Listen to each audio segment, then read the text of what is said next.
This is the CFS 2022 Grand Finals, the most prestigious Crossfire World Championship. Hi, I'm your host, Matt Andrews, and you join us here for Day 5 of the group stage. As of yesterday, the reigning world champions, all gamers, this team from Vietnam, Celebi, Imperial from Brazil, and another Chinese team, Baisha Gaming, they have all secured their spot through to the playoffs. Unfortunately, SGJ Gaming from the Philippines, their journey has had to come to an end. Today, we have 3 more matches to finish the group stages. Which teams will secure their journey straight to the playoffs? Which teams will be joining us for the wildcard battles tomorrow? Let's find out. This is the CFS 2022 Grand Finals. Are you ready for the end of the group stage? Well, let the matches begin!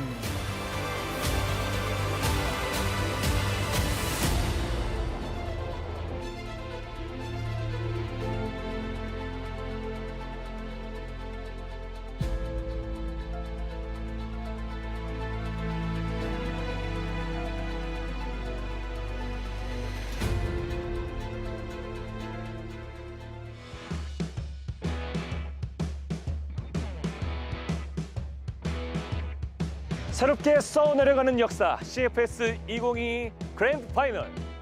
크로스파이어 최고의 월드 축제가 바로 이곳 환상의 섬 제주에서 시작합니다.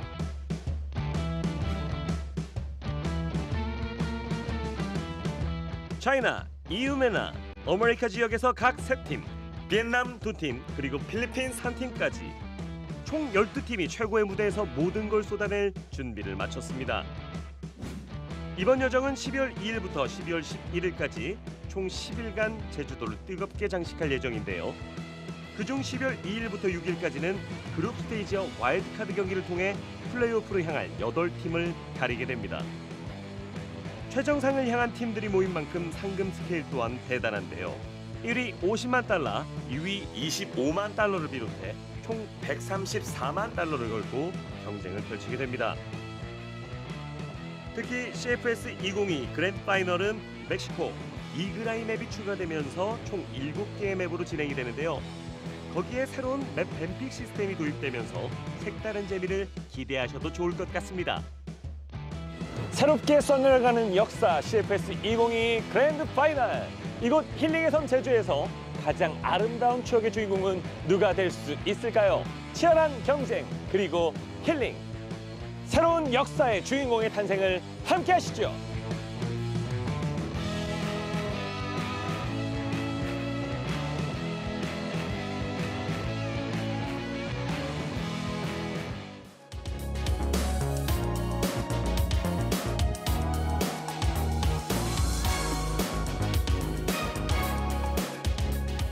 Day 5.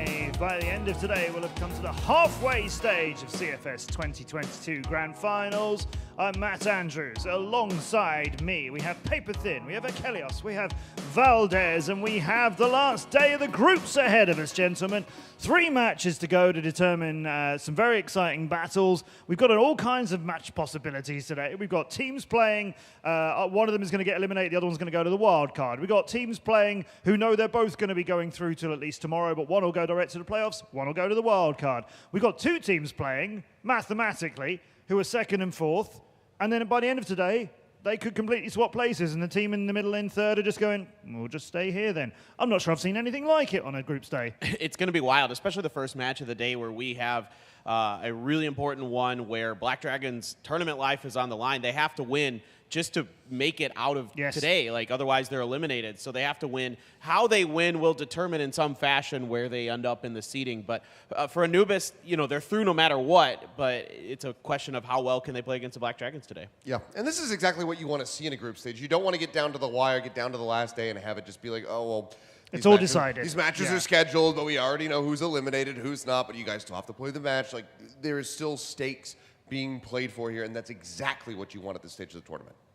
Yeah, it's really cool. I think it's going to be a really fierce matchup. I'm a little bit worried for Black Dragons, to be honest. We're going to talk a little bit more about this in a little bit, but they really need to step it up. I think they still have not shown their 100% performance just yet. Anubis still looking pretty strong. So it's going to be a big matchup for this first one for both of the teams, and I think Black Dragons need to step it up. 3 groups, 4 teams in each. The top 2 from each group make it automatically through to the quarterfinals in 2 days' time. The third place team from each group, they go into a wild card Wednesday battle tomorrow. Before we show you who's fighting for their lives in this tournament, let's show you who did a bit of good fighting so far on day 4. I'm really impressed with Goken, of course. I mean, you got to cast that 1v5, which is absolutely insane. I mean, ZQ continues to be just an absolute nightmare for all gamers. That team, top to bottom, I mean, you could have put a lot of these players up here, and I wouldn't have been surprised that they were up there in the damage. Yeah, I mean, the 1v5 clutch was absolutely perfection. I think that as far as all gamers is concerned, you could have grabbed just about anybody and put them up here, and it probably would have been a perfectly fine player of the day, but CQ in particular did just kind of rise above the rest just slightly. But of course, a big shout out to Yobib, who did make it onto this graphic despite being eliminated. Rise what? I've heard that somewhere. I don't know where that came from. That sounds familiar somewhere or other. A little shout out there as well to Yobib, who's with SGJ, the first team to have been eliminated from the tournament. The Philippine team had great performances from him. And the rest of the team need to pull their weight as well, but we won't be seeing them more in CFS 22. I know they're already scrimming and training with the teams, though. They're here learning from the other teams even now. Today's matchup, to bring the groups to an end, we will go for Group C to see if Black Dragons, who were the world champions back in 2018 and are an org with huge support all over Brazil in multiple esports.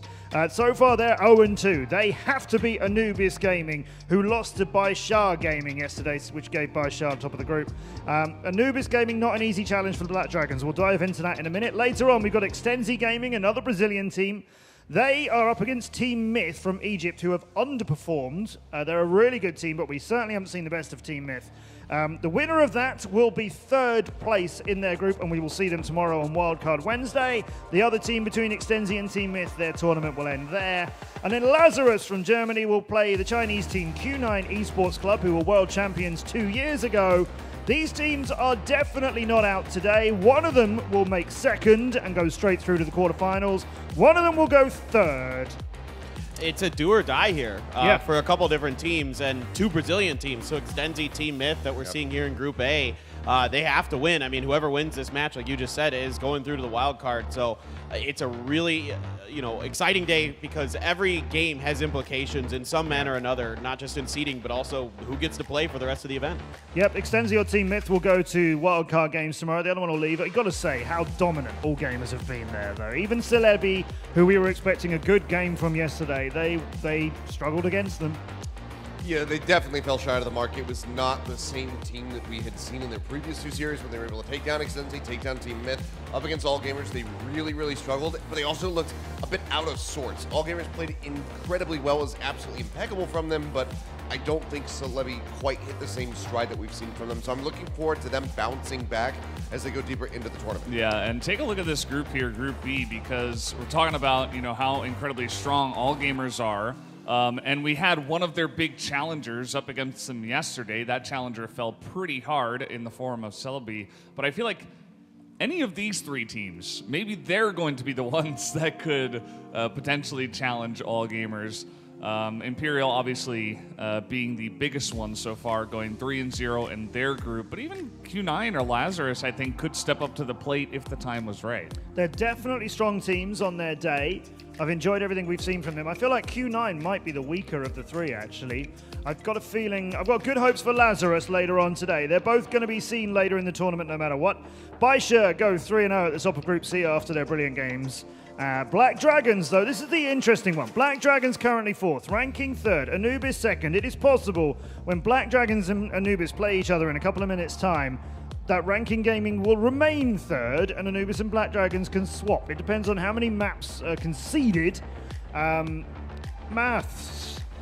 It's a little bit complicated. If Anubis wins, then they're just the 2nd place team. They go straight through to the playoffs, and then ranking is 3rd. But beyond that, if the Black Dragons can win, then the math starts to get a little bit more funky. There could be a lot of different results. And look at that. They're showing it for us. Yes, somebody's sat down and done all the calculations with a whiteboard and about 30 pens, but this is what we figured out. If Anubis win, they go 2nd, ranking remain 3rd. If Black Dragons win 2-1, then Anubis will be second, and Black Dragons will replace ranking.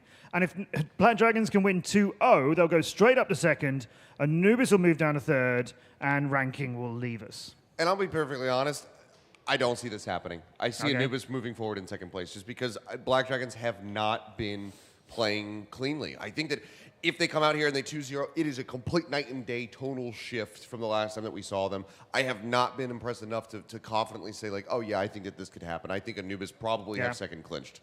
Well, let's meet them, our Brazilian team. Oh, before we show you who's playing, let's show you how you think this is going to turn out, everybody. Oh, now look at this. Oh. Now, we haven't had a clean split like this before. So all of us here out in Jeju Island on the English stream, the international stream, are all saying Anubis. But interestingly, almost everybody else is saying Black Dragons. That's the most 50-50 split we've had. I think it's just about expectations coming into the tournament, right? Like, Black Dragons, you talked about what an org they are, what a team they are. Like, everybody expected them to perform. Yeah, they're from Brazil. They expected them to perform to a high level. So everybody's like, okay, well, it hasn't happened yet. It's bound to happen before they go out of the tournament, right? So they're expecting this to be the one where they step up. And I think that's where a lot of those predictions come from. Because I agree with Achilleos, based on what we've seen so far, if it continues with this trend, Anubis on paper should be the stronger team. Because they have played better Crossfire so far. Here are the players looking to get themselves into the next stage. They're Black Dragons.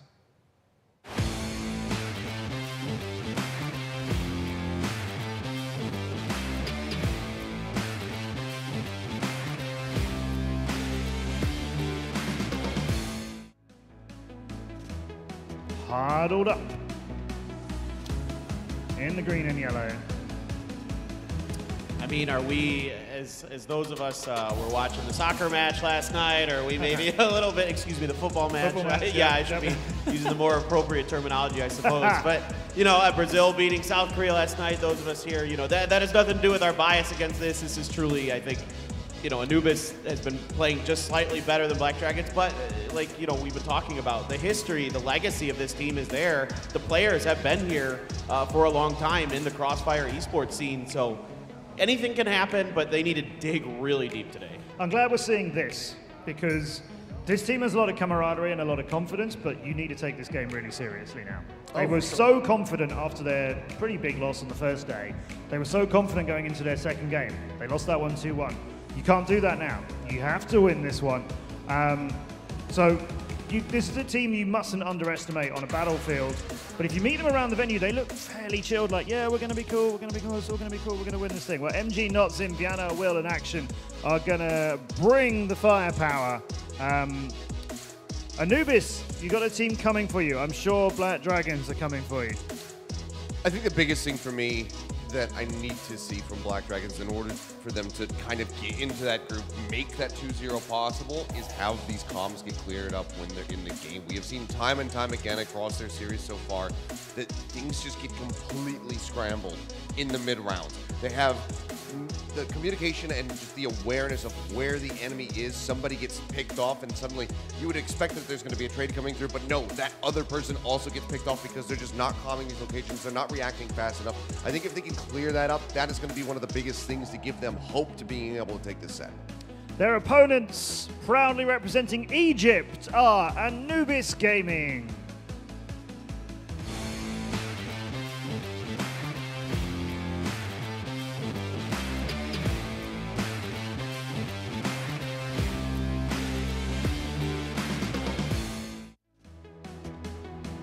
More huddles.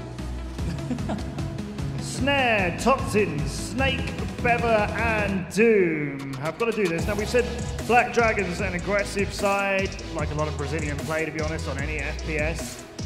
So we know they're going to be coming at them. Anubis, we felt, Seven, when he was guesting with us on the desk yesterday, was saying they just needed like faster executes. Get in there quicker. You guys agree? Yeah, I mean, Valdez has been talking about this a lot, basically since the first day, that this is a very slow team. They like to play a bit more methodically, spread out, try to info gather, but we saw yesterday that was not good enough. They were getting overwhelmed. They need to be able to match fire with fire from time to time. So if they can implement some more aggressive plays, some nice quick hits on some of these sites, perhaps that can really kind of catch the Black Dragons off guard as they are very fired up More on of stage that, and ready to get please. into it. But yeah, that's the kind of energy they need if they want to get this 2-0. But Anubis is going to prove to be a pretty tough opponent. Anubis in 6 rounds against Baisha Gaming on sub base managed just 10 kills. That's not going to do it. How do the players line up with Action versus Snake?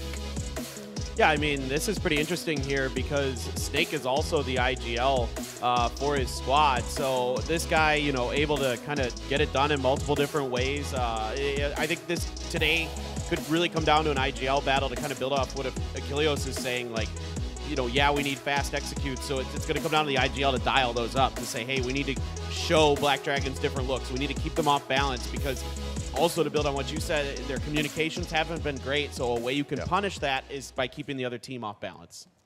It's kind of interesting to look at their results so far. Obviously, Anubis in a better spot because they defeated Ranking Gaming, but it was not a one-sided affair at all. It was 10-8, 10-7, right? So they just barely got across the line. That was their first match. And then they faced off against Baisha, which started it off well, and then they got absolutely demolished on sub-base, which it's kind of interesting because that's what Black Dragons picked in terms of one of their pick bans. I think they actually lost that sub-base pretty hard as well, which is also an interesting stat. But taking a look at all of this, you know, we were talking about playstyles as well. Maybe that's another reason why people are voting for Black Dragons. This could be a nice playstyle advantage for them, the fact that they can get aggressive. They're not really going to be taken off guard by Anubis because Anubis isn't going to push them. They're very passive. So could work out. I'm kind of seeing the lines a little bit. Maybe Black Dragons have a little bit more than I first thought. I'm hopeful for both of these teams. They're such great representatives of their regions. It is going to be that unusual game. You don't get this very often. Brazil versus Egypt is what we're playing here. So good luck to Black Dragons and good luck to Anubis Gaming. And Ranking Gaming are just sitting in the sidelines. They might be out as a result of this match. They really don't know how it's going to turn out. Huge implications for the rest of the tournament. We'll go over to ZZXQ and Bench and dive into this one. Thank you, Matthew, and we are ready to get into these games. Black Dragons versus Anubis. Whoever wins goes up. For Anubis, they have a lot of pressure on them to, you know, as Ranking is going to be watching, as Matthew has mentioned there. If Anubis completely wins out, they get to go. If Black Dragons wins this one, okay, that's the calculations has to be made, and Ranking should be worried about that one for sure. Yeah, and looking at the implications for Anubis of this match, I mean, if they can secure a #2 seed by winning, it also is a chance not to play all gamers in the first round of playoffs. And, you know, I think a lot of teams have that in the back of their mind as well with how the next 2 days kind of shake up. I mean, given this is the last ticket to rise above, but at the same time, even if you win, you also have to think about playing against the reigning champions, all gamers. That's going to put a lot of pressure on them, but it looks like we're going to be heading right into the map ban picks. And looking at some statistics here, I think Black Dragons may have some edge on Black Widow and losing out on Compound, but at the same time, Anubis having a little bit of a tough time playing Compound as well. So, Kyle, what do you think the map ban pick's going to be like? I think for Black Dragons, really, they have to try and get Black Widow as a pick here. They've played 5 maps here at CFS and only 1 on Black Widow. So for them, it might be a confidence play to try and get that on the table again in this map pool. If I'm Anubis, I'm probably targeting that as a ban, even though it could be a strong map for them. I think maybe just taking that out of the picture could be a mental game that Anubis can play here. They've looked really good on compounds so far as well, so I wouldn't expect Black Dragons to pull it out as a first ban. Their first ban is generally Eagle Eye, but maybe a good second ban for Black Dragons could be Compound, considering even against Baisha, Anubis looked pretty strong there.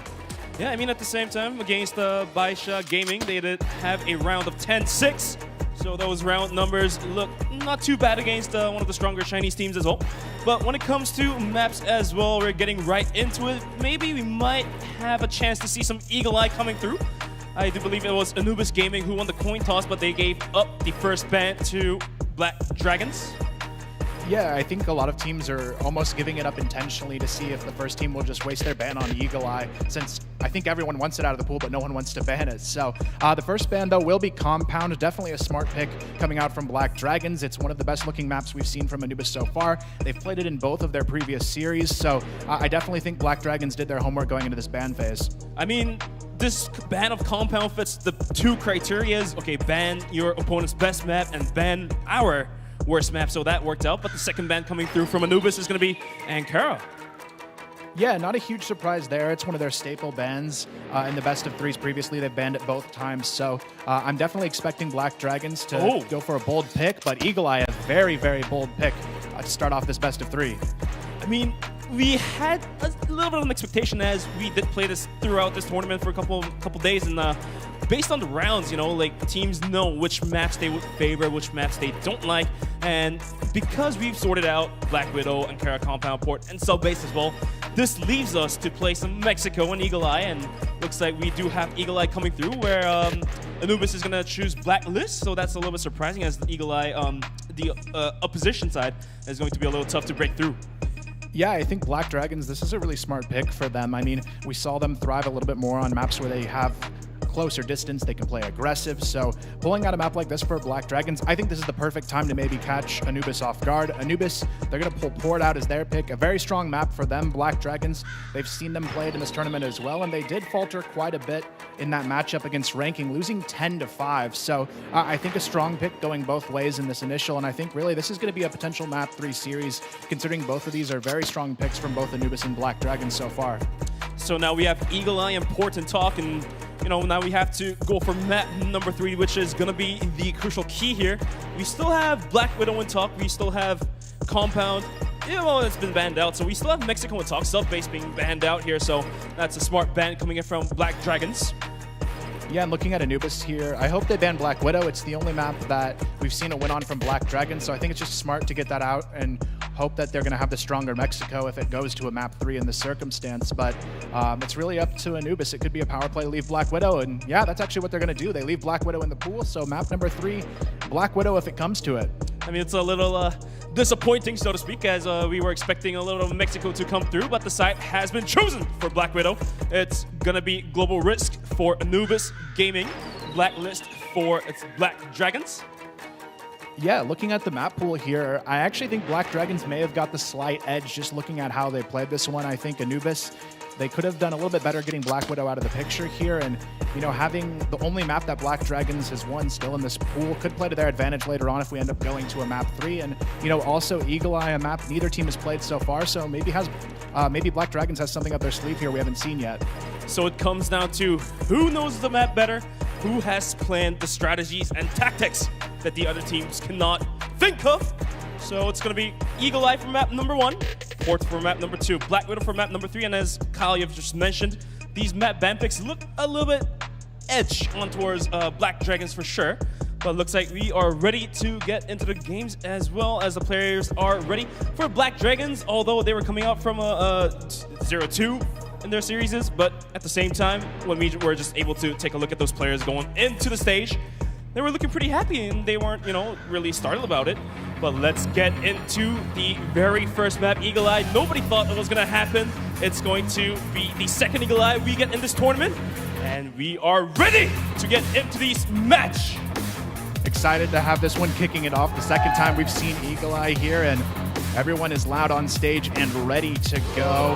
We'll see what Black Dragons have here. Their tournament life on the line as we hop into this map. So a lot on the line for both these teams. Anubis only needing one map as well to secure that number 2 seed hopping in. So one map here to start it off would be a lot of comfortability, but here we go. Black Dragons going to be defending first here on Eagle Eye on that GR side of the map. Anubis going to be attacking on the Blacklist side, so they're already off to an aggressive start. You can see their heads ducking so they avoid the sniper shots coming out of the spawn arches, and now it's just going to be a passive setup to kick this one off.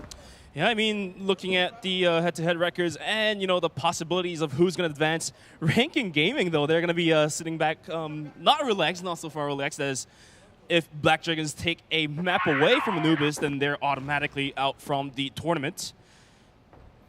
Yeah, for Ranking, this is a huge match. They're surely cheering on Anubis in this one to save their tournament life. And Anubis, you know, this is their chance to prevent Black Dragons from getting that playoff spot as well. But as we can see, Snare already on the hunt for a pick here outside of A. Long will in a bit of a dangerous position on the top of A there, but still no full commitment just yet. And I also do like the 2 alien setup on Black Dragons, so they did definitely plan something ahead of time. MG going for some pot shot, didn't want to work out, and it's going to be Snare tossing out a couple nice. MG has to be on the hold. Will does have holding on to the AK, and a Dream, he spots the player out, sprays down, doesn't quite catch any player. He gets the good ass shot, 2 kills quick, but Totson is there to trade.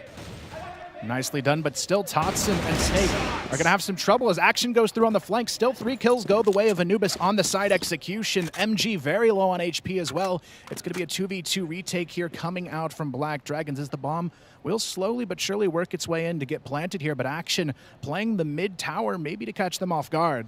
If he finds a lucky headshot on that angle, this might startle things up for Anubis, but MG sitting on about 15 to 10 HP, very low, 1 shot away, but at the same time, he's wielding the AWM, so he can definitely glass cannon, find 1 lucky shot, and he's definitely has done his job in that case. But right now, it's going to be a 2-on-2. Anubis burning the clock down, you know, thinking about catching any rotations coming into the site to stop the bomb plant, but just about 30 seconds, half a minute remaining onto the clock. Snake finally posting for that bomb plant. It's going to go down, and now we're moving into post plant. Now the pressure's on Black Dragons. They've got to play the clock, and they already have 1 player pretty close by, but their other player already wrapping around from B to long A. We'll see if he can get a flank going on. Totson, though, seems very aware of this, spot checking every so often on long, but both players are going to spot Totson on long. Here comes the quick fight. Flashes over the top, but there's only 10 seconds to get in and grab this defuse quickly. They're already forcing the issue here. MG potentially to get caught underneath. Totson playing the clock perfectly, swings for 1, and Snake gets the trade. Beautiful opening round going the way of Anubis. Yeah, I mean, that post plant was played perfectly by Anubis. They were covering the angles that the off angles couldn't pop out and possibly catch a sneaky kill. Although for Black Dragons, they did enter from the same angle, so that's a little bit disappointing to see. You know, I mean, it's given that MG was sitting on a very low HP. You know, the other player had to open it up, but Totson opening up with a nice headshot onto Vienna. So Black Dragon down a man. Totson has to back up as he pops out that nade to stop any possible further pushes coming in his way. And now, after getting a nice kill with a man advantage, Anubis backing out. And, oh, it's going to be Action to return the favor to even things out to a 4-on-4. A nice pick from Action. Snare tries to sneak up mid, gets caught though. Action finding himself a second on the round already. And now the pressure is on Anubis to try and find their way through. It's going to be a spot on A long. The shot, though, missed from MG onto Beva. Snake, though, has already snuck past, and they're not going to be ready, but Will reacts anyways, finds a first. The trade comes through, and MG, he's not able to get anything done. 2v2 now for the retake. And we do see Notson holding on to that M for Anadream.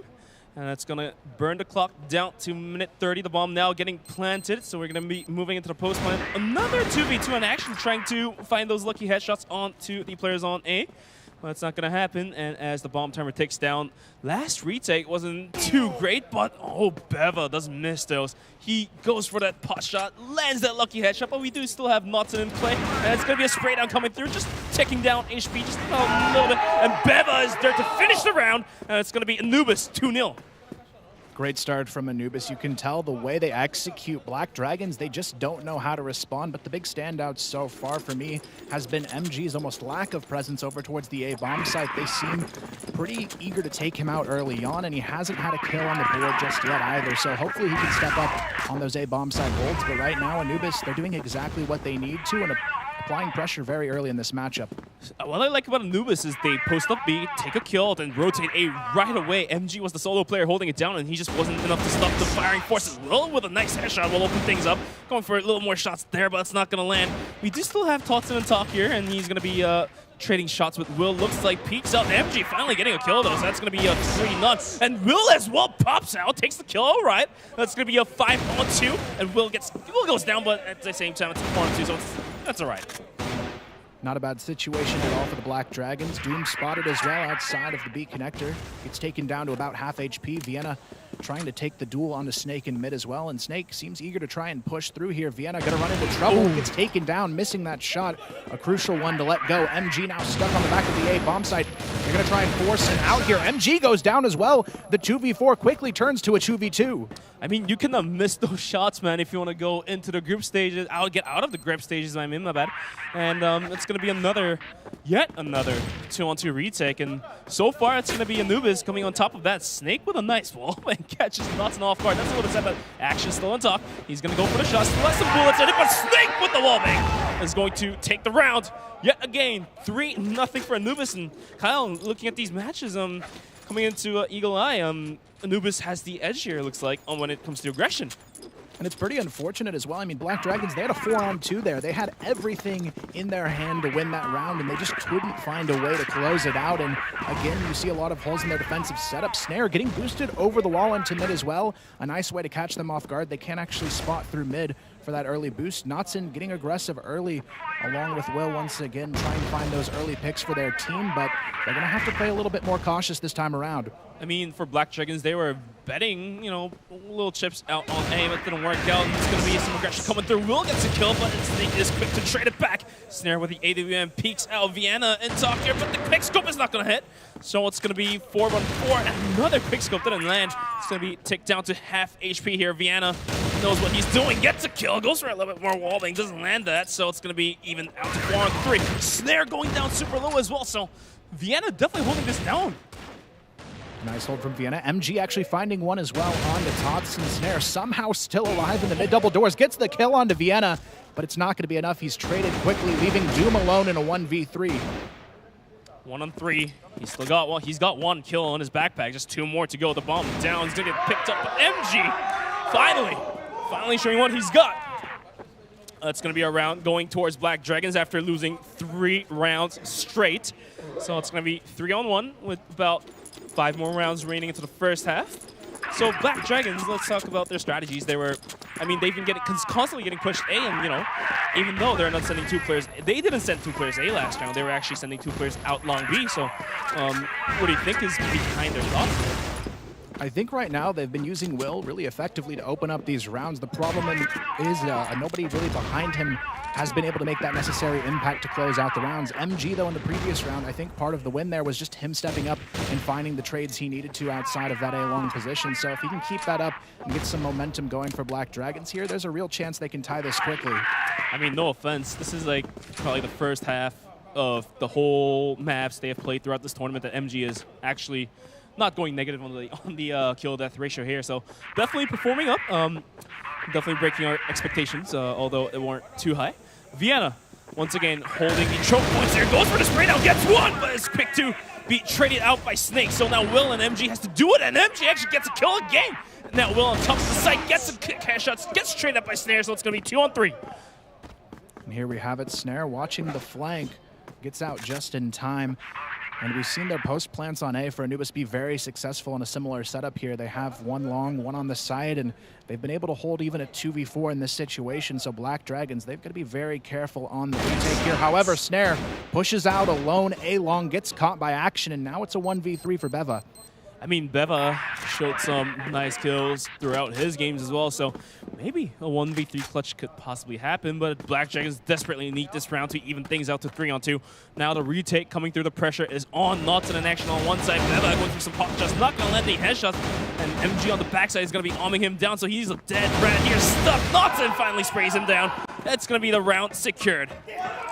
Great performance there from Black Dragons, staying together on the retake, but I have to think Snare maybe overextended a little bit there as well on A long. They had 2 players on A. They could have planted and just played safer in holding that bomb site, but I think Anubis almost getting a little bit too overzealous now with these early round peaks. I mean, Snare definitely had showed some signs of overconfidence, not checking the angles that he is supposed to check. There was definitely enough time on the clock and rotations as well, so not checking that angle, action quick to pop him down, so that basically costed them a valuable round. Well, for Anubis, they're still in the talk, so it's fine. That's Black Dragons who is sweating their pants out. This time around, though, Black Dragons take mid control very early, pushing through on the GR side. Anubis, though, they just give it up to them. They're going to be working their way over towards B. Long Snake finds the pick on the backside of Hotel. Will goes down early. One of the key entry fraggers for Black Dragons out of the picture now. And even though there's so much map control for Black Dragons right now, Anubis still holds the advantage in the round. 3-on-2. And Black Dragons, can they even things out? Although they did lose Will swinging out wide on B long, gets picked off, so that's not too good. MG has a nice little cheeky angle, but he's going to back off from that, as if Black Dragons lose yet another player, it's going to put them in a devastating situation. For Anubis, now they're going to be creeping up B, as they did take a good kill onto Will, so it's going to be a nice little aggression coming into B with a man advantage. Vienna has to be the key player here for Black Dragons, holding on to that corner angle in sight, just waiting for the push to come through. He does have some support now as well on the lift, but still, it's going to be a tough one to hold on to as Anubis goes for the full execution. Vienna completely blinded out of position here. Knotson gets forced off as well. Vienna down without a fight, and things are not looking good for the Black Dragons. Knotson able to find one, but it's still a 4v3. Snare on the flank as well, takes down Knotson, and we're in a 2v4. In a blink of an eye, Anubis with a quick execution, but Action is quick to take the kill. Trying to even things out here, but Snake coming on from the backside might just be able to finish this one down. That's going to be Action with another kill. Just 2 players remaining. Bomb timer at half. And Action, can he do this? No, it's going to be Snake to take another kill and securing the round for themselves. What a performance from Snake so far, as well as the IGL already sitting at 11 frags, just 6 rounds in, almost averaging 2 per round here for his team. Usually it's Snare, that key sniper, to open things up, but right now Snake has been getting so many entries for this team that he's just a huge impact. But right now we see a quick fight into mid. Black Dragons full force pushing through. Action finds the first. Totson goes down, and they're still trying to hold on here. Snare counter nades with the kill onto Action. MG stuck, Knotson stuck. They both go down, and it's already a 4v2. Vienna spotted on A-Long as well. Doesn't matter. Snake finds him anyways, and Will, he's left alone here to try and pick up the pieces. Will finally gets a kill for himself, and now it's on 3 versus 1. And Dream, the bomb is still going to be rotating into A bomb site, so there's still a little bit of time remaining for Black Dragons to make things happen. Dream's still alive here. More nades coming his way.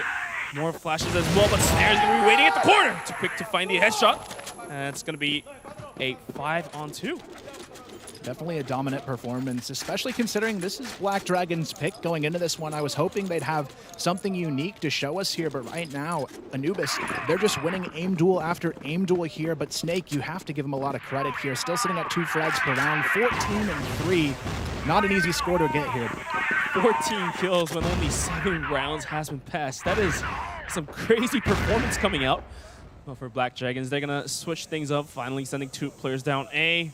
It looks like a default setup, but we do see Totson climbing up Hotel and trying to find a opening frag here. We do have Action waiting on, but Doom and Totson gets a kill each, so the defense is quick to be broken here.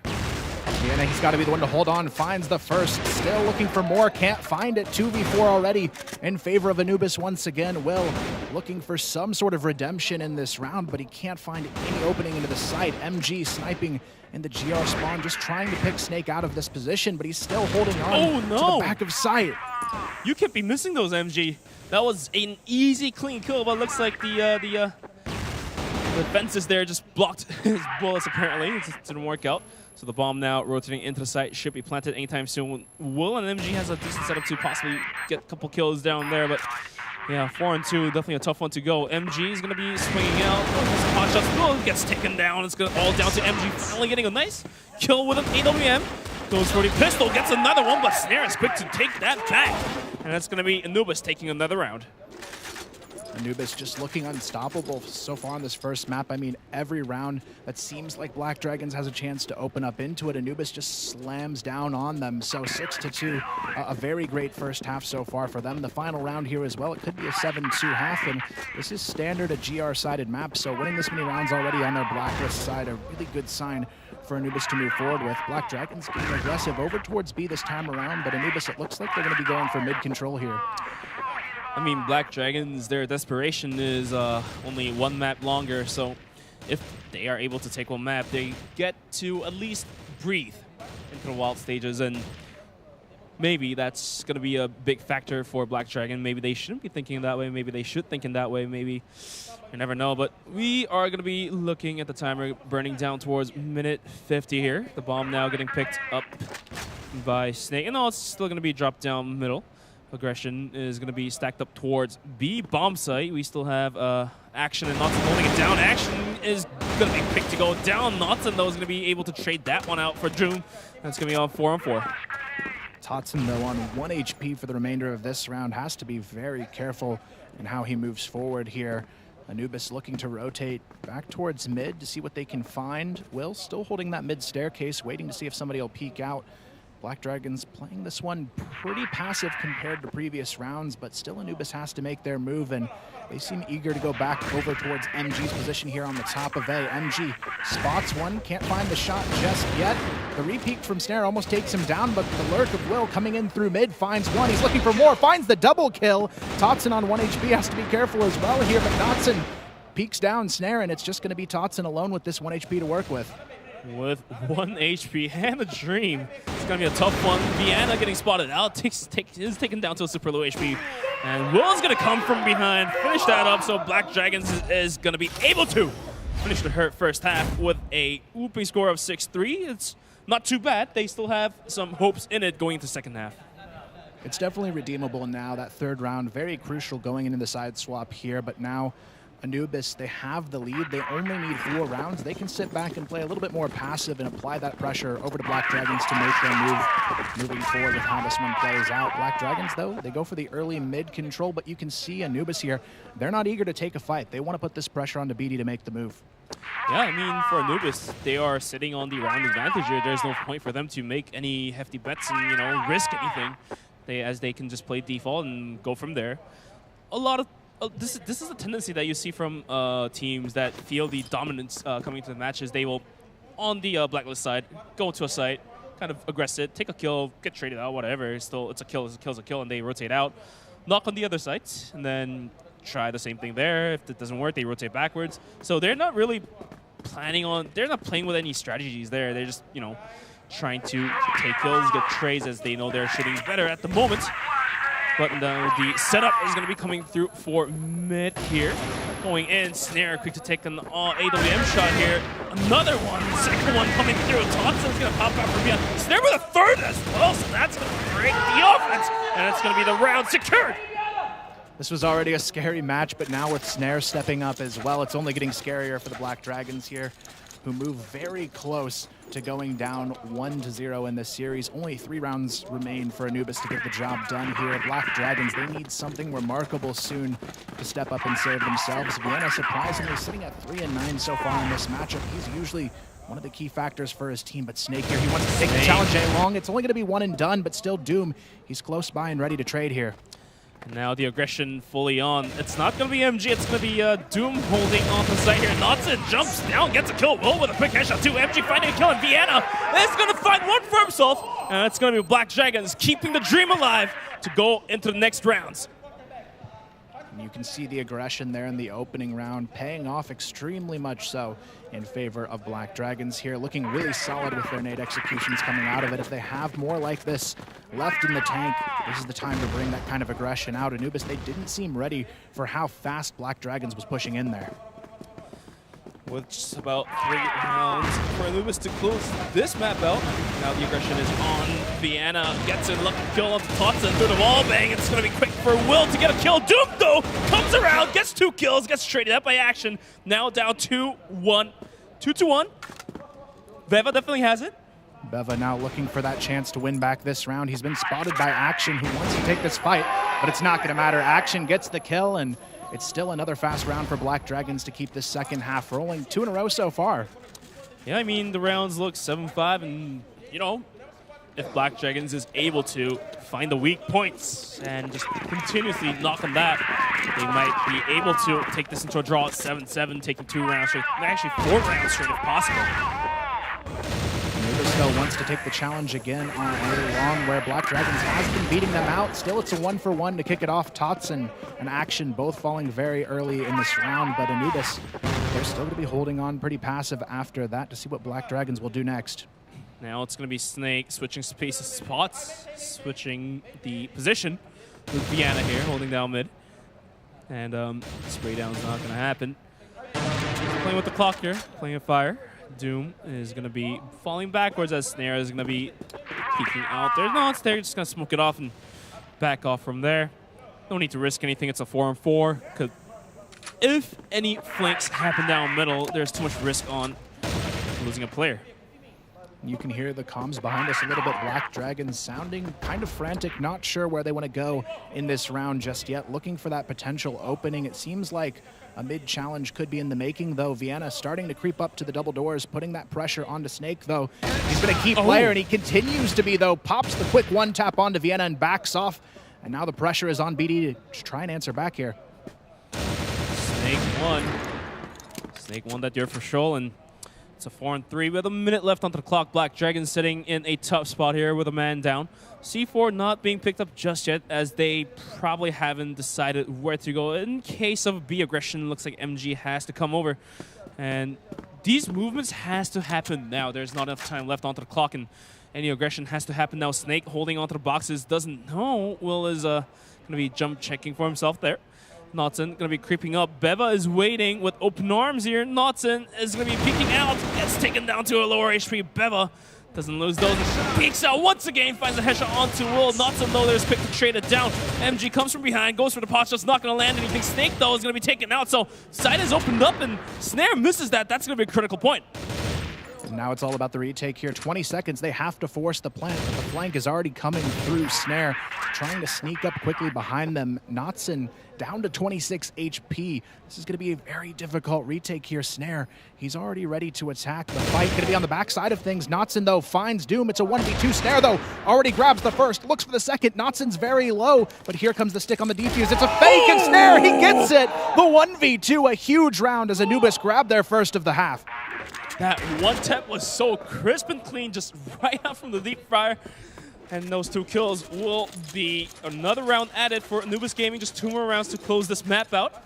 As Black Dragons now should be sweating really, really hard, as if they lose 1 more round, it's going to be a chance of overtime, but at the same time, 2 rounds lost. It's a map closed out. Definitely a good position for Anubis, 2 rounds away from securing them as the number 2 seed as well. Just winning 1 map in this series for them gets them that secure, so a huge feat if they can even get just the 1 here. But now it's going to be pressure already in mid. You can see Doom and Snare ready to swing. Totson spotted in the corner, still gets the kill anyways, but the follow-up is there as Totson trades it out. And now down to more. Further aggression is onto Will. Quick to find the headshot onto Beva. Opens things up, but there's still a player. Snake remaining alive. Snare, though, is going to pop out with that. They get the kill, so it's going to be evening things out, but MG finally stepping up his game. Gets a quick headshot with the AWM onto Snare, so it's going to be a little bit of a off situation for Anubis, but do you think it's going to happen? It's a tough one now. They have to go grab the bomb as well. They actually left it in spawn, and they're going to be caught trying to grab it in spawn. It's 2 down, almost 3. MG getting out of there with just 14 HP to work with. But here comes the hunt. Here comes the hunt. Why did Black Dragons not look at that angle? Just the pop out is going to kill 2 players. Snake comes around, swinging out, hits him from the back. That's going to be Anubis taking that round. I think almost a bit of a misplay there. I think Black Dragons were going back towards the spawn because the C4 was left there by one of their teammates. So they got caught with their back turns at quite possibly the worst moment they could there, and now they pay the price. Map point already on the table for Anubis Gaming. The aggression already starting to come through Anubis. You can tell the confidence is there as 2 players are already pushing up A long. And Notson is ready to take that one down, but right now they're looking differently. Doom gets taken off by action. Notson jumps and lands a shot onto Snare. Now shots being traded to team mid for Vienna, and he's going to be able to take the kill onto Notson. Snake, though, is going to be finding out Notson, so that's going to be another 3-on-2, but 4-on-2, but at the same time, we did see the magic happen. Snake going for the pot shot's not going to land. 2 players very low for Black Dragons, but Snake sitting on half trying to find one of these kills. Now 3 players extremely well, but Snake, he gets a bit too greedy there. Beva, though, has a very real chance of winning this. 3 players in mid, all of them under half HP still. The bomb has moved its way over towards A, but Beva, he's already found one on the lurk. There's one. 2 more players down less than 1/5 of the HP there. 1 player full, but the bomb planted anytime soon. That is going to put Beva onto the clutch situation here. 6 kills, 12 deaths, but this man can do it. We've seen him do it multiple times. He does find one onto Will. Dream is alive. 2 kills more to go. And now Beva does know that there's no players behind him as the bomb just went down. And is going to be trading shots. Almost getting spotted out there. Gets a tap. But it's MG to finally secure the kill there and secure the round for Black Dragon. A very close one. The 1v4 comes down to just a 1v1. You can tell Anubis really feels how close they are to closing out this map, but Black Dragons doing a great job there of keeping themselves alive on map number 1 just a bit longer, but they still need 3 in a row to take this one into overtime. Already you can see the aggression coming over towards the B-long position here. It's going to be MG looking for the initial, but Beba, he's caught with the nade out. Vienna finds him early, and Totson stuck all alone here. Beba call his pants down. Snake is going to be quick to take the kill here. Totson couldn't do anything in hotel. Gets taken down by Will. So the side is almost very close to be opened up here. Snake, though, is going to be able to smoke that off to hold the aggression down. We see the rotations finally coming in quite faster than the last couple rounds there. And now Black Dragons, they are deciding the bomb is down closer to the site, so that is putting a lot of pressure on him. Snake, though, is going to be holding on to his crossfire, but it's not going to shoot in action. And MG is going to be quick to take the kills down. Doom with a 1, Doom with a second. But a very low HP 2v1 situation. MG down low. Can Doom do this? The C4 now being picked up, and Doom's going to be falling back. The time now going to be stacked against him here as the plant goes down. He's going to have less than 30 seconds to get this one done. Going for the full flank here outside of B connector right now. He's going to have MG just under half HP. Will, though, with full, but MG, he gets it done very quickly there. A nice tap down B long. Keeps Black Dragons in the fight. I mean, this is a map pick coming in from Black Dragons, so I think they definitely know, they definitely know how to play on the Blacklist side getting into these rounds. Just about 2 more rounds to even things out, but so far, Anubis just needs 1 round more to blow this map down.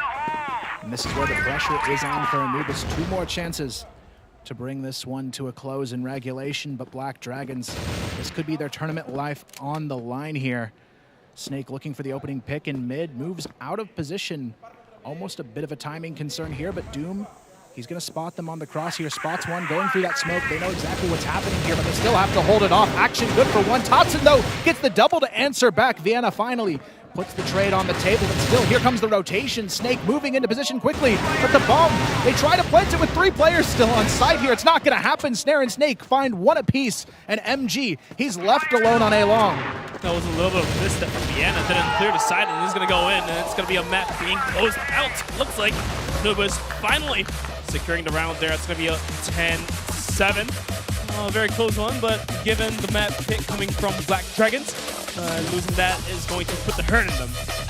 It definitely will, and you know, the hopefulness now in Ranking's eyes as well. This is a chance for Ranking to move on as that 3rd place team in the wild card round if Black Dragons goes down 2-0 here. So Anubis, with this win, secure themselves the number 2 seed in their group. They're going to be feeling very confident. This is actually their first time qualifying for the playoffs at Crossfire Stars as well. So a big congratulations to them already within this first map, securing that. But now the question is, can they actually go full force here, take the 2-0, and bring Ranking to the playoffs with them? So now Ranking is just praying that Black Dragons lose out the second map, but for Black Dragons, it's not the hardest lift that they have to do. They just need a single map point, and that's it for them to push Ranking out and bring themselves up into the next stages. But we did finish on Eagle Eye here at 10-7. What do you think about the score? It's very close, I would say. It is close, but Black Dragons losing on their own map pick has to be a bit demoralizing considering they needed that momentum to really carry forward in this series with, I think. And, you know, it's going to be hard for them to rebuild that mentality now going this map down. Now we're going to be moving into the next map of Port soon as Black Dragons chose the risk side. But let's take a look at the map summary here. MG finally having some positivity here, 1.4 KD. About 900 damages, but that doesn't matter as long as he has the kills. But look at Snake, 2.4 for a big fat juicy kill there with joining the 2K club on damages. Not only that, I think as an IGL, it's just such a hard task to IGL put up too. that kind of damage. I mean, impressive performance to say the least from him. Snare still coming online as usual, but Snake, I mean, this is a whole new game type from him. I haven't seen him play this aggressive and have it pay off, and if if he plays like this going into the next map, I think BD has to be very scared here. I mean, definitely Black Dragons probably didn't put Snake into talk for clutching or coming in hot because in general, IGLs, obviously they're good players too, but they have a lot of things going in their head. You know, they have to decide where to put their teammates at. They have to basically guess and anticipate where the enemy players are going to be at. So those thoughts going through their head is going to, you know, affect them in their shooting, you know, so they usually put the damages in, but they don't secure the kills a lot more often. So sometimes they just kind of hang around the 1 or 1.2, somewhere around there. But Snake coming out hot with a 2.44 as an IGL just alleviates a lot of pressure onto his teammates. Yeah, and on the opposing side too, you had Vienna, the other IGL in this one, having the worst KD on his team, and he's normally one of those IGLs who is fragging quite well, so I was quite surprised to see him that far down the scoreboards. MG had a slightly better game, but I think Vienna had a significantly worse one than what we've seen out of him so far, so hopefully they can bounce back here coming into port, make this a 3-map series, and give themselves a chance here, but now they're fighting for tournament survival going into the next one. All right, Black Dragons. They lost Eagle Eye, but they still have the dream to advance to the next round as port is going to be happening very soon. They're going to be the ones starting on the global risk side to defend. So given the map being ports, that might put them on the edge here. And the players are now finally getting ready to get into the next map. We do see the players, you know, being quite, I don't want to say rowdy, just being, you know, I would say positive with those calls and, you know, cheering each other up.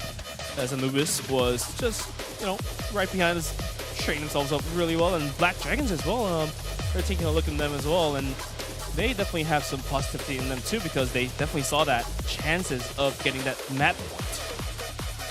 Yeah, I'm sure they feel at least a little bit disappointed with how that played out, but they still played a really close game here, and it shows the potential for them to bounce back going into this next one. I think for them, I think the icing on the cake to maybe bring this one back is knowing that Black Widow, the only map they have won, is the final map of the series if they can somehow pull map 3 out of this one. Yeah, looks like we're going to be talking just a tad bit more before we go into the next game as we tease you viewers. You guys, I know you guys want the map to come, but we're going to have to talk a little bit more, just a tad bit more about the stats here. For Anubis, if they close this one out 2-0, we know ranking is going to go up. And for the wildcarders, what's going to happen in that case?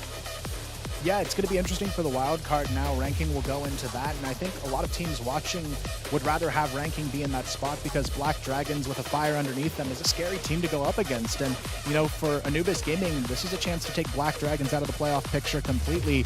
And, you know, this is a team with 3 world champions on their roster. Having them not be in the playoffs at all, that's a huge advantage for some of these teams. And then going out of wild cards is a problem too, because I do believe they have to face off All Gamer at one point, the reigning champions. Yeah, going into that wild card is going to be rough for anyone who comes out of that. The lowest seeded team who wins their way out of the wild card is going to be against All Gamers in the quarterfinals. So nobody really wants to be in that position. But I think that Black Dragons' perspective in this point, they would take what they can get if they get through. Yeah, I mean, at this point, they, you know, like, if you are a pro player, if you are a competitive player, you don't think about the future. I put that a little bit wrong there, but they don't think about the future circumstances. They have to take the win when they can, and this is their moment. They can definitely do this, and they can make things happen. But for All Gamers, they don't care. They don't care who comes up. Black Dragons comes up, ranking comes up, or any of the other teams in the other 2 groups comes up. They don't mind. They're ready to take the opposition team down, but looks like the game is ready to go into map number 2. Port being picked by Anubis. So can Anubis close this out 2-0, or can Black Dragon live their dream on? We'll see indeed here as we hop into it. Tournament life on the line. Black Dragons, it's literally do or die for them going into port. It'll be a strong map for both of these teams, so truly anybody's for the taking, but Black Dragons now, they need this one more than ever. Starting on the GR side, it is going to be Black Dragons defending first. Usually, this is the more favorable side, so we see here that could give them a potential advantage going into this set. But right now, Anubis riding high off of the win on Black Dragons' Eagle Eye pick. Anubis, starting off as Blacklist, is going to be playing default here with the bomb down the center. Going to be chilling. They have enjoyed their fun playing default on Blacklist in the previous map of Eagle Eye. They were able to get the picks here, trades there, and somehow even things out and take a man advantage and play from there on, putting Black Dragon into a heavy pressure. So this time around, they're not going to be risking anything. They don't necessarily need to give a early round onto Black Dragon early off, giving them that confidence boost. Now we see some early nades coming down mid. Snake and Snare both trying to get something there onto the mid bridge. Nothing connects quite yet. BD playing this one pretty reserved outside of Vienna, who's trying to poke at B long. Sees a couple players through the edge of the smoke, but thinks better of it and gets out of there. Now with the nade, not really necessarily chunking down Notson for any HP there. Just a tad bit, biting on his toe. But now it's going to be Anubis. Aggressing down towards middle, maybe rotating in towards A. Snare gets a nice opening onto Vienna, poking out B long. That's going to be a man down for Black Dragons. Snare was looking for another one, just didn't quite happen, and now the rotation has been finally made into A. The bomb is going to be lingering around the backside just a little bit more, so they're going to be smoking that off for him. Nice early smoke there. MG, though, has a slight angle still on the edge of it. Spots two players on the cross. Oh, no. Can't connect on the shot, though. But still, Anubis, this is a fake. The bomb is rotating quickly towards a fairly exposed B bomb side. It's only action there to defend, but they quickly get the rotators on side. Anubis might just rotate out from B and go towards A once again, leaving Snare as the anchor here. Might be able to spot out a player here. Oh, not going to happen just quite yet. Good shot onto action, so that puts the pressure on Notson to trade it out. MG with a quick kill on the side will slowly push down. The bomb is now fully in. MG with yet another kill. 2 kills from him. Gonna whiff that shot. Beva comes up and over, takes the kill there. Beva up and over once again, takes 2 kills, opening the side up for himself. The bomb is now finally planted, leaving Notson for the clutch. Notson gonna run into trouble very quickly here. Spots the first, gets the kill. It's down to the 1v1, but he's extremely low on HP. Fakes the bomb, waiting for that timing here. He's gonna get it, the 1v2. Notson starts it off in a huge way on map number 2 with a nice clutch along with it. It's 1-0. Black Dragons in an early lead. I mean, Black Dragons has to do what they can do. All they can do, put everything they've got into this one, because if they lose this map out, they're out. They're completely out from the tournament, and looks like this round shows their level of desperation coming into this map number 2. Now we can see it in round number 2 already. It's a lot of aggression over towards A from Black Dragons, going for the A connector boost, but Totson, he's already here and waiting for it. Pops shots there onto action, and they'll quickly retreat in this one. Now it's going to be Vienna running. Wow, he actually almost hits the nade there, runs away. It's going to be a passive revert here from Anubis. Now some pot shots thrown down middle to possibly catch any players rotating in through that little alleyway. And bomb. This is going to be pushed down middle, so yet another default play coming out from Anubis. And so far, Black Dragons, after winning that round, should feel a lot more comfortable coming into round number 2. And now Snare cracking angles, just checking. And because that last time in Eagle Eye, he was just a little overconfident and didn't check the angles that he was supposed to check and got stabbed in the back, and that was a little disappointing for him. But now he knows, he learned, and he's going to be checking those angles. For Anubis, they're going to be rotating in closer towards B bomb site. The bomb is moving as well, though Black Dragon has 3 players posted up closer to the bomb site. One still lingering around the global risk spawn. The aggression is ready to go on with the setups coming through anytime soon.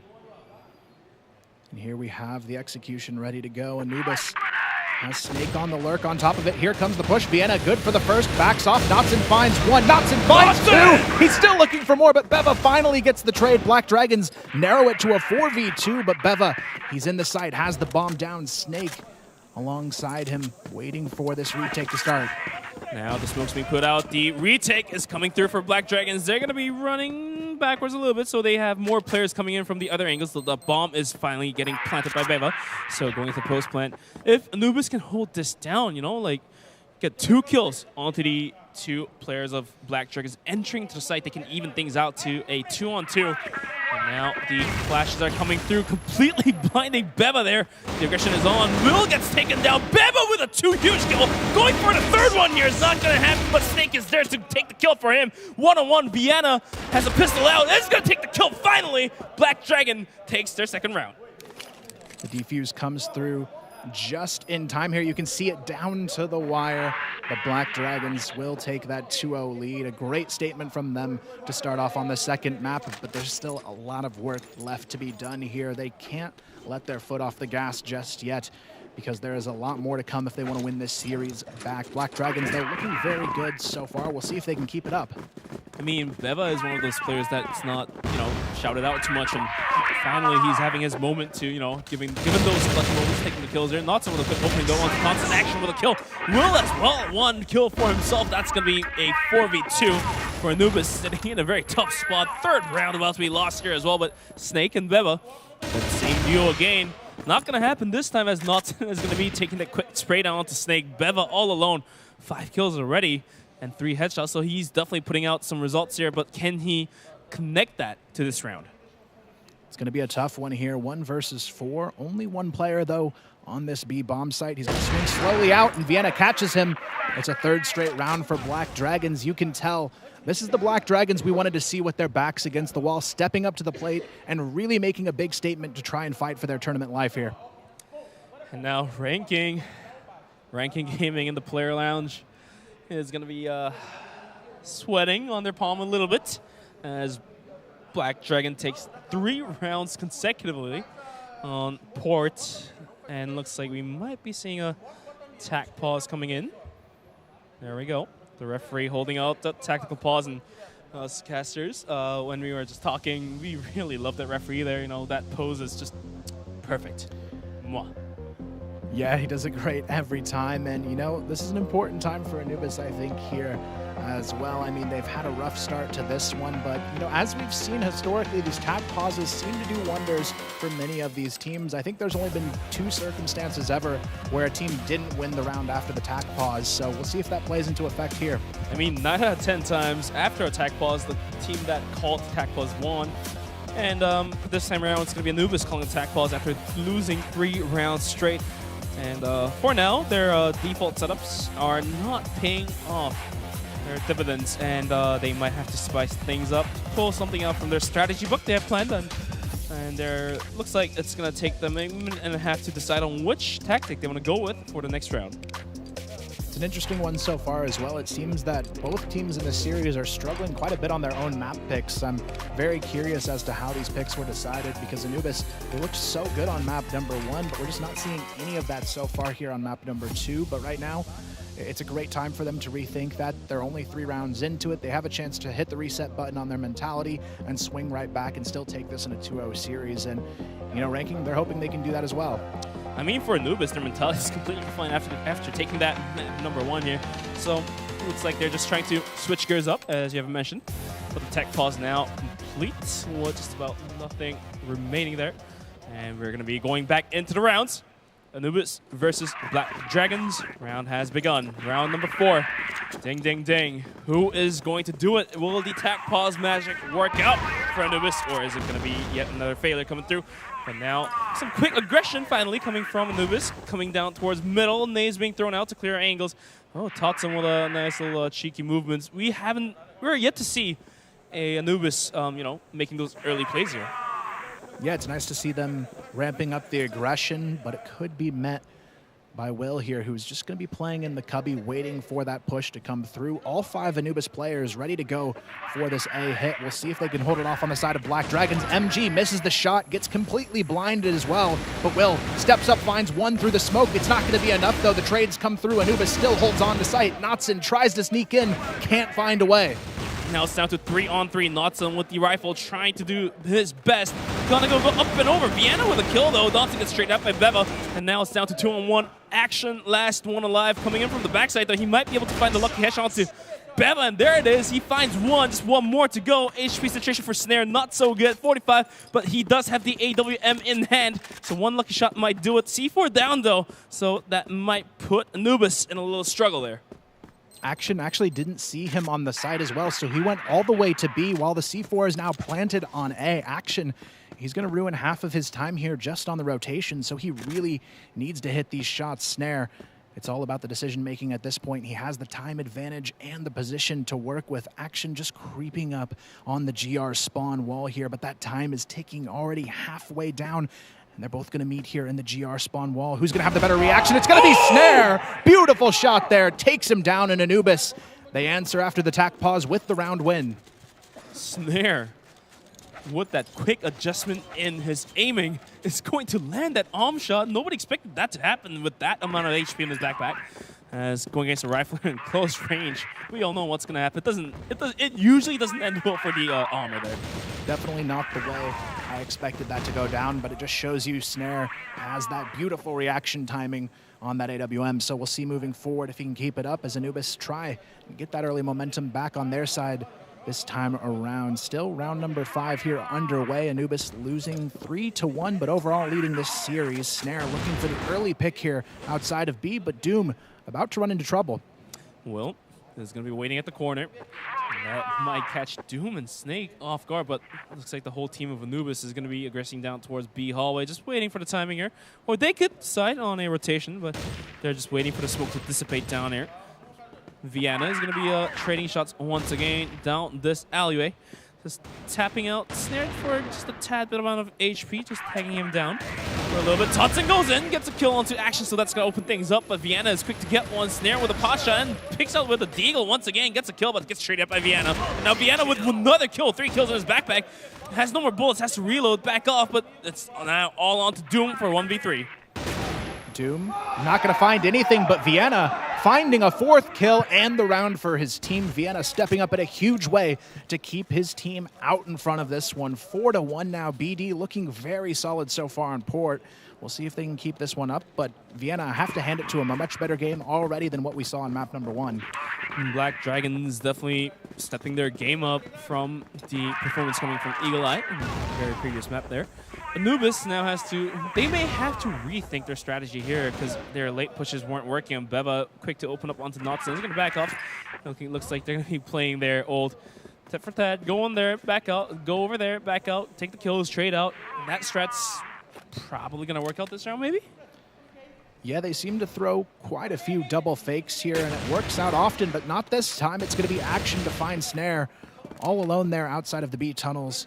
And now it's going to be evened up. 4v4, Beva and Doom working their way back towards B to maybe go for this trade here. Action is alone on the backside of the B bomb site, but there's still players very close by getting ready to rotate in. MG now playing the lower angle to hold that exit onto the B bomb site, but still the time is ticking away here. Anubis about to make their move. I mean, when MG was playing up for B, he wasn't able to land those shots, so rotating him downwards is going to grant him 2 quick kills. Gets traded up by Beva, so down to 2-on-2 once again, and it's that duo once again. Snake and Beva, they've pulled out some crazy magic by themselves, and this time around, they're now put together in a situation to go against Will and Vienna.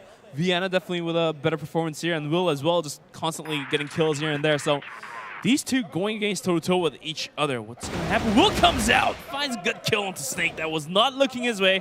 Now all down to Beva, goes up and over, finds the spray down, not going to quite catch the kill there as he takes the HP down though. And Will with the D is going to do it, and Beva falls out. And that will be another round being cleared out. Black Dragons just doing a great job on these retake executions, getting exactly what they need out of them in a 5-1 lead along with it here. Couldn't really ask for more out of them in this opening half. The confidence is at an all-time high, and everybody seems to be stepping up to the plate for Black Dragons to keep the dream alive of getting into that wild card round. But still, they've got 5 more rounds and a whole nother map left if they want to make that happen. Beva with a little bit of mist up there had to call damage there and die out, but looks like Vienna spray down, gets Snare. Snake is going to be quick to return the favor though. So it's going to be evening things out to a 4-on-4. The aggression from Anubis backed out. MG almost getting spotted out there as Totson finds a couple bullets into the vent there. And now, Snake down half HP with the bomb. And is going to be rotating in towards B bomb site. Looks like they might just watch for any global risk aggression. And now Anubis, they've got to make their move soon. Looking for that early mid control. They do have Totson underneath in the B tunnels. Not a whole lot of presence aside from Will, though, getting aggressive on A long here. Looking into A connector. Doesn't spot anybody just yet, but the timing could benefit Anubis here as they do sneak 3 players over in that direction. But here comes Will pushing out for that potential mid pick. Still misses them on the timing just barely, and now 3 players seem ready to go to A. All right, they still have a couple smokes, a couple flashbangs, 4 Just ready to be thrown in down towards a bomb site. We still have MG, though, posted up in the boxes over there. Might be able to find a lucky kill there. There we go. Opening up to Doom. Stops the aggression coming through. The flash is going to blind Will, though, so that might allow a player to sneak into the site. But no, Will says completely no. Takes the kill action as well, taking one. Beva returning the favor, now down 1v3. And this time around, it's going to be all on Beva as Snake is going to be down dusted. 1-on-3. Action peeking out corner. Quick one tap. What the heck was that? Beva with a quick kill. Almost evening things up, but Will pops out from the smoke, gets the headshot. It's going to be the round cleared. A nice play there from Will at the end. Being patient in that cubby, waiting for his teammate to peek up and making sure the trade was secured. No 1v4 today for Anubis, but still a 6-1 lead for Black Dragons. Massive momentum on their side now in the second map. We see early on as well, 3 players already going for control of the lower B tunnels. Meanwhile, Anubis quickly sending 3A long. Now, rounds looking 6-1. Black Dragons looking to close this one out in their favor to go in. Now the aggression is on. Will gets flashed out, has to back off for a little bit. And now Anubis going into the site, gets taken down by action. That's going to be Doom. Snake returning the favor. MG with a quick kill, but Snake comes up and over, takes down MG. Knocks him with a wall bang, though. Is going to kill Snare. Once again, Beva and Snake to make this magic happen. This time, though, they've got a much greater advantage. They've got control of A, and the bomb is planted. Knotson and MG both lower on HP as well. Snake gonna spot one on the back of GR Spawn, takes him down. MG now left alone in a 1v2. The time, though, already halved on the bomb. He has to move quickly. Snake and Beva looking to try and find him on an angle. Snake going for the wide swing, takes him down. And finally, Anubis get an answer on the board. 2-6 as we go into the final round of the half. Now, depending on who takes this final round, Black Dragons might be smiling, or it might be a still a little bit of frowny face, not crying at all, as they are definitely in the higher favorite of 4 rounds differential for now. And they might even things out to 6-3 or 7-2. Doesn't matter. They're still up on the round. That's the spirit continuously living on. And now coming down towards middle is going to be a couple nades. We do see Totson once again peeking out towards a bomb site. Is going to be backing out here. Vienna holding on though. How do you think that's going to come into play? He's got a nice angle here, hoping Snare will go for this challenge onto him. Not going to be met just yet, but Beva sneaking into position as well to maybe help him out. Right now, Anubis just waiting to see if there will be a mistake made from Black Dragons. Totson, though, looking to try and sneak his way into mid, maybe for an early pick here. Knotson holding underneath the bridge, so there's no clean path into this one just yet for Anubis. Now playing with the clock here, Anubis, sprinting it down to minute 30 seconds. Bomb posted closer to A bomb site, and the rest of the players looks like they're just going to back out from B, going closer towards A. Smoke off the connector, smoke off global risk spawn, and looks like they might just go for the big swing around towards the spawn here. Totson going in with the spray down. Action finds quick one onto Snare, so that's going to close things down. But Snare down, Doom down, Totson down, and MG as well going to find a come up to Beva. Will tapping, Will taking, and that's going to be a round yet again for Black Dragons. Yeah, I mean, a 7-2 half. You couldn't ask for much better performance from Black Dragons in that opening half. They did all that they needed to have the impact needed to close out this map. Going into their second half, they're going to be looking for some aggressive play still, I think. Only 3 rounds means they have some flexibility to maybe try some things out and poke across the map a little bit more aggressively than what we saw on Eagle Eye. Right now, though, we see Snare. What a headshot. Takes down Will Be Long early. Not what you want to see if you're Black Dragons to kick off the half. Snare quick with the arm shot there. And is going to open things up for the defense. As we did switch sides, and even though Anubis only has 2 rounds in their pockets, this might change things up. Misses the arm shot, takes out the pistol. Okay. Action finds that unlucky headshot on himself and is going to be going down dusted. MG goes for the pot shot. Not going to happen though. As going back to what I was just saying before, after switching sides, teams tend to do better, I feel like. Yeah, defending on this map, definitely the comfortable side of the map to be on, and you can tell just by the way Anubis is playing, they know they're not out of this just yet. It is going to be MG and Vienna looking for that opening to try and bring this one back in the control of Black Dragons, but there's just no opening to work with here. They've got to try something aggressive soon. With only a minute on the clock, it's not going to matter. Snare finds MG. Vienna left alone here on the challenge, gets the kill, but still a 1v5, almost unthinkable in this circumstance.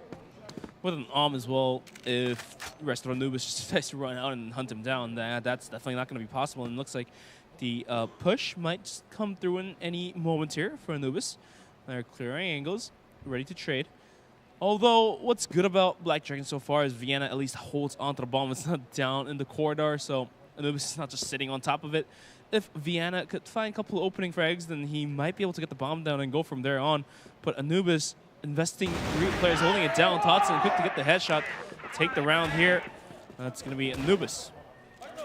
A nice round from them. I love the patience as well, not trying to hunt down Vienna one by one. They wait in the tunnels together, and they make sure that trade is going to go their way. 3 rounds on the board. Still some recovery needed to bring this one to a tie, but Anubis, they're keeping this one within their reach here.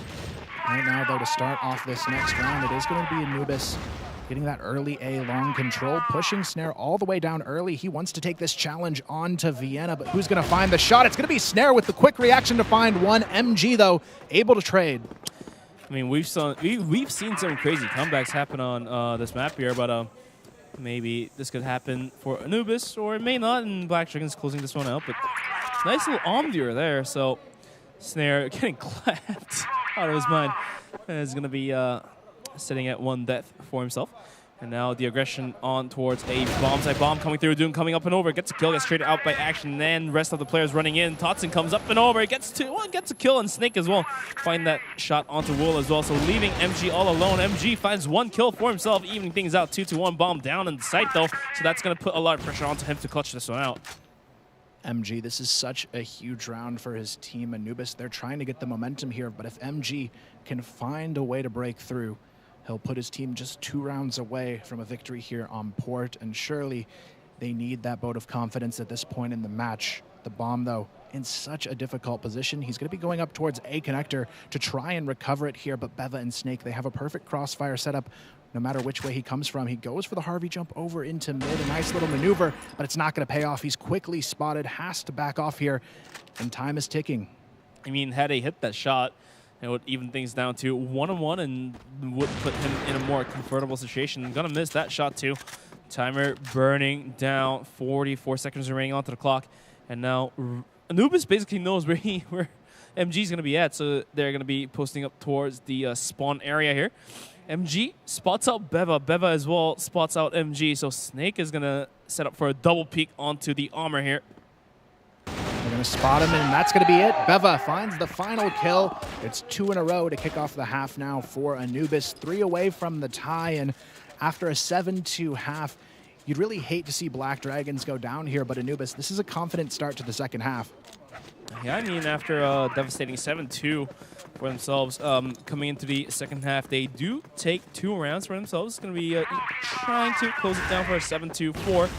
3 rounds differential, and more rounds to come in the future. But Anubis definitely looking a lot better here, as they did take 2 consecutive rounds, as they're holding onto their defense quite strong, firm grip. You can see here in mid, Snake sneaks behind the double doors on the Black Dragon side of mid. We'll see if they catch on to this position. He's so far forward, though. The mistakes could cost them if they don't check that angle. He's ready to flank whenever it comes through, though. But look at this, Vienna. Will he spot him? Snake, though, playing so patiently, waiting for that angle. MG gives him the free information. Look at the double kill. What a play from Snake. Looking for more still here from the backside of mid. Action, though, swings out mid to take down Snare to make this one a little bit closer. Totson finds one over the top.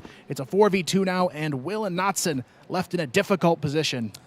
Oh my gosh, that is a true trigger discipline. You let the first one pass, so you get extra bonus for yourself, taking the 2 kills there. But now it's all down to Knotson and Will. Knotson, though, is going to be tapped out by Totson, and now all on Will. Finds one, trying to retrieve the bomb. Snake holding on to it, so he's going to have to work out some magic. Rest of the players are going to be rushing in from the backside, supporting the bomb here.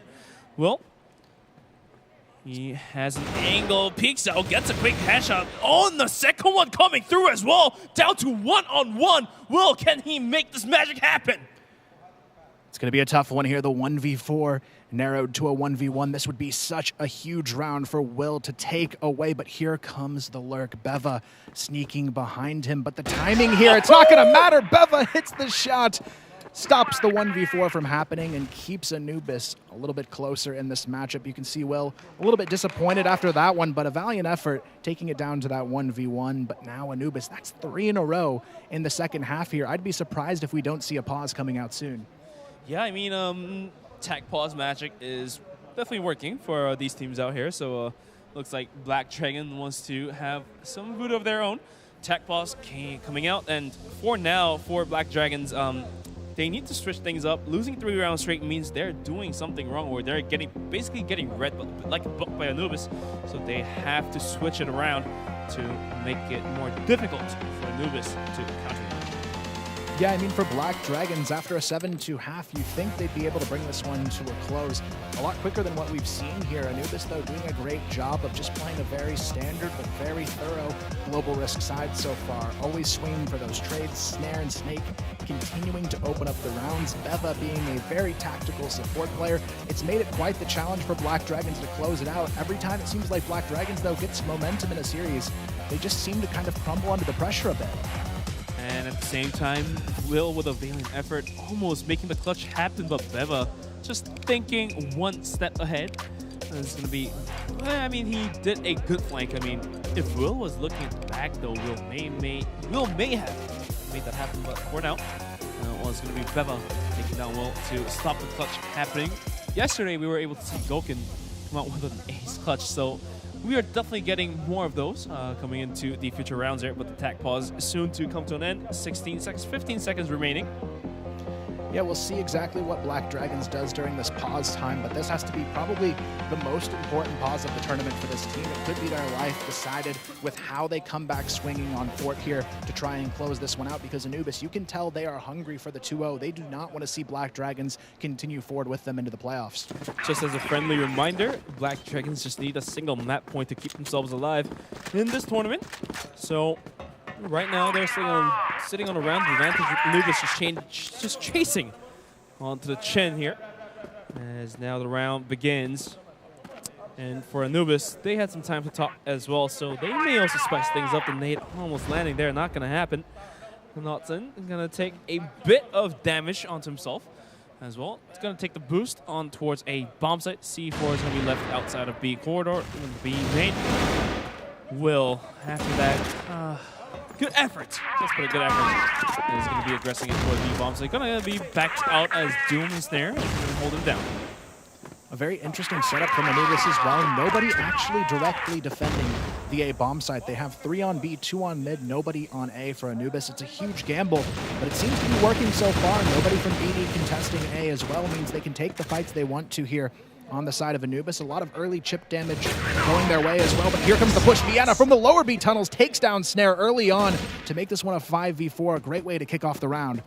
And now the bomb as well rotating in. Beva holding onto the site by himself. He might be able to spot a player out here. The flash is going to come through. Not going to, does blind him, so he doesn't. Oh, these players crossed each other.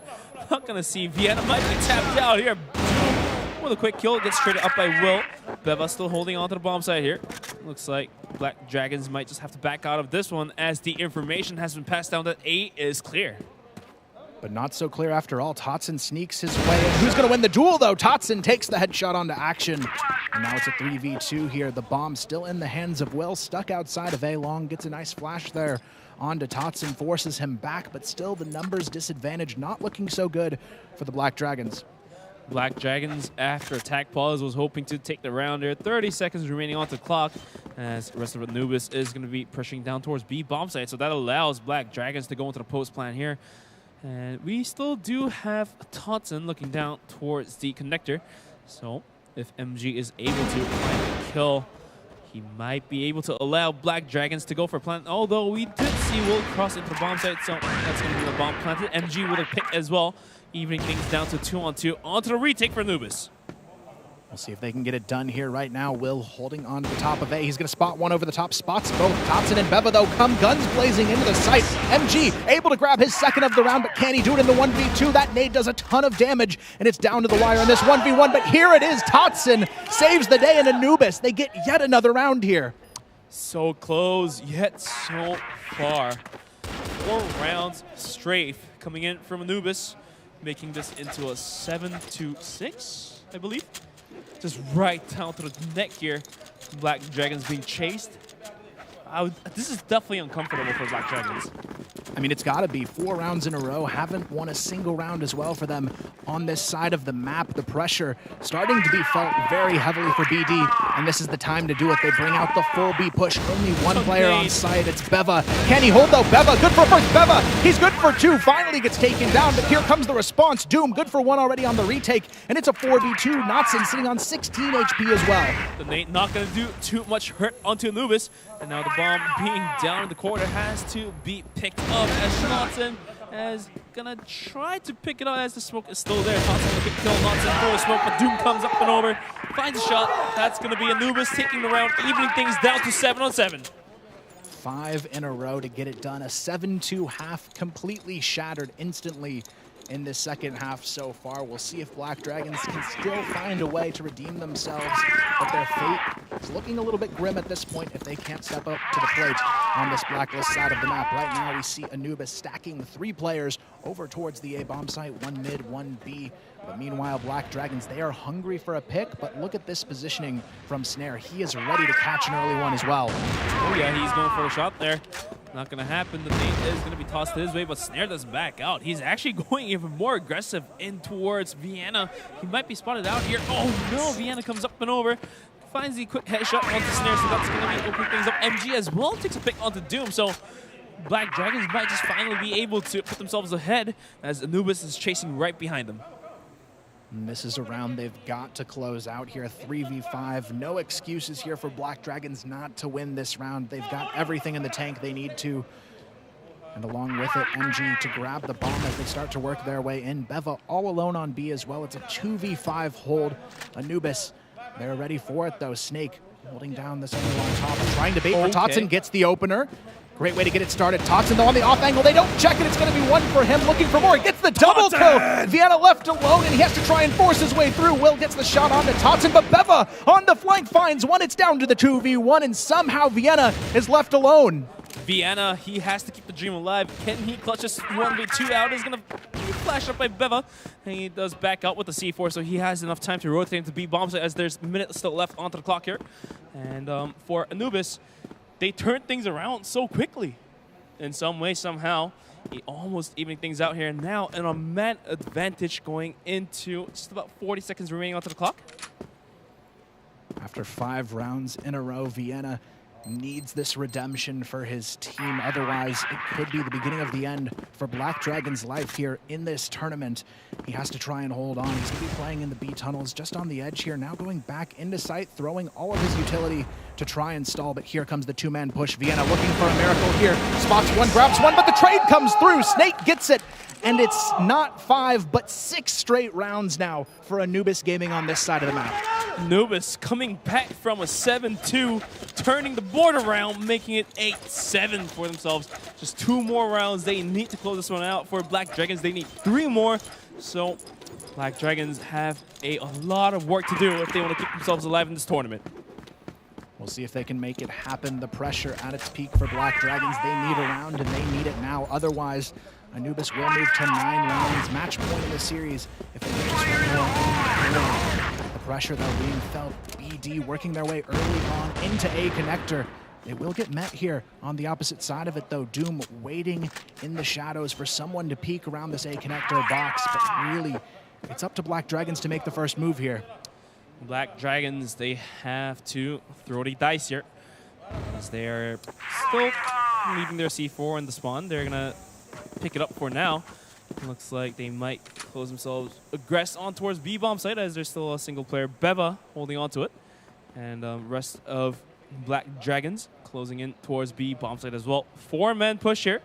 Beva solo to hold it down. Snake gets picked out. Action with another kill, so B's completely open and the dream lives on. 5 on 3. We saw this in the previous round, though, and they did let it go, so they still have to be careful here. Totson already opens up on the lurk, finds one. Snake and Doom find another together onto Vienna. It's already narrowed to a 3v3 here for the retake. The bomb getting planted here by MG, but here comes the quick flank. Are they ready for Doom to quickly swing out here? It's not going to happen, but just in time, Notson saves the day, finds one, and it's down to the 2v3. Snake whiffing that shot is not going to secure the kill for himself. Snake coming up and over. Totson as well. Just going to be peeking up this one. Almost getting caught out by Will. MG with a kill as well. Black Dragons keeps it alive. And now this is where it's all going to come down to the final 2 rounds, 8-8, 2 left in regulation, to see if Black Dragons can find a way to close it out. Overtime, a very strong potential now in this matchup, but Anubis, they are hungry for this early pick in the round. Snare looking over the top of mid to try and find one, but the smoke screen cancels things early. Going into overtime is going to be problematic for Black Dragons. They want to close this one out here right away. They don't want to risk anything else, so they need 2 rounds desperately to close things out. Even a 9 is okay because they still have a chance to go into the overtime here, but Vienna in action, pushing it to the side. Snare catches one. Vienna takes the kill onto Snake, so the aggression is on Action as well, taking 2 kills for himself, Thompson down. Snare, though, is going to be picked out by Action, so the bomb site completely open, C4 down. They have to go pick it up and go for the plant here, but this flashbang is going to hold the retake here. And they're just going to full commit to it here. Beva now left alone in a 1v3. He does have a lot of HP to work with, though. So Black Dragons, they've got to be careful. Notson wants the kill here, but he just can't find it. Both players here on the top of A looking to try and take down Beva, but there's still only a little bit of time to work with here to make this happen. Beva, though, very low on HP. There's no way he should sneak away with this. He's going to spot Action. Action looking for the re-peek here. Should be able to get it. Beva somehow still alive, though, snaking around here. Comes up and over, takes it onto Notson, finds a quick tap onto Action, but Vienna finally securing the kill here to put themselves on 9 rounds. Match point for Black Dragon. What a way for this to come down to. It is tie or die for Anubis on map number 2. We'll see exactly what's in store here for Black Dragons, but right now match point is on the table for Black Dragons to try and work their way back into it, but still only time will tell what's going to go down here. Set point now for Black Dragons, 9-8. One more round. They need to close this one out to put themselves back into the game. Although Anubis, that's a great effort. Beva almost clutching that once again. Sad face. Will and Beva, they're definitely performing out of their minds here. Now Snare with a quick arm shot. Vienna didn't even know it was coming. And it's going to be put down 5 on 4. Man advantage. Anubis might just be able to take this into overtime, but we still have to talk about it. Snake finds a quick headshot, so that won't put Dragons in a tough spot. MG, though, returns some favor, but the man is going to be 4 on 1, and now quick for Tots and Doom to close it. Let's go into overtime, boys. Black Dragons, if they want this, they're going to have to show us all the way into overtime. What a comeback, though. A 7-2 half answered with another 7-2 half from Anubis to fully claw back here and make this match truly go the full distance. But now Black Dragons, the pressure is on. They still need to win this in overtime if they want to take this to map 3. Anubis could still manage the 2-0 in this series. Anubis definitely on the upper hand here if they're going to overtime as they start Blacklist, as they're feeling more comfortable going to Global Risk after the first half of the first overtime here. And this is going to be the first overtime of the first series of today. So we're definitely getting more rounds to watch. Will with a quick opening onto Totson, holding the aggression down, peeks up and over. Doom coming out. Vienna with a quick 3 kill for himself, holding the aggression down. Snare all left by himself to make things happen. Snare 1 versus 4. Surely not if you're Black Dragons. You've got to shut this down. They've got the C4 as well. Everything they need to win this round. MG, though, gets spotted out. It's going to be 1 kill at least for Snare, but on 18 HP, that should be all he's able to get in this one. Black Dragons still holding down this bomb. The time is ticking for Snare to make his move. Black Dragons, though, very safe in this one. They do not want this round to slip away. They're definitely covering the angles for each other, but as we speak of, Snare finds another arm shot. Vienna goes down. Can Snare find one more? Closing it down to a one-on-one. Action almost being spotted out there as he was crouching if he was standing up. Snare would have caught him in the sliver of the angle here. Snare now crouch walking. Closing, he's spotted out. Action, he stood up in the wrong time. Snare backs off with just about 18 HP in his backpack. Is not going to risk anything here. If you're BD, you cannot lose this round, but Snare, such an insane sniper in these type of situations. He's got the potential to make it happen, but that bomb being down is such a disadvantage. The other BD player playing on A long. It's going to be Knotson holding that off angle, but Snare misses the shot onto A top as well. The time starting to tick away from him. He's got to make his move soon, but these two players are playing extremely safe against him. Snare, though, how will he decide to approach this one? He's going to have one more shot to get it, but Action, this may be the move here, playing off of the top of site now and putting even more pressure onto Snare to push in. Or will that risk Black Dragons to lose the first round into overtime? Snare, with the clock against them, has to pressure into the site here. Has the arm in his hand and a dream. Can he make the flick happen before Knotson or Action puts the blood into him? There we go. Action securing the kill and the round for Black Dragons. The hope is there now for Black Dragons to kick us all the way towards map 3. They are just 3 rounds away from making that dream a reality and fighting one more map to keep themselves in this tournament. We'll see if they can make that happen, but right now it is all about the immediate response here. What will Anubis do to try and shut things down and still take this map 2 into their hands? Snare looking for that early pick over the top. Doom working his way over towards A with Totson trying to find these early picks, but Black Dragons, they are turtled up here and playing a really passive 2-1-2. 2-1-2 default setup coming out from both teams, as Black Dragons is also going to play 2-1-2 on the defense. And as Anubis now breaking their 2-1-2 is going to be bringing in a player to support themselves in closer towards B. Bomb site C4 still down, dropped towards middle. It's going to be Knotson to hold it down in a cheeky angle. Snare, can he find an opening onto the site here, though? Knotson, this could be the key spot here. It's not often checked, but if he missteps, they can see just the tips of his feet through the top of that window, so he has to be careful and keep jumping here so nobody jump spots him there on that angle. Right now, though, Anubis, they seem eager to work their way over towards that B bomb site. 3 players in the lower B tunnels. Could also make a play out mid, but Vienna makes a play for himself down A long, finds Snake early on here to make this one a 5v4, and here comes the pressure in mid as well. Snare already pushed up, and the 5v4 looking good for BD. Now Vienna with a nice kill, swinging out wide. Sometimes you have to take the risk there to open things up for your team. Action with a spray down is going to not capture the bullets for this. Oh, there we go. The wall bang happened. Snare down.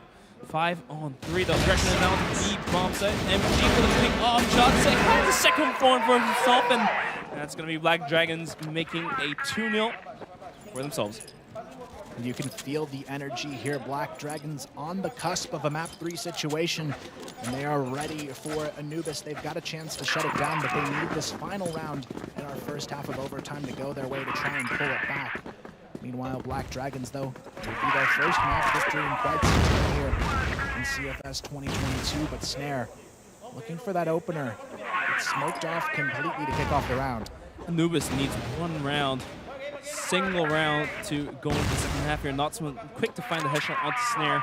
Is going to put the pressure onto Anubis. 4-on-5. Armor down as well, so that might put Anubis in a very tough situation to take the long-range duels. Now, Vienna as well, killing Beva. The pressure is really, really, really on. The burden is on the shoulders for Anubis. Doom looking to go for the jump spot here over the mid bridge. The rest of his teammates working their way into the lower B tunnels. Knotson going to hear that misstep, so he does have a lot of information as to where this push is going to come from. Doom, though, this is the key position here. Catches Knotson off guard, misses the shot, can't find the follow-up as well. Has to get out of there before he gets taken down. Still a 5-on-3 in favor of Black Dragons, but there's no clean path to execute. And Doom is going to be holding this flank down as Will might think about coming down there towards Doom. The bomb rotating in closer towards B. Bomb site, we do have 3 players from Black Dragon holding it down. Will quick to find the kill onto Doom. So that's going to put even more pressure onto Anubis. 2 versus 5. And a big dream. Totson and Snake, can they do it here? Not seeming too likely. Action, quick double kill, takes them down, and it's a 3-0 half to kick off overtime on this first half. Nicely done from them, and now, going into the second half, all they need is one round, but we saw how much they struggled on this Blacklist side in regulation, only winning 2 rounds out of 9 on it, but now they need something big here to close out this map. For Anubis, they have to take all these 3 rounds into their pockets to go into the golden round here. They cannot risk losing the round here. Mates are doing some work, putting some hurt into action, taking them down to closer to about 60-70 HP here. Playing default as well as their default setup in the global risk side for Anubis worked out very well. The aggression early was going to come through for the A-bomb side here. Spray downs happening, shots being traded, Totson holding it down, and Snake, but Snare and Totson finding a kill of each. Going to hold the aggression down, and MG and Notson as well taking 3rd kill. 4th kill for Notson, 4K for him is going to do it for Black Dragon. What a way to close out this one. 4-0 in overtime. Black Dragons find their first map of the series and a 1-1 in the series score. Now overall, Black Dragons, they need one more map to keep themselves alive in this series and in the event here as well. We'll see if they can find that way to recovery shortly, but right now they have to be feeling very happy that they still have a chance to keep fighting. The fighting chance lives on, but because Black Dragon was able to close this one out for themselves, it's going to be a 1-1, and at the same time ranking, we should be talking about them. What's going to happen because Black Dragon won this map here? So in order to actually move through ranking, they need Black Dragons to lose this next map. They still have a chance if Anubis does take the series. That would put Black Dragons out 0-3. So this final map has a lot of implications, not only for Black Dragons, but for this entire group as a whole. The only team really safe now with their position is Anubis, guarantees themselves that number 2 spot, but now it's between ranking and BD, and the fate is all going to be in the hands of how Black Dragons can perform in map number 3.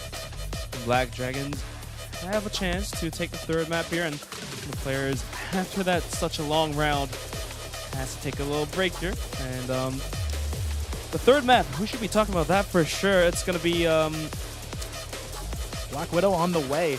And, you know, this could be a confident one for Black Dragons. It was the only map they won against ranking earlier in the tournament, so they should be feeling pretty good with it, especially after that big overtime win on Port. Looking at the stats here, though, pretty even play across the board on the side of Black Dragons. Everyone stepping up to make sure they could get this one done. So many key plays, but for me, it was a night and day difference in Vienna's performance in this game. He really stepped up to help his team as that IGL and get some extra frags on top of it. Oh yeah, Vienna definitely performing out loud, screaming out loud that he's a world-class player. As he was coming up and over, he was making some risky plays, and eventually risky plays turn into results if you land it.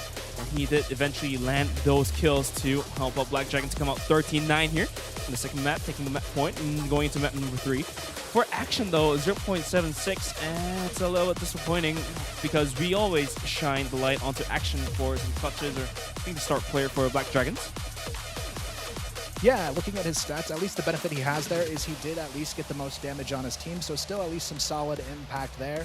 But we'll see what he can do moving into this next map. But right now, it is a 1-1 heated tie in our series as we go into Black Widow preparations. Our final map here, potentially Black Dragon's final map of CFS if they cannot find a way to close it out. But Anubis, they just couldn't handle the pressure of that overtime. And now Black Dragons, they've got this big opportunity to somehow, after all, make it through the group stage and into that wild card round tomorrow. I mean, going into the second map for Anubis, they looked good until they had that 6 rounds consecutively, closing it out very close to, I believe it was 7-7 at one point, and then 8-7 to turn things around. But Black Dragons were quick to take those 2 rounds into the pocket and make it 9, and eventually go into overtime and closing the overtime 4-0, which is very surprising to see. Yeah, I think it was really just Black Dragons rising to the occasion in that overtime situation. Looking at the first half, though, they had a 7-2 lead. Surprising it even came to overtime considering some of their performance in that opening half, but I think they just got a little bit nervous under the pressure in regulation, but glad to see them finally close this map out. I wouldn't be surprised to see Golden Round coming through finally. I mean, map number 3, although Black Widow, favored by Black Dragons. Anubis knows how to play the map well as well for themselves as well, so Black Widow now on talk, and I think Anubis is going to be starting a Global Risk, I believe. And we've seen Anubis knows how to defend really well on Global Risk coming into any map here, even for Eagle Eye as well. They were able to put out some great defense. So let's see how that's going to play out coming into the third map of Black Widow. Yeah, I think for me, the big question mark is Black Dragons on their BL sides. They've been very inconsistent. You saw them lose, I believe, 6 rounds in a row there to kick off the second half of that match. So they really have to get it together on that Blacklist side of the map. And if I think they have a chance to do that, it's going to be through Vienna as the IGL. I think he really needs to come together with this team and show them something new on this Blacklist side of the map to really have some stronger motivation going into this third map. Yeah, Vienna definitely stepping up from that poor performance in the first map. Going to the second map, he was definitely playing out. He was getting the critical kills to grant the rounds for themselves. And the real question is, can that performance be delivered into the third map? Obviously, he's feeling a lot more comfortable. He's definitely warmed up to, get some more kills going into Black Widow. But if that does not happen, and same applies to MG as well. He was definitely performing a lot better coming to the second map. So if these two players can notch it down for map number 3, then okay, Black Dragons stand a great chance taking this one here. But if it doesn't, Anubis might just go up.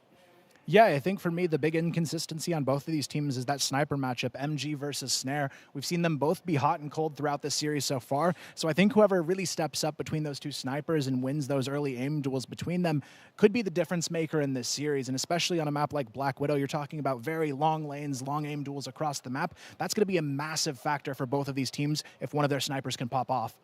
Yeah, I mean, Snare definitely showed that he can pop off. MG as well. It was starting off slow, but he was getting the kills here and there. But looks like the players are also ready, and so we are. So map 3 and talk, but at the same time, we have 2 more games coming up, I believe, after this. And what are those matches? We should be talking about them as well. Yeah, I mean, looking at the other matches coming up, we've got a lot in store for you today. I mean, Extenzy going to be playing later on against TeamMyth. Both of those teams yet to win a match at CFS as well. So we'll see how that shapes up later on in the day. Both of them fighting for their tournament life. And if this match is an indicator of that kind of energy, I'm loving these really high-pressure matches because you really get to see who rises to the occasion. Same applies to Lazarus, who later has to play against the Q9 Esports Club. But looks like our players are ready to go back into the game. Going to map number 3, it's going to be Black Widow. But for now, as we have spoken before, Black Widow, one of those maps where long-range duels happen quite often. So can Snare pop things off, or can MG do it? Let's talk about that in the future.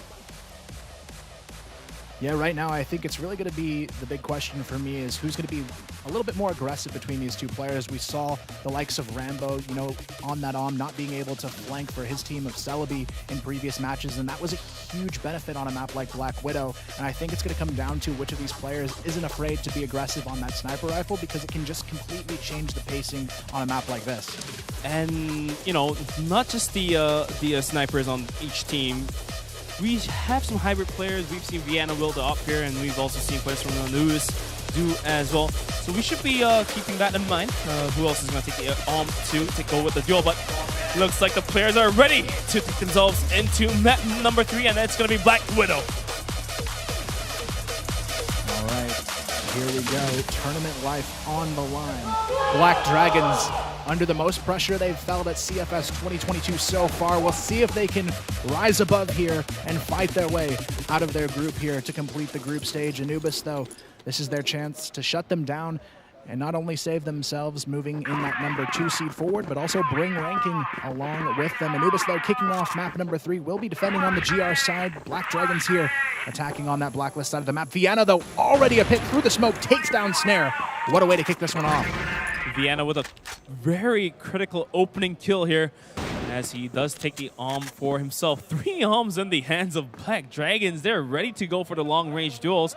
Snare gets clapped, and now for Anubis, the pressure is on 4-on-5. That's going to be Doom holding solo B, and the rest of Anubis is going to be posted up towards A bomb site.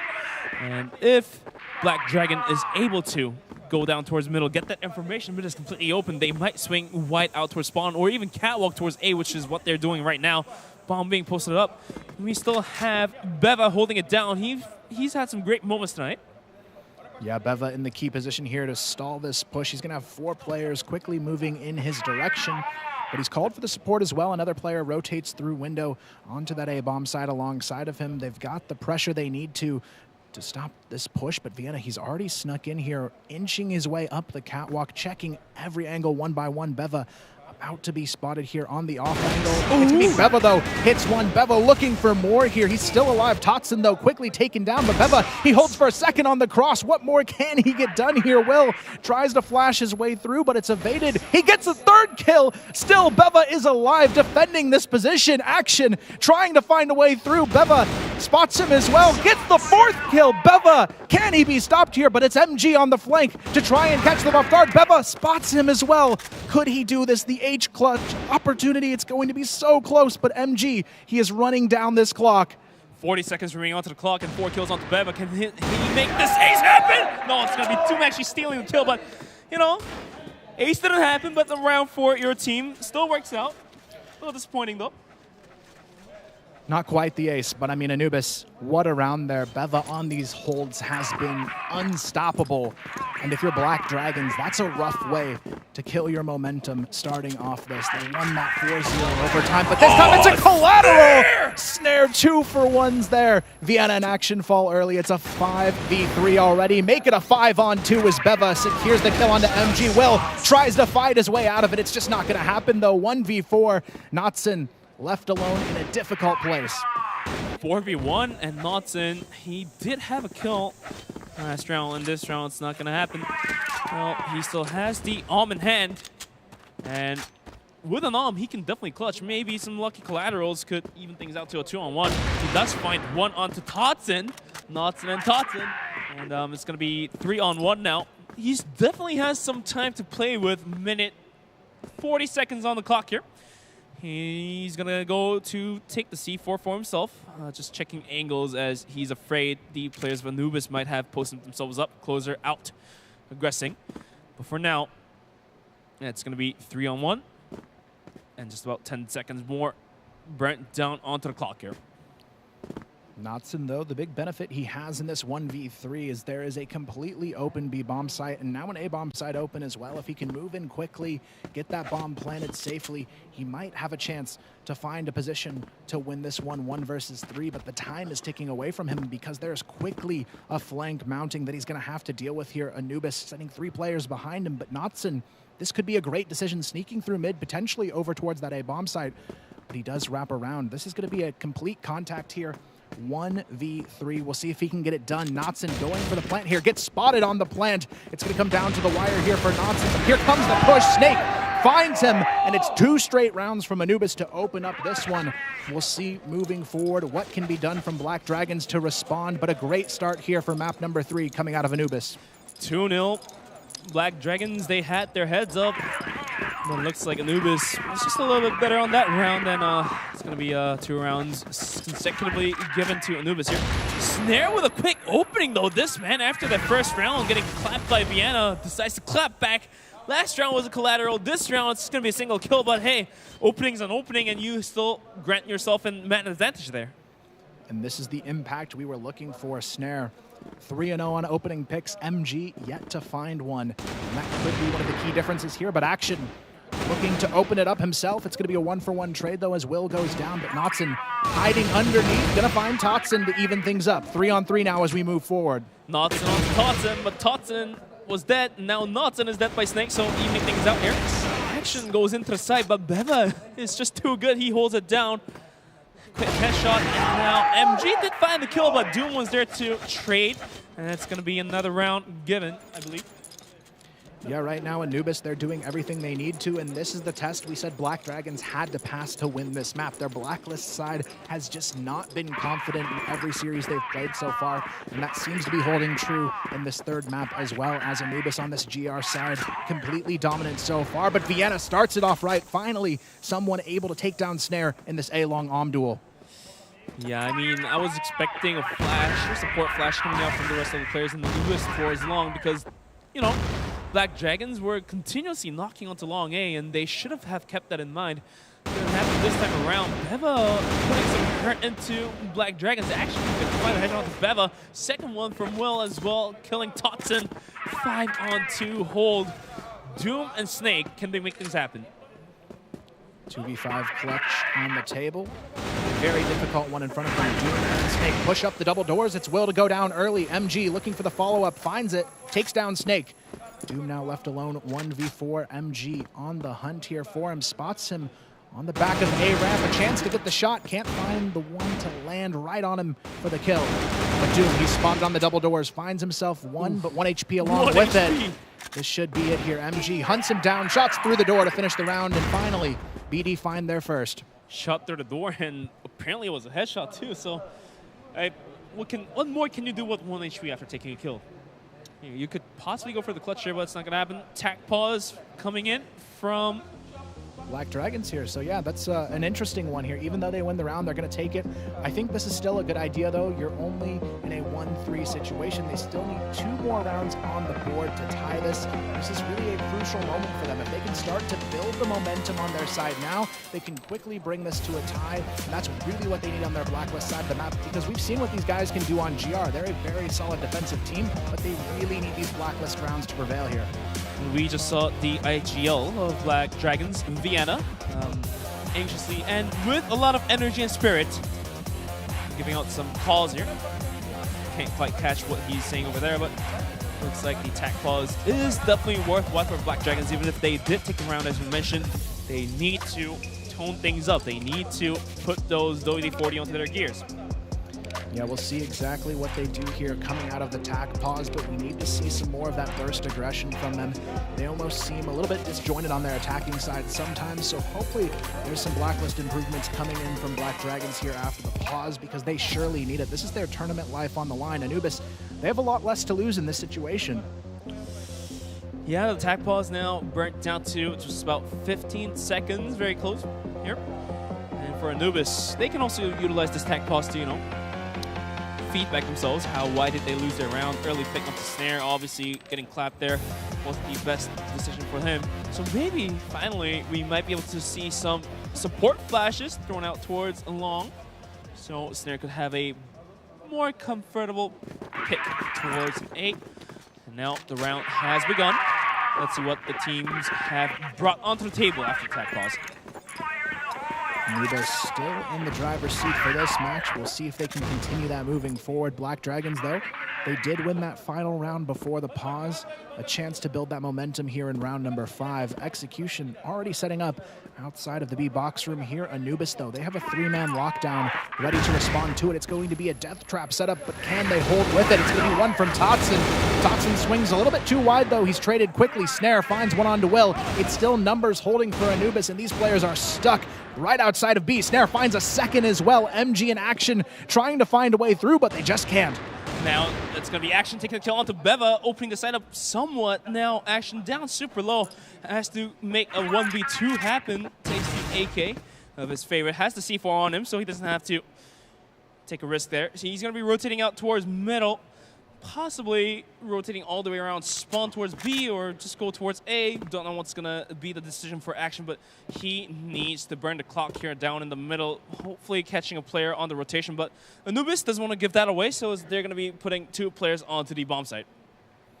Action, if he could find a way to win this round, it would be a huge momentum swing for his team. Snare about to get backstabbed as well. This could be perfect timing. Action, he has to sneak out the window, though. It's not going to happen. Not today. It's 4-1 now. Anubis extends their lead even after the pause. Black Dragons not getting that value they needed. Black Dragons were posted up for a quick aggression onto B. Bombs after attack pause. It looks like that's what they brought onto the table, but that completely shut down by Anubis, making Anubis on the lead by 4. So 4-1 onto the round. Zero Vienna could be taking some damage. Snare, though, gets a bit of a favor of his own. Vienna finally eating the nade to himself. Is going to be taken down to 40 HP. Black Dragons doing a good job of getting their utility out there, but they still don't have a lot of map control to show for it. Will, is sneaking his way up the catwalk, but they still have to be careful and remembering what Beva can do from that position. He's done so well throughout this matchup so far, but Black Dragons, they've got to try and find their way through on this blacklist side of the map. Still great map presence coming out from Anubis to start off this round, as they have pretty much everything locked down that they need to. But the aggression might just come through from long here, and Snake has to hold it down. Can he find a accurate spray down and spray transfer to get the kills? The setup ready, flashbangs being ready to be popped out. There we go. Aggression is now on Snake. Can he make things happen? The C4 being picked up though, so that's going to delay the aggression here for just a tad bit. We do see a player, that's going to be Vienna, posting up towards catwalk here. And he might be able to find the pick onto Beva, but Snake now onto the aggression. Couldn't hold it down. Action as well. And MG taking the kill onto Beva, opening up a side completely. Snare holding the off angles, taken down as well. Totson trying to get something done here from underneath. Notson, though, drops right onto him to make this one a 1v5. Doom working his way back up the catwalk, but he needs nothing short of a massive round to make this one happen, and it's just not going to. Vienna gets a much-needed round secured on the board for Black Dragons as we move to a 2-4 scoreline.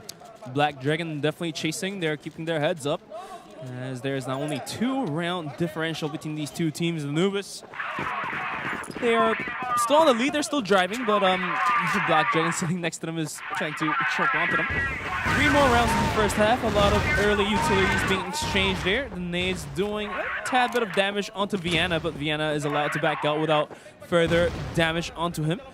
And now, interesting push coming out from Snare here. Might be able to risk this one up.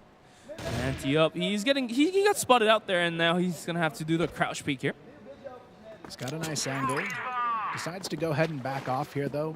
Probably a smart decision, as Action has now moved his way towards B-long as well. Still, not much presence across the map from the Black Dragons. Only Will here, playing for information on the catwalk, trying to sneak his way up here, and maybe even sell a fake at some point down the road. Still, it looks like the setup is favoring a little bit of a late B execution, but we can see right now Anubis playing this one very passive. Yeah, I mean, for Anubis, they don't have to risk anything here. So they're going to be posted back towards the bomb sites and cover the angles. For Black Dragons, they're going to flash these off angles out to clear it towards B bomb site, and the sound cues should have been given. So Anubis might just send yet another player down towards B bomb site. Bomb still lingering around B. We still have Will as the anchor player for Black Dragons to possibly catch any rotates, but that's not going to happen. Black Dragons, minute onto the clock, is going to be rotating down out towards middle. Now the pressure is building. Only 50 seconds here to make their move and get this bomb planted. They're going to go ahead and smoke and push through the mid-double doors. This is a huge risk, but there's no defense in place for Anubis. Totson has to hold on here from the doors, able to grab one, still looking for more. Totson not able to get anything else out of that one. It's going to be Action and Will who find one apiece to make this one a 3-on-4. The bomb soon to be planted onto the bomb site. Good opening, as Totson couldn't take more kills for himself. Doom coming out. Almost spotting the player out there now. Smoke's being set out. Snake might rush in as MG misses an arm shot. Snake goes out, but Action with the Deacons does it. Beva comes up and over. 2 kills. Quick. Bomb is there. Doom with a kill as well. Now it's all down to Vienna with an arm. But looks like the arm shot is going to be accurate. 1-on-1. Beva goes out spraying. The deagle from Vienna, though, is going to give Black Dragons the round they much needed. What a performance there from Vienna. Under the pressure of that 1v2, gets the job done. Perfect positioning, perfect shots to finish this one. And, you know, honestly, it's looking like a much better Blacklist half now for this team after all. Only 1 round of separation with 2 rounds left in this first half. We'll see if they have everything in the cards to bring it full circle and find a way back, and maybe they'll do just that. Will gets the opening pick. Snare, the arm for Anubis, taken down very early to kick off round number 8. Right now, though, we see a quick rotation coming through. It's going to be Notson working his way already towards the B box room. Action not too far behind with that bomb as well. With Anubis getting chased up to their neck here. 4-3, 2 rounds remaining on to the first half. Black Dragons, they're going to be aggressing towards B bomb site. Setup is out. Now 3 players holding it down with Totson, Beva, and Doom. Totson and Beva finding one of each, but Action takes 2 kills to equalize things out. Doom going to be playing the corner position here, trying to hang on to the back of sight. Snake through the smoke, able to find one onto action. 2v2 now as they look to try and hold on here, but the C4 still yet to be planted. Snake working his way into the corner position. Doom finds one. Doom, they're going to swing together. They'll grab it. 2 kills from Doom, closes out the round, and still the Black Dragons will be on the back foot here. 5 rounds now on the board for Anubis as we go into the final of the half. Black Dragons are surely in need of this one. I mean, for Black Dragons, after losing 3 rounds straight, having 3 rounds for now is still thankful, I would say. They just need to take this last round here to make things a 5 on 4, sorry. And the aggression onto long A did happen, so now they have control of long A. Snake and Snare had to back out of that one. There's a lot of flashes thrown his way. And for now, Black Dragons, they're thinking about rotating out from A as they're still controlling long. I don't know what the plan is here for Anubis. Right now it seems to be looking at Snare here, trying to find that opening pick for his team. He'll be smoked off though, has to get out of there and play this one a little bit safer. 5-3 though the score as we sit in our final round of the half. They're looking to try and make this a 6-3 on the side of Anubis to close it out. Knotson spots Snare on the box room door here, looking for that early trade to maybe go the favor of Black Dragons here. Knotson's starting to slowly slide in position, but the rest of his team looking to group up for an A hit. Black Dragons playing this one out very slowly. Still holding on to default, burning the clock down to half. 1 minute, 22 seconds remaining on it. Anubis now thinking that there is something fishy going on. And is going to send another player down for spawn. It's going to be Vienna to open things up onto Totson. So the information has been given. The Q sign being given to the rest of the players as well. 3 players from Anubis stacking on towards A bomb site. And now the rest of Black Dragons rotating in towards A. This could be a critical moment. Anubis, they've got 3 on site still to defend, so definitely a situation they could come out on top of, but Beva, again, in the key position for his team, needs to come up massive when it comes to hitting these opening frags. Here comes the push, though. Beva, he's not going to find anything out of this one just yet. It's going to be Knotson who finds one. Snake gets the trade, but it's not going to be enough. He's left alone here on the back of sight. Dumbo comes in for the support, grabs 2 before going down, and now it's down to the 1 versus 2. Snake still holding on the site, but there's only 20 seconds to get the bomb planted. It's not going to matter, though. MG swings wide, and Black Dragons close the half with a round win of their own. And it's going to be 5-4 Black Dragons up to the neck here, as they did somewhat come back. It was not a complete comeback, but they were able to make back the rounds up. Going into the second half should be a little bit more comfortable than the last one. It was 7-2, so a tough one for them. For Anubis, though, they're going to be aggressing into the hands of Black Dragons. Yeah, this one really looking to come down to the wire. Vienna sneaking his way into that A-long position. Going to be playing behind the barracks here to try and hold on as the rest of Anubis works their way in for early mid-control. Snake and Snare, that dynamic duo, working their way up the catwalk here, trying to find some early information as they do set a smoke screen on the back of the mid doors. Meanwhile, we do have Black Dragons here in a passive 3-2 setup here as Vienna looks to try and sneak his way out the mid doors. This one could be tough. MG with an arm, holding it down, holding the corridor. Anubis is going to be flashing themselves out here. 2 flashes enough. MG finds one, doesn't whiff that. Goes for the repick, almost get a second, but Vienna is there to take the kill onto Snake. So 2 players down from Anubis. MG walling that, doesn't quite get the kill. Now Vienna with another kill. Doom is there to trade. Down 2 on 4. Bomb should be planted anytime soon. This one would like the round to come out on top of, but Doom, he's found one. What more can he do? 2 players now quickly pushing onto his position, but Knotson, rightfully so, not going for the early peek, waiting for the support of his teammates. But right now, Doom, he's going to back off here, waiting for that off angle. He tries to find the kill. Not going to happen, though. Action slides in, and it's tied up 5-5. Well, much deserved round coming through, but it's now a tie. And for Anubis, this might be the time to pull out the tac pause card here and switch things up. As Black Dragon's definitely on a roll here, and for tac pauses, it does kill the momentum as well. So definitely much needed tac pause could possibly happen here. But some early aggressions on towards B bomb site, not going to happen. Long doors has to be backed out. Snare, after some huge collateral, getting 2 kills, not really landing his shots for the pot shots through the smoke. Not going to happen as well. but this is sneaky. We see Will waiting at the edge of the door here. It spots out Snare. There we go. And that's an opening. Nice opener there from Will, just spotting on the long box. We'll see if that's enough to secure the lead here for Black Dragons, though. 5v4 Anubis looking to try and test their luck outside the mid-double doors. Vienna playing underneath catwalk, though. Gonna spot one, takes down Snake. It's 5-on-3. Dude looking for the repeat here. Can't find it. Vienna still alive in this position. And he's not taken down just yet. Gets out of there with 11 HP. And Anubis gonna back off. Now the aggression should come close towards B. Bombs I see for rotating in. Now straight out from action is gonna happen. That's a headshot. Doom returns the favor, though. Notson, you can't be missing those. Beva! There's there to take the kill there. 1v3. It's going to be on 1-on-3. Half HP. Holding onto the C4. And we have MG sneaking up from behind those. So that might close this round out for Black Dragons. Nope. MG's not needed. Vienna says, I'll finish it. And that will put Black Dragons on top. And now the chance is there. The opportunity to keep themselves alive in this tournament is only 4 rounds away for Black Dragons. It looks like we are going to see attack pause potentially coming out here, though, from the side of Anubis. There it is. This is definitely the right call from them. They're starting to lose their steam in this final map, and Black Dragons, they're on the cusp of a 2-1 victory. So this is a very key moment for Anubis to rethink their approach and maybe still take this one back into their hands. Kill the momentum and plan out something in ahead to stop Black Dragon from turning on the roll here.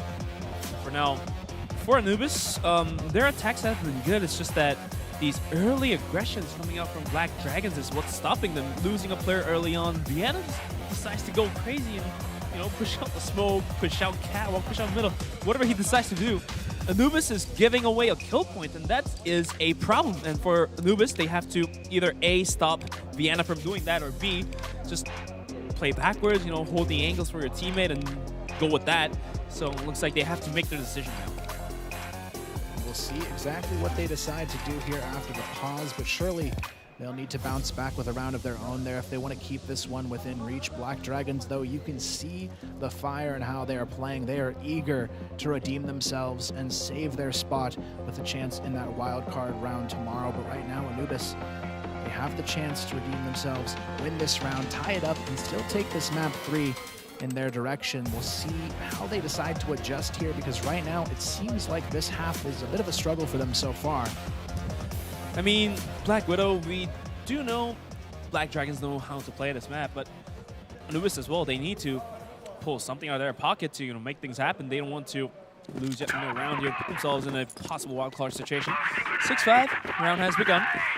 Can Anubis make this into a tie after this attack pause here? More flashes coming through, so now they're aggressing hard into A long. C4 still dropped outside of the doors, though, as it's going to be more of a default, just getting control of A here. We'll see what they do here. Anubis working one player into A long. The rest of the team, though, working for that B long and mid control. Snare trying to find an opening pick with that arm in his hands. Can't find anything just yet. The fairly passive setup coming out from the Black Dragons here could pay off, though. 3 players stacked in towards this B bomb site, which seems to be where Anubis may be heading, as they do have 3 players over this direction as well. Snare working his way up towards the mid double doors, and now they are slowly but surely working their way towards B. The setups could happen, or Anubis might decide to, you know, check out middle, just knock on it and go from there. But for now, for Anubis, they're going to close their gaps in towards B bomb site. Smoke is now out for the connector there. Slashes as well. The aggression is now coming through. As Beva taking some pot shots here. Notson is going to be on the hold here. He has to take some kills, otherwise it's going to be Toxic taking him down. B bomb site almost over here, but Will and Ash says basically no to it. Takes a kill of his own. Vienna takes a kill as well. So it's going to be down to 2-on-2. Bomb site completely open. Snare with a beautiful 2K on the entry here. It's up to MG and Vienna, both with arms, though, for this retake, making it much more difficult to try and find their way in without a pick. Vienna holding the cross on the B double doors here. Snare hopping underneath, finds one. It's going to be MG who goes down. Vienna now in the 1v2, a crucial round for both of these teams, but Beva He is playing in such a cheeky spot. He might go unchecked here. What a shot, though. Vienna takes down one. Can he get the double kill? It's not going to happen. Beva seals the deal. And just like that, we're all tied up once again here. And now Black Dragons, the pressure is back on. They were at one point on the lead for a short amount of time, but now the lead is gone. Evened out as Anubis definitely utilized the attack pause to advantage here. And Vienna with an early pick. The flash won't do much. The headshot coming through onto Snake. Snare coming up and over though, kills MG, so that evens things out. These bold plays, that's what both teams need, and so far, Vienna has one in his pocket, and Snare decides to pay him back. Great decision-making there from Snare. He knew his team needed something quickly to even the score, and getting MG out of the picture very early is only going to help his team as they decide where they want to take this bomb. Still, it's going to be a 2-1-1 setup from the Black Dragons here, keeping things spread across the board. Vienna, though, doing pretty good work with that arm in hand himself. We'll see if he can keep it up. Meanwhile, Anubis, again, slightly favorable towards this B bomb site. We'll see if they decide to ultimately take it that direction again. Will going sneaky, though, is going to be flanking outwards. Could be caught up by Doom or one way or the other. Doom spots out Will, so the calls have been given. Will has to rotate back in towards A. And for Anubis, their decision has to be made now. Minute 17 seconds remaining onto the clock with a man disadvantage. Looks like they might just have to post out for an 8. Maybe even crack down towards middle as Will rotate out from there. 3 players alive here for Anubis. No map control to work with. All of them grouped up towards their spawn, slowly working their way now up the catwalk. We'll see if they can find their way through towards this A bomb site. It's going to be Will and Vienna on the hold here. One on between the two of them. Will, though, a very solid entry fragger in these positions. He's got the off angle as well to work with. Here comes the counter flash, though, over the top. The push is coming. Vienna waiting patiently behind the corner here, but here it comes. They missed the initial peaks. Vienna, he's going to go down here, not able to find one out of it. Will has to help clean up, able to find one, but what more can he do here? Will spots a second, can't find it. These players are so low, though. Will, he's good for 2. Can he be good for 3 here? The last player sneaking up behind the triple stack, but here comes the 3-on-1 push. It's not going to matter. Black Dragons push through and find themselves the round. Returning it once again. Now the rounds look yet again in favor of Black Dragons. That hold down from Will was very crucial. Much needed weightlifting coming in from Will here. And some early nades, early over nades being thrown out towards middle, thrown towards B, thrown out towards A. But then Black Dragons don't get started by that. They just play B. And Eva and Doom taking a kill of each, but Will trades it back to 3-on-3. Some early aggressions down on towards A bomb site, completely opened up, bomb soon to be planted, going to post plant. Here's what it all comes down to. The retake coming out from Black Dragons here has to be flawless to get their way back into it. Vienna underneath, great shot, takes down Snare. Here comes the collapse from Will on A-Long as well. He's gonna have a fight on Totson. Barely gets that shot just in time with 1 HP left to work with Doom. This is still a winnable 1v3. Spots one, not gonna matter. Vienna saves the day. And Black Dragons are now on 1 round away from match point here. So we'll see if they can find their way to the finish line. 9-6 coming soon. It's 8-6 so far. One more round should put Black Dragons ahead into closing this game out. But so far, Anubis has to fight back. They're 4 rounds away from closing this map out. But so far, so good for both teams. And yeah. The arm onto Vienna is definitely put to work here. The hybrid player for and the IGL for Black Dragon here. Black Dragons as well pushing up here on A-Long. There's going to be a fight potentially onto action. There's no contest coming through from Anubis. They're going to back off and send this one all the way back into mid. Going to revert here towards that B bomb site take. It seems to be where they are most comfortable executing on this map, and surely they are in need of a round now. Otherwise, Black Dragons will move on to match point here. Here comes the push, though, from Totson, looking for those early frags over towards B, but look at this angle. Vienna, he is ready for them. He is ready to take down Anubis players with open arms here and hug them down. But Vienna with a quick kill. Nonsen goes in, takes a kill, but gets straight in by Snake. Vienna with a huge second one. Goes for another pot shot, not gonna land that. Suddenly, the blink of an eye, the aggression from Anubis is held down. And it's all down to Snare and Totson to do it, but Snare goes down to MG. Sniper versus Sniper didn't happen, and Totson goes down. Vienna with a huge 4K will hold the aggression down for Black Dragons.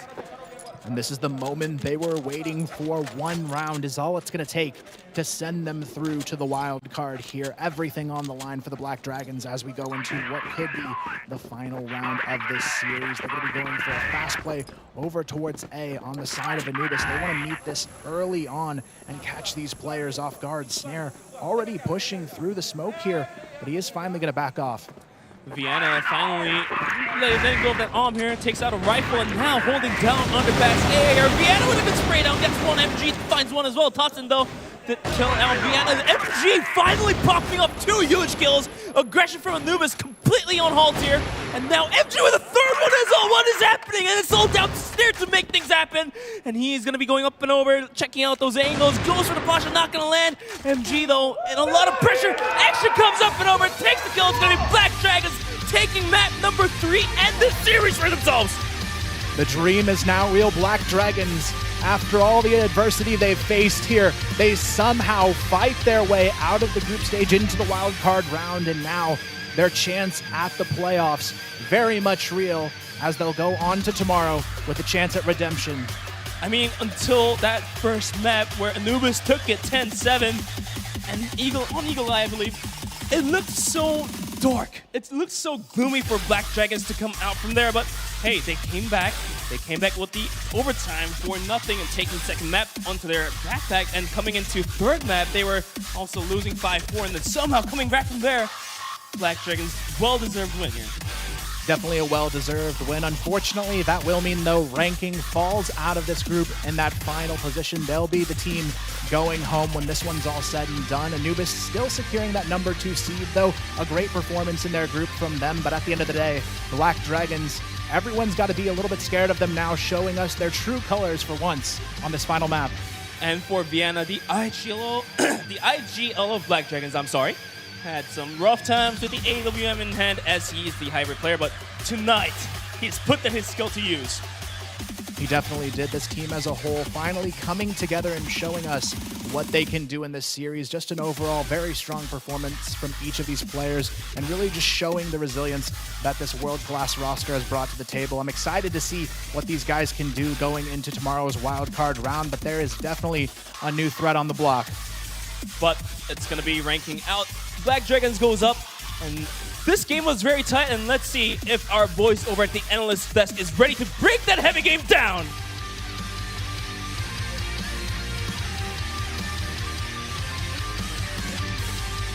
Big series for the Black Dragons. Absolutely essential to them, and they keep their CFS 2022 hopes and dreams alive, as they'll now be making it through to Wildcard Wednesday. Dropping a map to Anubis means Anubis will be second in the group.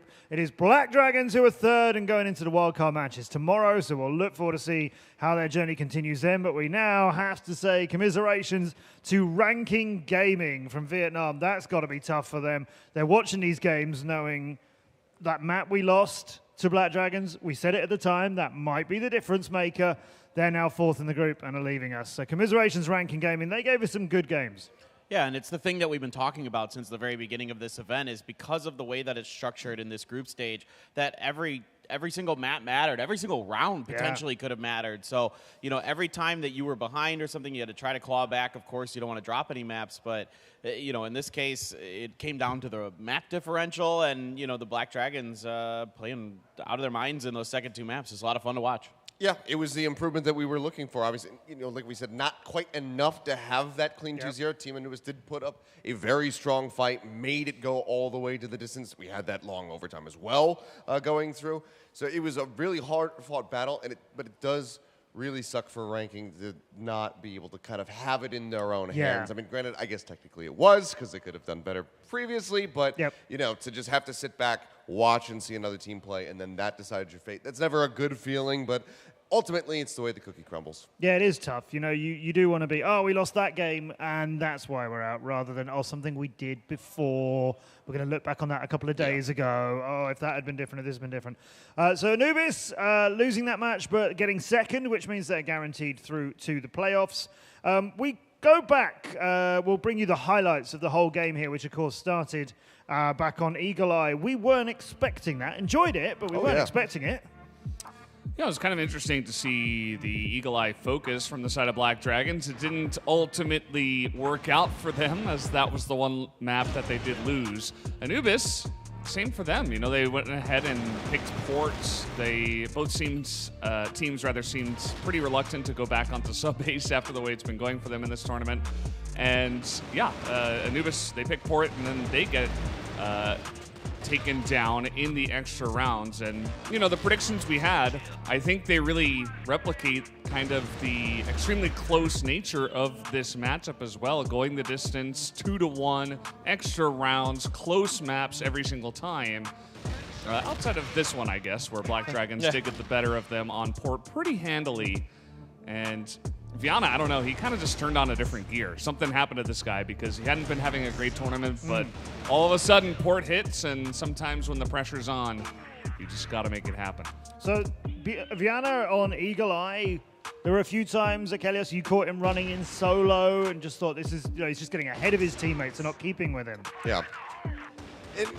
That was frustrating, but that started getting cleaned up as time went on. Eagle Eye was definitely rough around the edges. 10-7 scoreline at the end of it all. That was a very strong showing from Anubis. But as we got into, especially going over in towards those overtime rounds here for the side of Black Dragons, the improvements started coming through. You could tell that people were calming. The players were fired up. Vienna he stopped just kind of emptying down one side of the map all on its lonesome.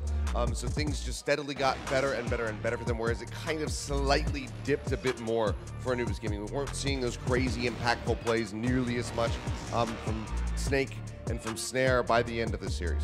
Yeah, and in general, it felt like once Anubis got to their blacklist side, especially on the last two maps, they really faltered. They really weren't nearly as clean and as organized as the Black Dragons were on their opposite end, on their attacking side. So, that's kind of the difference maker here. I mean, you saw it in the overtime on Port, where that was the one round that kind of, turned the tide, because yes, both sides were doing really well on their GR side, but the one round on the BL side for the side of Black Dragons is what kind of flipped the script there.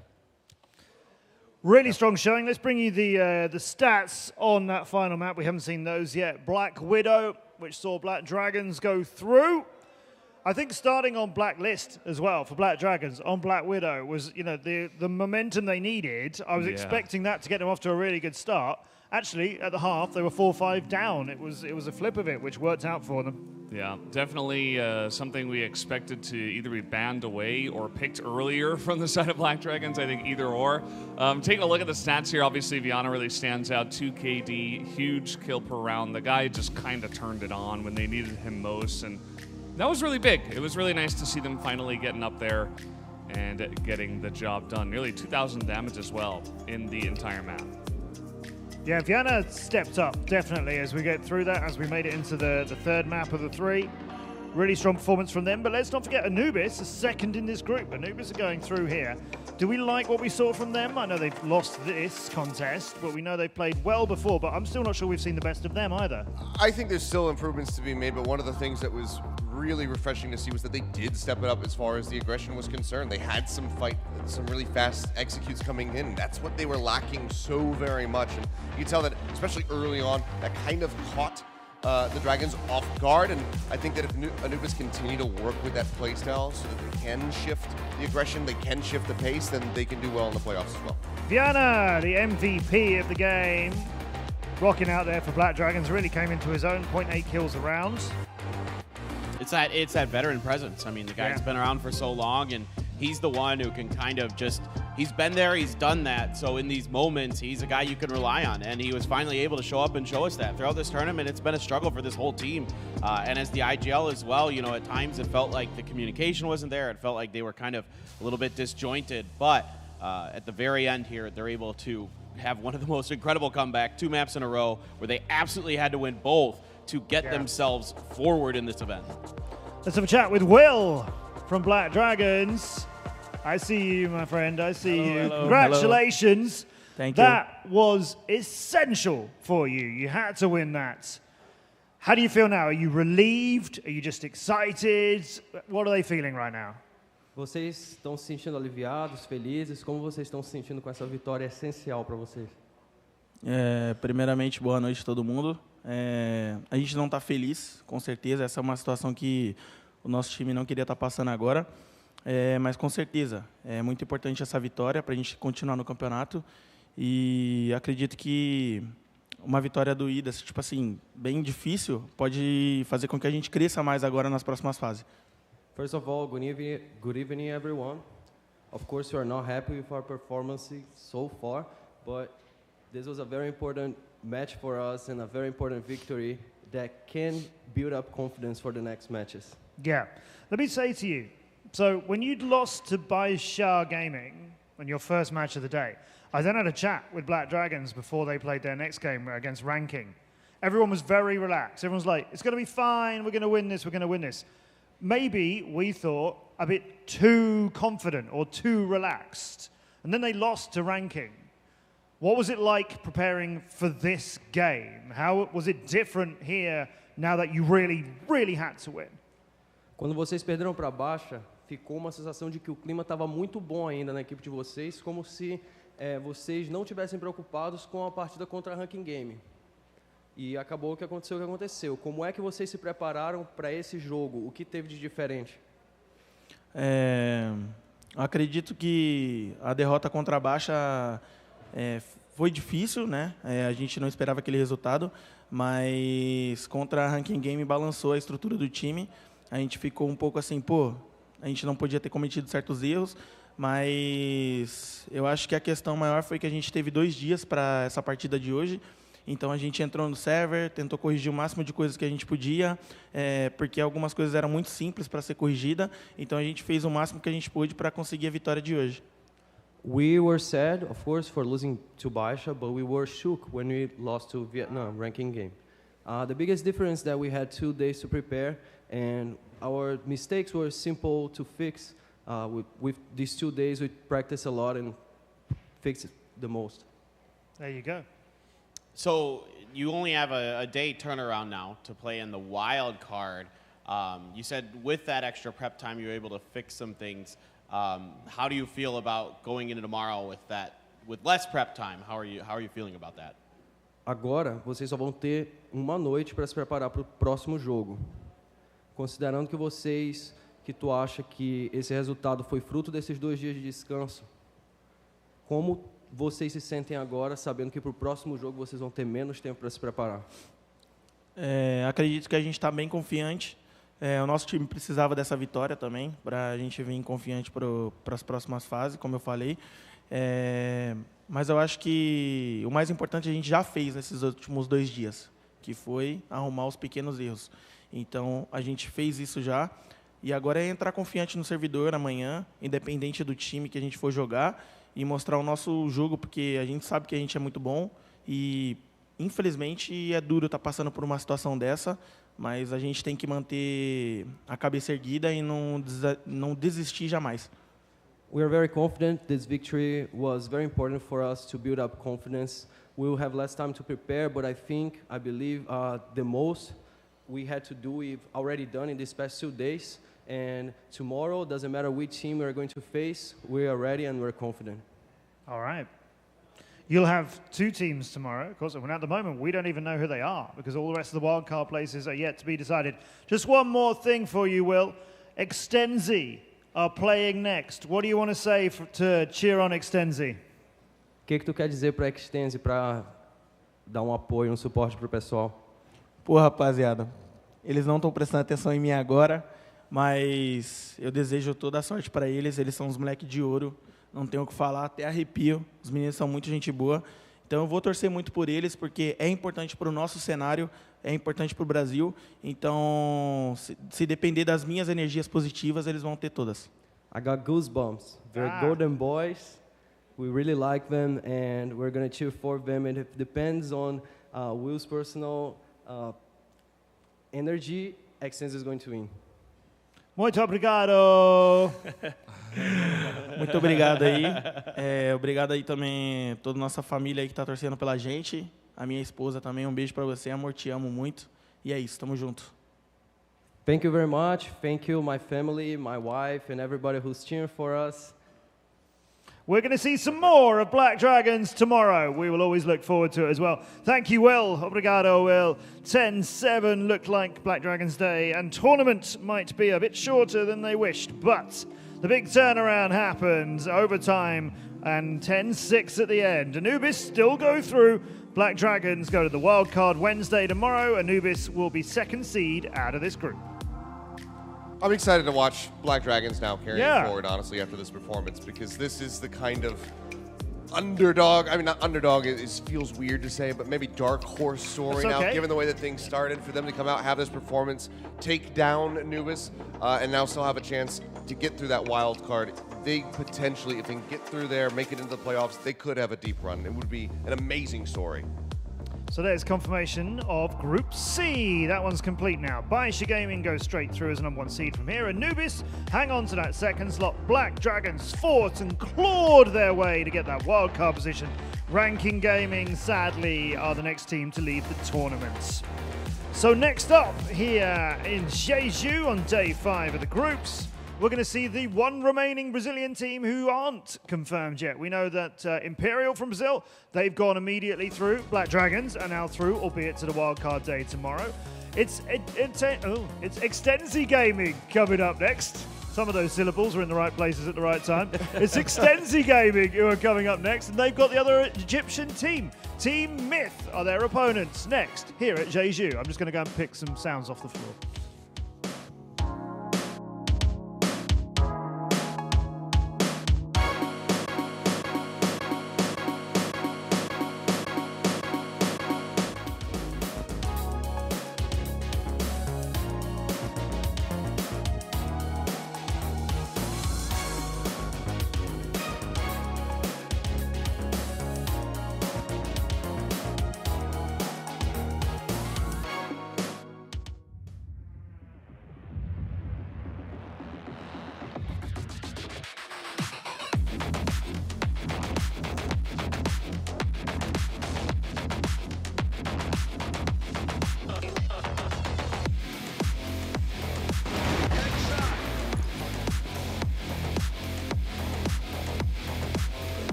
Wildcard Wednesday is what we're looking forward to tomorrow, when the third place team in each of our 3 groups battles to see who makes it through to the quarterfinals. 2 of those 3 teams will go through, so very good chances of you getting there, but we'll be playing all of those 3 games against each other when we're live to you at the same time tomorrow for Wildcard Wednesday, and we know that Black Dragons are one of those teams. Who else is going to join them? Let's go back to Group A, where we began a few days ago. It's Extenzy Gaming against TeamMyth. So, unusually, it's Brazil versus Egypt again.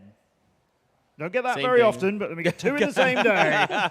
It's just kind of been happening. I don't know. It's the way that it all shook out. Yeah, it's just the way it all shook out. It's the way the results came out. It's the way the groups were drawn. It's just how it happens. But Extenzy against TeamMyth, and this one, like the last game, had all these different permutations out of it. Or if they win, then that team might go through. But if they lose a map, then this might happen over there, and Ranking Gaming fell. This one's a little bit simpler. Win, and we'll see you tomorrow. Lose, we won't. You'll be going home. It's a bottom of Group A battle. Simple math. Nice and simple. Simple maths, yep. Math is simpler, but We don't need a flow chart. No. No different options. no Venn diagrams. Yeah, this is good. Group A was just really strong. I mean, even Extenzy Gaming, they got the first seed, right, from Brazil. So Yes. they're in a group with Celebi and All Gamers, who also got the first seed from their regions. And, of course, TeamMyth, same for them. So, like, everybody is a first seed coming into this, and yeah, you can say, okay, on paper, maybe Imperial should have won in Brazil, and like it was kind of close between Anubis and TeamMyth, stuff like that, whatever you want, but like this was a super stacked group, and of course, it's understandable to me, especially after seeing the way that All Gamers just stomped Celebi, that you're going to take losses against them. It's just going to happen. So, yeah, everything comes down to the wire here. I think it's really just going to come down to who is going to play like Viana, like who's going to be that veteran influence, who's going to be able to step up to the plate, because I think both of these teams are pretty evenly matched, to be honest. Yeah, could be, at least on paper. I feel like we haven't seen TeamMyth yet. Strange thing to say when we've seen them play 2 best-of-3s, but I don't think they're playing at full strength. So let's find out shortly. First, here's the Brazilian team looking to follow the Dragons. This is Extenzy Gaming. Oh, I'll tell you what. It's the prediction. I'll pick all of those syllables up first and go and do this. Oh, hang on. Now, what have we got going on here? Oh. It's me and my brother Bench Yeah. voting for TeamMyth. Yeah. Okay, and why? It's time. The enraged counter. It's of course. Oh, that's Of course, of course. God. They should have been That's very right. angry after getting bopped by a couple of really strong teams. But no, TeamMyth is much better than the way they're playing. Like, there's 2 teams. Black Widow wasn't playing up to their main strength, and I think TeamMyth is maybe even worse than that. Like, I've seen them play so much better than they have here. Some of it has to do with the teams that they did face, of course, and I think Extenzy should be a much more handleable opponent now. We'll have to see how Extenzy plays as well up against a similar tier-level opponent themselves. I think that this is a much more approachable matchup, as Valdez is saying, but I also think that he's off the goop on this one. I don't know. You like sometimes he makes connections and he misreads situations. He thinks that Myth is going to take this. I think Extenzy are going to have this single-handedly. If you don't believe me, just play blackjack with him once, and you'll see that he doesn't know how to read a thing. So he's Who came out higher last night? Who was it? Who came home with the? Oh, okay. Okay. I picked the wrong day for you, didn't I, Valdez? Because you've had a few. I already got the first one wrong today, so I don't know. We're not going in. We're not going in. You've had your Celebi moment with a little roulette wheel looking like their logo. No, stop now. Extenzy Gaming. Hello. Let's see you now.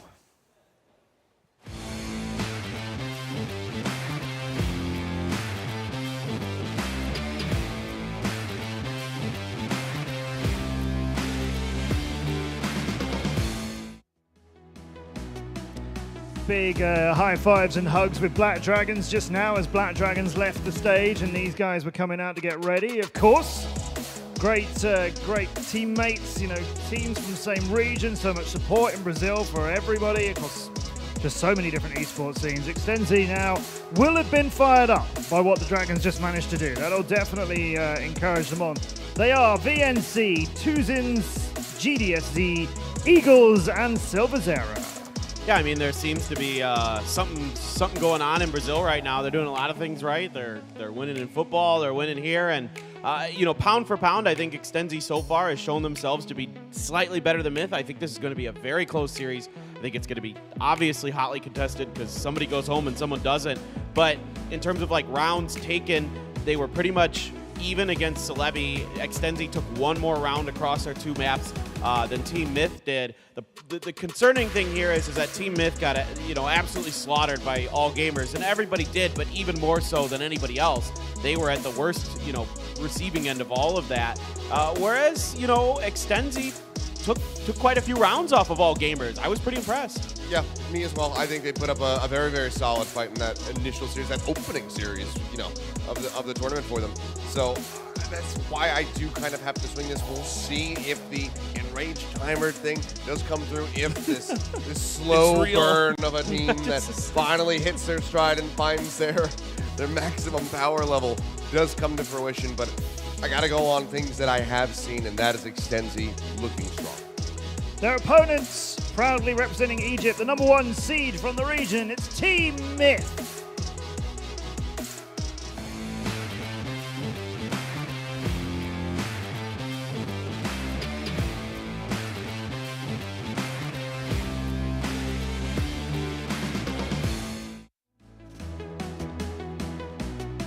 And of course, seeing their compatriots, Anubis Gaming, go through, albeit with a loss just now, but strong performances before that. They'll want to follow them as well. These two teams will have been talking before. TeamMyth, can they do it? They are JWoww, Alucard, Penguin, Horace, and Booker. Yeah, Valdez, can they do it? Yes. Yeah, Brendan. Yes. Still yes. No matter what you call him, he's still going to say yes. I think that the amount of rounds that you lost to all gamers will not factor into this matchup at all. And TeamMyth, when everybody gives up on them, that's when they start to perform. So we'll see if they can fight their way through a gauntlet here, figuratively, as they have a pretty tough opponent. Extenzy did look good. You guys are right. I mean, I think this entire group has been a gauntlet. As you pointed out, Group A, pretty much just the group of death. Yep. And unfortunately, somebody has to go home from this one, but we'll see if they're going to be up to task. I'm curious. Obviously, you have a lot more experience with this squad. You seem to think that this is going to be that slow build-up and that they will be ready to finally really step up to the plate and show their true power level. So if it happens, I'll be enthralled, but if not, I won't be unsurprised or anything, I guess. Sub-Zero and Booker. I really want to talk about this because Booker is a player who really needs to start stepping up. I mean, you can see that he is considered to be one of their aces on this team, no doubt about it. I think Alucard is going to be the other player that a lot of people look at on TeamMyth. But so far, Booker, 25 kills to 46 deaths. That's not going to cut it. His damage is extremely low behind all of it. So 100% TeamMyth. They're going to need, Booker to be raging out here if they're going to get this done, because he can't play like that anymore if they're going to get through. Yeah, I agree. I mean, then again, we have just seen some stark increases in turnarounds in performance. We were asking for Fiana to step things up, and then he absolutely did. Ended up walking away from that previous series with the MVP, so maybe Booker can do a similar performance here. Maybe he can have that go up over a short period of time, come into this one when it really does matter, when elimination's on the line, and just absolutely pop off. We'll just have to wait and see if he gets it done. So where are we going to see this battle take place, do you think? They've played, they're both here with 0 and 2, of course, but over there. In front of computers. Yeah. Oh, yeah. Right there. Right, with the That's where the battle's going to be. With the mice and stuff. Right. Is that what this is? Okay. What map? Maybe compound. No, I don't care now. Let's go talk to my other friends on the other side of the studio. Ankara and Mexico. Unlikely, I feel. There's been lots of losses on that, but what do I know? I'm stuck with this lot. Let's go and talk to Bench and ZZXQ. They know some things. Thank you, Matt. And paper thin there. It's a little too bright to look over there because we do see two extra light sources coming out. That was a bad decision to put those two together. Might have to split them up. But we're going to be moving into Extenzy Gaming versus TeamMyth. TeamMyth versus Extenzy Gaming. What are the odds here, Kyle? I mean, on paper, you got to give it to Extenzy. I think they have the advantage going to this series. TeamMyth, they're a strong team, but Extenzy, I think they just showed us a little bit more in their previous matchups. I mean, if you look at the stats, everyone on this team pretty well rounded. They just had a tough go of it with who they were up against. I think both of these teams having Celebi and All Gamers as your first opponents, it's hard to really see their true potential, but you know, now this is their chance to prove it going into this head-to-head. Yeah, I mean, also for TeamMyth as well, there's a lot of homework to be solved here. Booker definitely has to step up his game. We had a chance to talk to Booker personally for a little bit of while, and I mean, he was definitely mentally ready to get it done, but you know, you have to put out the results if you're a pro gamer. Your career's on the line. But it looks like the players are ready to go into the map ban picks, and what are the favorites here? We did see Alucard going to Mexico with some XMs in hand instead of wheeling the AWM there, and he was able to find a couple kills. I think it was a triple kill at one point, and then after that, just decided to just drop it, go back to the YOM. So maybe a possible Mexico could come through. I also see a very slimmer chance of Eagle Eye if possible. Yeah, it's definitely a possibility. Another map that stands out to me in this ban pick phase is Compound. I mean, they put up 7 rounds against Celebi on the side of TeamMyth, which is nothing to scoff at. I mean, Celebi looking really strong in that group stage. If you can get 7 rounds on them on Compound, I wouldn't say it's out of the question TeamMyth could pick up a win here against Extenzy on it. So Extenzy, I would expect if they've done their homework, a Compound ban coming out here. You can see, though, ban number 1 from TeamMyth going to be Eagle Eye here. Not really much surprise there with that one. It's a map they've somewhat avoided here, but Extenzy surprising me with the Ankara ban here. Maybe it's just playing to their own strengths and weaknesses instead. And now Myth going on to their first pick of their set here. Since Ankara and Eagle Eye being ruled out, I mean, they could definitely build out for some Compound. I was about to say that. So we're going to be able to see some Compound, and now it's Extenzy's turn to go for their map pick. And yeah, I mean, Extenzy definitely looks a lot better on stat sheet, but as our brother over there, Valdez, was just mentioning, their rage meter is ready and looks like they're ready to take it down to port. Yeah, I think, you know, this map pool actually looks really solid for TeamMyth. Compound is the best map we've seen out of them so far. Extenzy allowing that to go through. A bit of a surprise to me following that up. Port, a strong map for both of these teams. I would say they're pretty comparable on it. So it's going to be a tough one either way, but I actually think Myth getting a slight edge here in the first picks of this one. We'll see where it goes for map 3, but right now I think it's sitting solid for TeamMyth and what they've been able to accomplish here.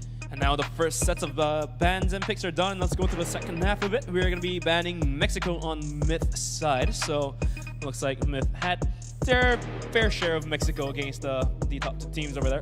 So Mexico being ruled out, that leaves 2 maps in the top, and it's going to be Black Widow being banned up by Extenzy, leaving Sub-Bay. So we're seeing some very standard ban picks coming out, I believe.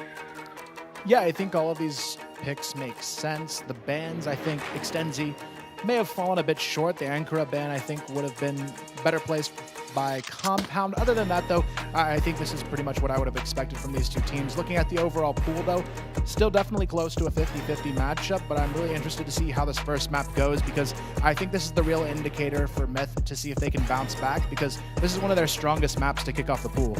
I mean, it all comes down to who starts where for Compound. So it's going to be Extenzy Gaming starting on Global Risk, and it's going to be Myth on the Blacklist. And, you know, sometimes I do get a sense that attacking as a Blacklist on Compound, there's a lot of struggles that happens, especially when you're playing against a team that's just a tad bit better than you on stats.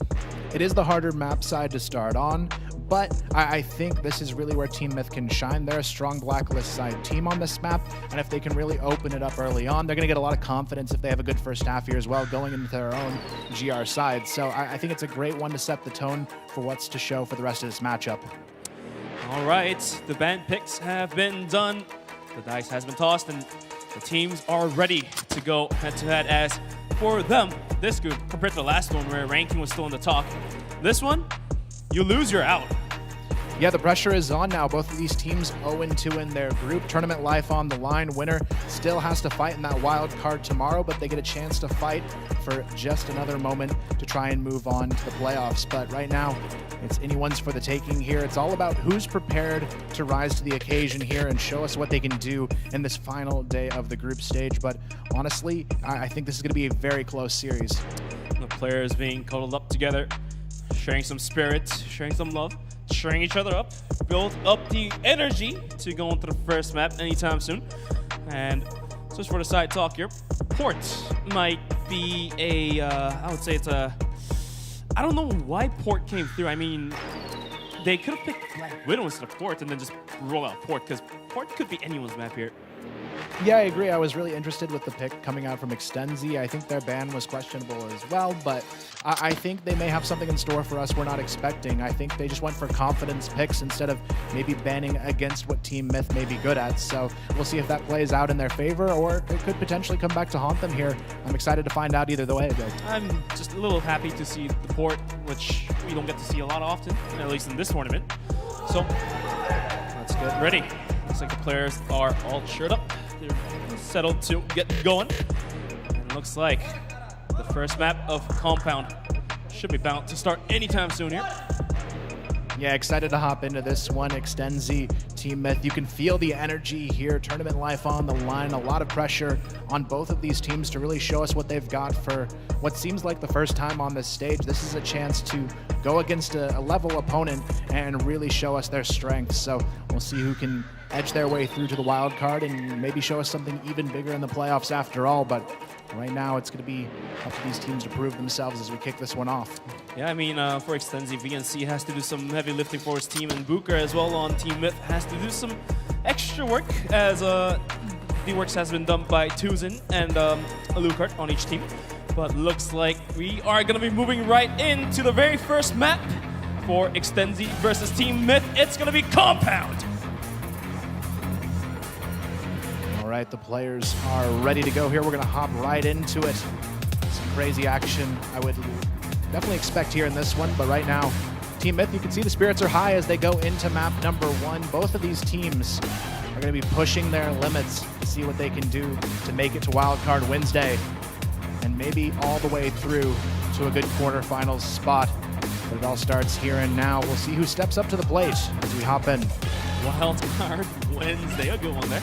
But, you know, Extenzy definitely has the upper hand here going into this match here, but at the same time, Myth definitely should have prepped something to surprise Extenzy out of nowhere. And we're going to be moving into round number 1. Ding, ding, ding. And for now, no crazy loadouts, just a default 4 rifles, 1 AWM on each team. And for Extenzy, it looks like they're going to be putting up heavy pressure outside Long B. Early pressure here across the map for TeamMyth. Nobody on the backside of mid just yet, though. JWoww going to sneak down below underneath the smoke and see what he can find early on. Extenzy, though, already pushing their way for control of the B tunnels. 2 players already close by in connector. Eagle trying to get that early information down mid as well, but here we're going to see a nice early fight in the B tunnels. Silva playing that first point of contact. Any pop flash is not going to happen. VNC on top of the line. Booker and JWoww quick to take down VNC, and Silva opening things up towards B bomb side. It's going to be GDSC solo hold. He strips away. Luckily, he's going to be able to survive for a couple more seconds there. JWoww just running in with the pistol. Not going to land those, but it's going to be Horse to finish that down. B bomb side open, but we do have Tuzin rotating in. Great execution already from TeamMyth, opening it up really nicely here. 2v5 now, Eagle and Tuzin. The last 2 alive, trying to hold on to both sides of the map still. A 1v4 about to ensue on the B bomb side. Penguin light up some nades here on the back of site. Tuzin still not giving up his position just yet. Eagle starting to rotate, though, for an early flank. What I really like about TeamMyth is that even after taking 3 kills onto their side, they're not aggressing in too fast. They're definitely using it time to go with Tuzin with the spray down, gets 1, but gets straight up by Penguin. Side is completely opened up, leaves Eagles for the clutch all alone. Look at how carefully Myth is taking their approach. They're pre-firing every angle. They're flashing out your teammates. They're checking every single corner, even wall-banging the boxes over there down in the B site. Just, oh, the barrel was shown, and Eagles quick to take the kill there. Trying for his best effort. 3-1 now as Myth, they're burning the bomb timer. Eagles about to exit here. Goes for it. The shot's not going to land. Penguin gets the kill. TeamMyth taking the huge first round for themselves. Great start for them. I really love how they set up for that execution onto the B tunnels. They didn't give Extenzy any room to work with, took 2 players down early, and then just a clean, safe execution onto the B bomb site, closes it out nicely. And this is something Extenzy has to be a bit nervous about facing, because right now, TeamMyth, they are trading everything on these pushes. I mean, after mightily failing on that B push there, this allows Myth to control mid side as the players from Extenzy have to back up, but some early shots being traded between JL and Tuzens. Well, not much damage being dealt out there as both players are able to step back with full HP. But the aggression seems to just continue on sling on towards A for a little bit, but looks like the players are going to back out towards middle as the C4 is now rotating out towards through the tunnels. As mid, there's no utilities being thrown out as Extenzy. They're going to have to go for a 3-2 split. This might be a trouble for the players Silva, VNC holding down B bomb site. We'll see if they can hang on to it right now. TeamMyth, though, not so sure how they want to take this one. VNC spots one through the B window. He's going to immediately naded down there. Able to back off, though. Not too much damage being taken just yet. TeamMyth smoke screened out of the push, though. Not likely to go through this one. A couple nades being traded out here. Not really putting hurt into anyone. And Extenzy, they just believe that B might be a faker, not being sold. They're going to stick to 3 players holding on to the bomb site. It's going to be GDSC, Eagles, and Tuzen. Bomb still lingering around a bomb site, so looks like Extenzy has made the right choice. Now the rest of the players are rotating out towards middle. This could be a good pressure coming in from all 3 angles as the Eagles is going to be going for the crouch peek. Going to be spotting out a player. It's actually going to be GDSC to go for one. Pingding gets knocked out. GDSC finds yet another onto Luker. Luker gets a trade, and Jayla opens up now suddenly. All of a sudden, down to a 2 versus 2 bomb, soon to be planted with 40 seconds remaining onto the clock. Silva and VNC now looking for the retake. Booker and JWoww doing a great job of clearing things for the site, but now the pressure is on them to hold on to it. Silva and VNC forcing their way into vent control as the bomb goes down. JWoww trying to find someone on the rotation. Not able to get the shots down just yet. VNC and Silva now forcing their way in here. JWoww good for the first, make it a double kill, and TeamMyth started off strong with a 2-0 lead. All right, 3 days was definitely more than enough for TeamMyth to build up on their rage counter, as our brother Valdez was referencing over there. And 2 rounds already in the backpack of TeamMyth where they're going against Extenzy Gaming as a global risk, so looks like they're able to break the defense. They have it in them. They're really off to a fantastic start here, and already almost a kill onto GDSC there in mid as well. We'll see if they can find a way to get the full punish, but TeamMyth, they've done their homework on this team. They know exactly what they need to do on this blacklist side of the map. Right now, Alucard looking down mid, trying to find the opening pick for his team. Can't spot anyone out just yet, but we are going to see a slow push coming towards A long. All of his team grouping up for this execution, but we see Tuzen here going for the jump spot for that early intel. For Myth, I believe that this approach of playing very slow, playing for trades essentially, is working out because none of these players are keeping their heads down. They're ready to go for the shots, and they're now, they're basically willing to take the chances, and looks like it's been paying off so far.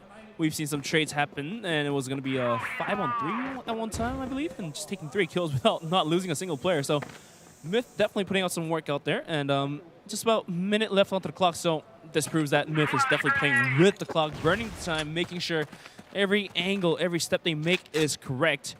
We're going to be seeing Alucard making his first advancement in towards the house. Some nades being shut out, but for Extenzy, they're just waiting with open arms for a Myth to come in towards the site. The time is ticking, 45 seconds to get in and get this plant down. JWoww looking to lead the charge here over towards the B bomb site. GSC holding the off angle just outside of the B tunnel. Spots one, whiffs the shot though. Penguin takes him down quickly, and here comes the push. It's only going to be on VNC, stuck on the back of this bomb site, trying to play for time as the push starts to come through. At least the rotations are coming in fast from Extenzy. Just about 20 seconds onto the clock. The aggression has to come. The setup is now in Myth. goes in. Horus finds the opening on the Silva. VNC gets 2. That's going to be enough to hold it down. Eagles with another 2 as well. Leaves Alucard all alone. 12 seconds. That's definitely not enough to retrieve the C4, plant the bomb, get it going. But he's going in no matter what with the dig in his head. Eagles spots him out. Alucard with 1. That's going to be Eagles with 3 kills, shutting off the offense down. Beautiful performance on the hold there. It looked like for a minute TeamMyth was going to have that one completely in their control, but thanks to the rotation from Eagle picking up 3 on that retake, Extenzy finds their first round on the board, but now this is where they have to build that momentum. Extenzy, they may have found 1, but now they need to solidify what they can do as we continue forward in this first half between these two teams. Myth, though, great opening that they had to work with. They've had a lot of nice aggression across this map, but Extenzy starting to pick up the pace. They're learning how this team is playing and adapting quite nicely to this situation. And now, after Extenzy taking the round here, ooh, Lucard with a quick shot onto Eagles. Drops a player. It's going to be a man advantage on to TeamMyth. We do still see Horse kind of on the anchor here, but with a misstep, VNC peeks out on the right time. Two's in with a kill, JWoww trades, so it's going to be down to 3-on-3 as a bomb site now being contested.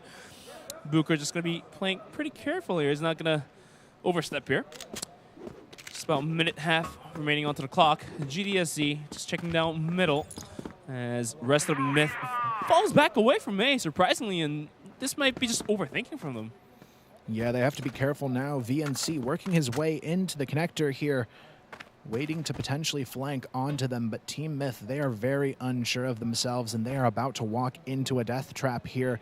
VNC watching this cross in the B tunnels. He's going to have an opportunity to potentially get them all if they don't check this corner. JWoww, the first to round it, has to try and take him down. It's not going to happen. VNC gets 1, but at least the trade will come through. 2v2 now as we move forward. GDSC with a quick arm shot will take 1 down. Leaves Penguin all alone. At least he has all three utilities in his hand, so he might be able to put that to use. But GDSC comes around from the side, goes for the arm shot, not going to hit that. And the rotation came through for Silva. Bomb now being picked up. 40 seconds remaining, and this, some people say it's a little bit short of time to rotate, but I do still think it would have been possible, but looks like Penguin has made up his mind, going in towards A spot. Now GDSC gets 1, big flick onto Silva, down 1-on-1. GDSC with the pistol out. He has to land those shots, but Penguin does the clutch, and 1v2 clutch will give the round to TeamMyth. What a clutch it was, too. You have to wonder what went wrong there for Extenzy. They had the positioning, they had the timing to win that round, but somehow Penguin pulls off the unthinkable there and gets a massive round for TeamMyth to gain an even bigger lead out of 3-1 now. As we continue forward on Compound, we'll see how Extenzy can adapt, but what a round coming out of TeamMyth. Penguin had I don't even know, I think it was less than 20 HP. 1 pistol anywhere, even on the toenail, would have done the job there, but man. And it's also surprising how he flicked onto Silva right away, which is probably the most surprising thing. That last 1v1, though, was also very miraculous, I would say. But at the end of the day, Myth is going to lead out 3-1, 2 rounds in front of him. A lot of space, though, being gained by Extenzy in this round. They have 3 players pushed up with full control over the B tunnels at this point in the match. It's going to be a tough round to recover position for TeamMyth. They're going to go full force, though, steamrolling their way onto the A bomb site through mid. Eagle spots 2, but the push has already come underneath them. It's going to be GDSC who finds 1, though. 2's in. Good for a 2-piece, looking for more here, but there's no one left inside. Eagle's already found the other. Booker now left in a 1v5. Manages 2, though, already, but there's still 3 more standing up.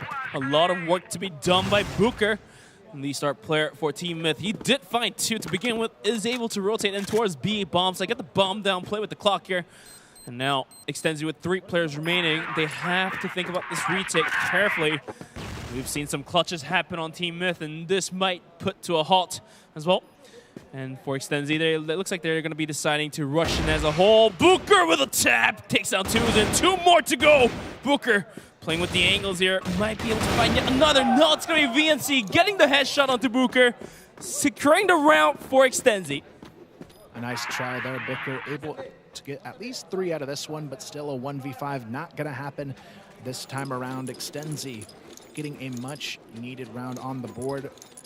and avoiding another clutch against them. So 2-3, only a 1-round difference as we continue forward here. Extenzy looking to gain some momentum on this side of the map because it does tend to be a GR-sided map. They really need to make sure they can lock down and win this half. But look at the aggression coming out in this next round. These early nades put to use. VNC is going to be the one to take a bit of damage here, though. Oh, Eagles have to be careful as Penguin is coming up and over. Looks like he's been spotted, so these two players are going to disengage. For now, Extenzy has a very good control of the map. I would say above 50%. Eagles with the tap, though. Oh my gosh. Horse goes down in a blink of an eye, and now the rest of Myth has to try to contest down the control of mid. Silva, though, finds one. Eagle finds another. Down to the 5-on-2. Alucard and Penguin looking for something, and Alucard will find it. Finds the first. Quickly traded, though, by Silva, who swings wide, and here comes the kill. Tuzen seals the deal, and it's all tied up at 3. 3-3. I mean, Myth was off to a very solid start, taking 2 rounds straight up, but Extenzy decided to gain the control back. I mean, on the earlier rounds, they were shaking in a sense. You know, they were getting clutched. You know, they were sending players where they shouldn't be sending it. You know, swinging out a little too wide on the off angles. We've seen those mistakes happen on every single team, but it just had the tendency to happen a little bit more often in the early rounds. But Extenzy was able to gain the ground back. They solved that problem, so looks like the rounds have been evened out. Right now, we see again Extenzy taking a lot of early map control, and that has been the difference maker in this matchup so far. Now they are finally unafraid to push out aggressively early on in these rounds. And again, we see 3 in the B tunnels waiting for that pinch coming in from JWoww and Booker here. They're ready to go here, but actually, it's going to be Extenzy who backs off here and decides to go for a more passive setup to close out the round. I mean, after evening out, there's really no point in risking, and I do understand why they would just back out from that one. We still have an anchor left on towards Long B here. It's going to be GDSU with the AWM. If he finds a big opening here, he's waiting for it. Checking the wrong angle this time, though. He does spot Horus. The call out is given. Oh, he swaps his gun in the wrong time. JWoww finds the opening here. With a minute left on the clock, Myth has all the time they need to rotate all the way towards A, go down middle, but looks like the aggression is going to continue down towards B bomb site. C4 posted up. We have Silva in the bomb site holding it down. Has a great angle to possibly find a couple headshots, but looks like Myth, they're definitely playing this one careful.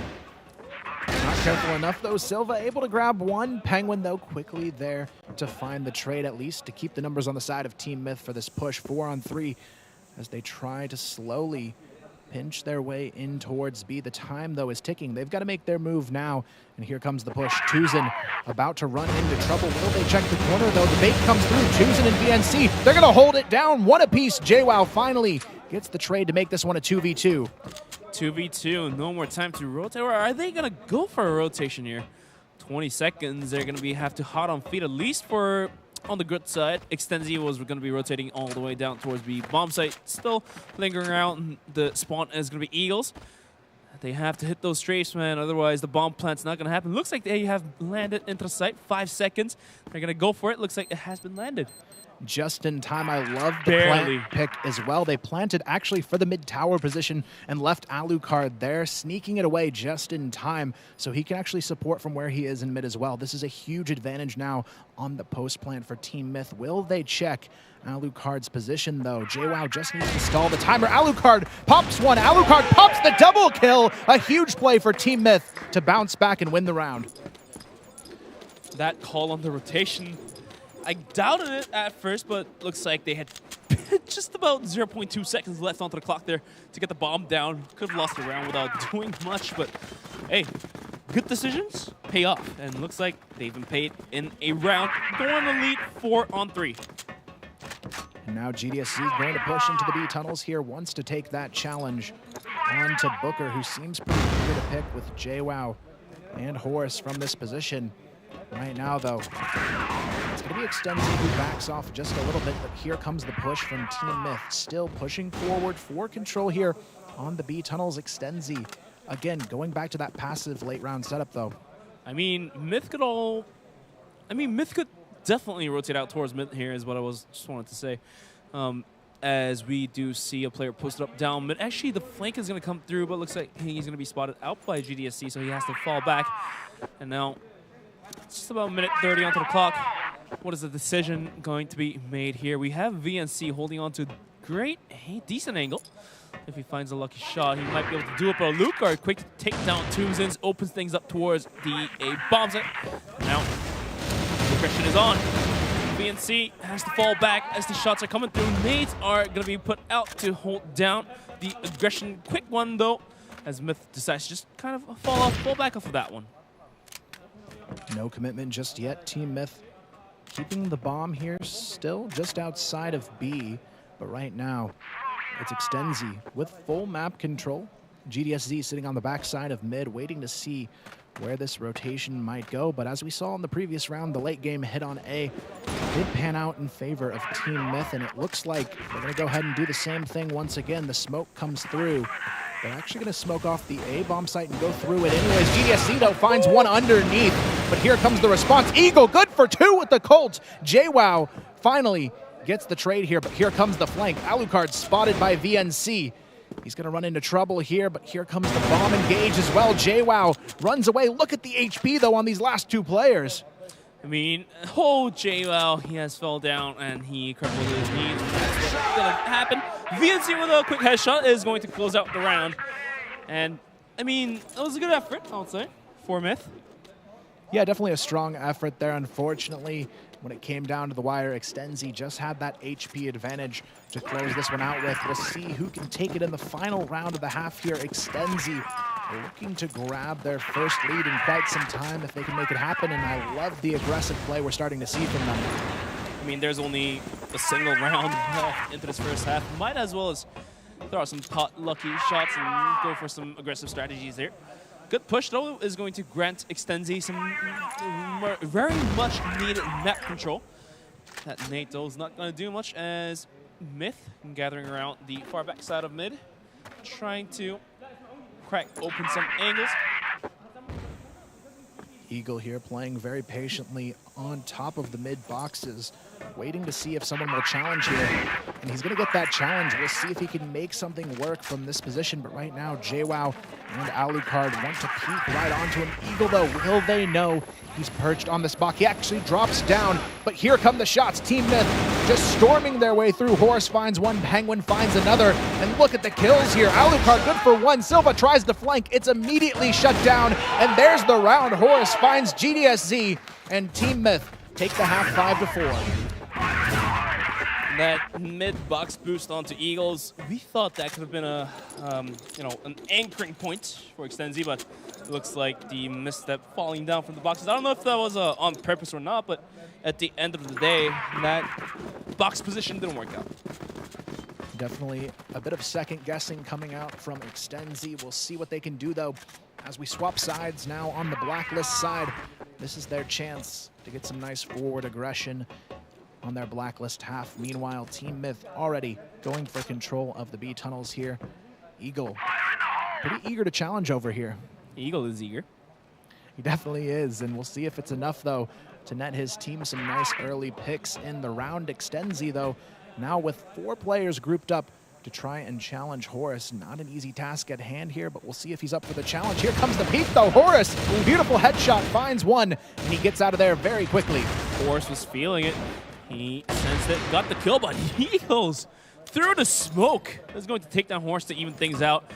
Booker has to now fall back towards the backside of bomb site B as he loses his teammate. Rest of Extenzy rotating out, pushing down towards A, where actually JWoww, Alucard, Penguin is going to be holding it down. Penguin feeling it today, so this might be a hard aggression to take on as Myth are holding on to the most important choke points, having to look on every single angle. The aggression now continuing on. And now setups being ready. Flashes ready to be thrown above, up and over.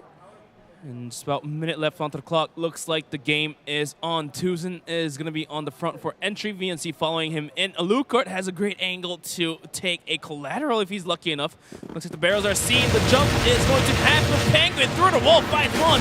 and with the pistol, doesn't quite make it, but Alucard is there to trade it out. Takes out the pistol, takes 2 kills, easy, said and done. Leaves Eagles all alone. The bomb is down deep into the bomb side. Booker comes up and over, finds the headshot, secures the round.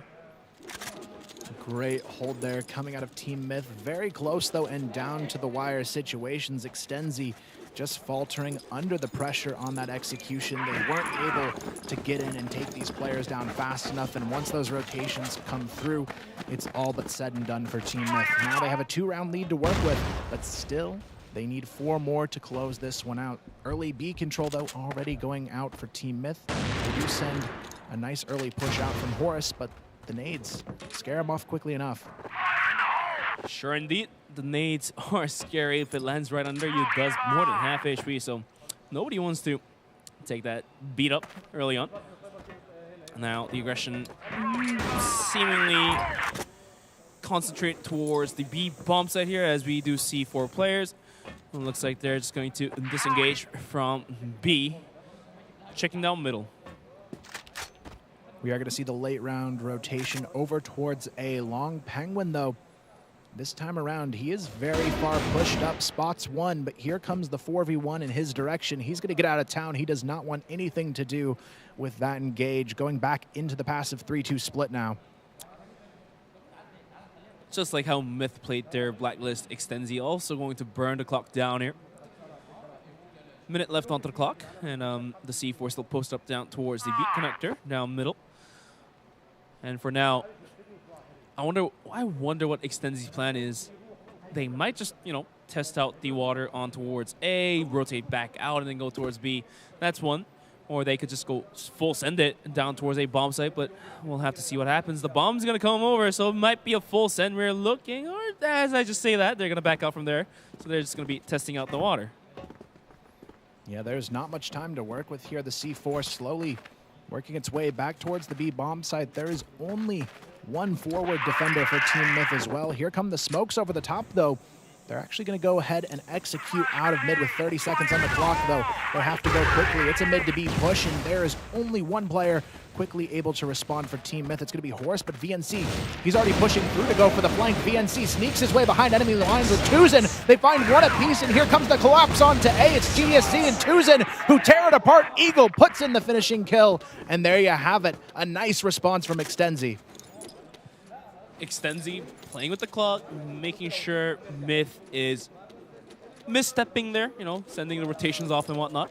And then eventually they realize, okay, they might have 1 more player down towards A bomb site. Let's go towards middle, smoke each angle off. Still shaking them down, like they were thinking about rotating down towards B. Now actually they're going to go all the way towards A. And at the same time, leaving a player as an anchor, kills off Horus on his rotation. What's going to happen? Horus comes up and over, gets 2 kills and a spray down, almost getting for the 3rd. Not going to happen as Silva's going to be tapping him out. Down 3-on-3, but look at that mid push coming down from Penguin and JWell. They're going to have the map control. They're going to hold B down completely. And Extenzy might be in a little bit of trouble here as Alucard goes up and out. Penguin jumps in, sprays down 1. Not going to get 2. Down to Alucard. Opens down Eagles. It's down 1-on-1. The C4 down as well. Alucard in a position where he can hold on to it and just hope the flank doesn't come through. But he has so many angles that he has to pay attention to in this clutch situation that it's going to be tough to do that with the in hand. Meanwhile, Tuzin working his way quickly over to the bomb. He's going to try and sneak it before Alucard has a chance to react. Here comes the cross peek, though. Tuzin spots him on the edge of the window there. But Alucard, he's just going to go ahead and challenge the angle. Here comes the peek, though. Both players unable to fully connect for the kill, but Alucard, he is still hanging on to this position. Tuzin in a very tough spot against Nom. Even if he was able to chunk Alucard down to half HP, 1 shot should seal the deal for him. At least he was able to recover the C4, so that opens up a couple more options for Tuzin to either rotate into A or just test out B. Here comes the peek, though. Brutal headshot from Tuzin, and you can feel the intensity coming out of that one as Extenzy make it 2 in a row in their answer back to TeamMyth in the second half so far. 6-6, we're all tied up now, and Extenzy, it's nice to see some life out of them on this Blacklist side now. moving into round number 13. Scores being tied up 6-6. Some early aggression might happen from Horse here. Instead, he decides to go push down towards the B connector. For Extenzy, though, I think their setups have been working quite nicely. You know, they were playing with the clock, making sure the rotations happen on the enemy side of the team, and with that anticipation, they are going to hit the other side, but the aggression might just come through on towards A. Tuzen thinks he's gonna kill J-Wow trading out. Luka with a big tap, takes one, takes two instead, and that's going to put the hurt into Extenzy. Now a very tough round ahead. The C4 still in the hands of Silva, but a 2v4, not an easy task to recover. Silva now working his way towards the A bomb site all by himself here, pushing into two players. Will be quite the challenge. Eagle slowly sliding in right behind him. Alucard, though, holding the back of sight, ready for his peek. But Silva, he hits the shot. A nice way to open up this bomb site. Still, there's going to be one player on the back of sight. Booker now rotating into position. The nade quickly avoided the second one, though. Won't be able to stop him because Silva, what a headshot, takes down Booker as well. And somehow this is a winnable round now. JWoww stuck to defend this side alone. Can Silva be good for three? JWoww very low on HP. Here comes the swing. JWoww, he's stuck in this corner, but Silva, he can't connect the shots yet. Not much he could do there as the spray downs were just hitting him through the wall. Unlucky, wasn't able to find the kill there. Horus comes up and over, goes for the spray down now. Silva is able to escape that somehow, and somehow Silva finds a dig shot, and Silva with the second one as well. What the hell is going on?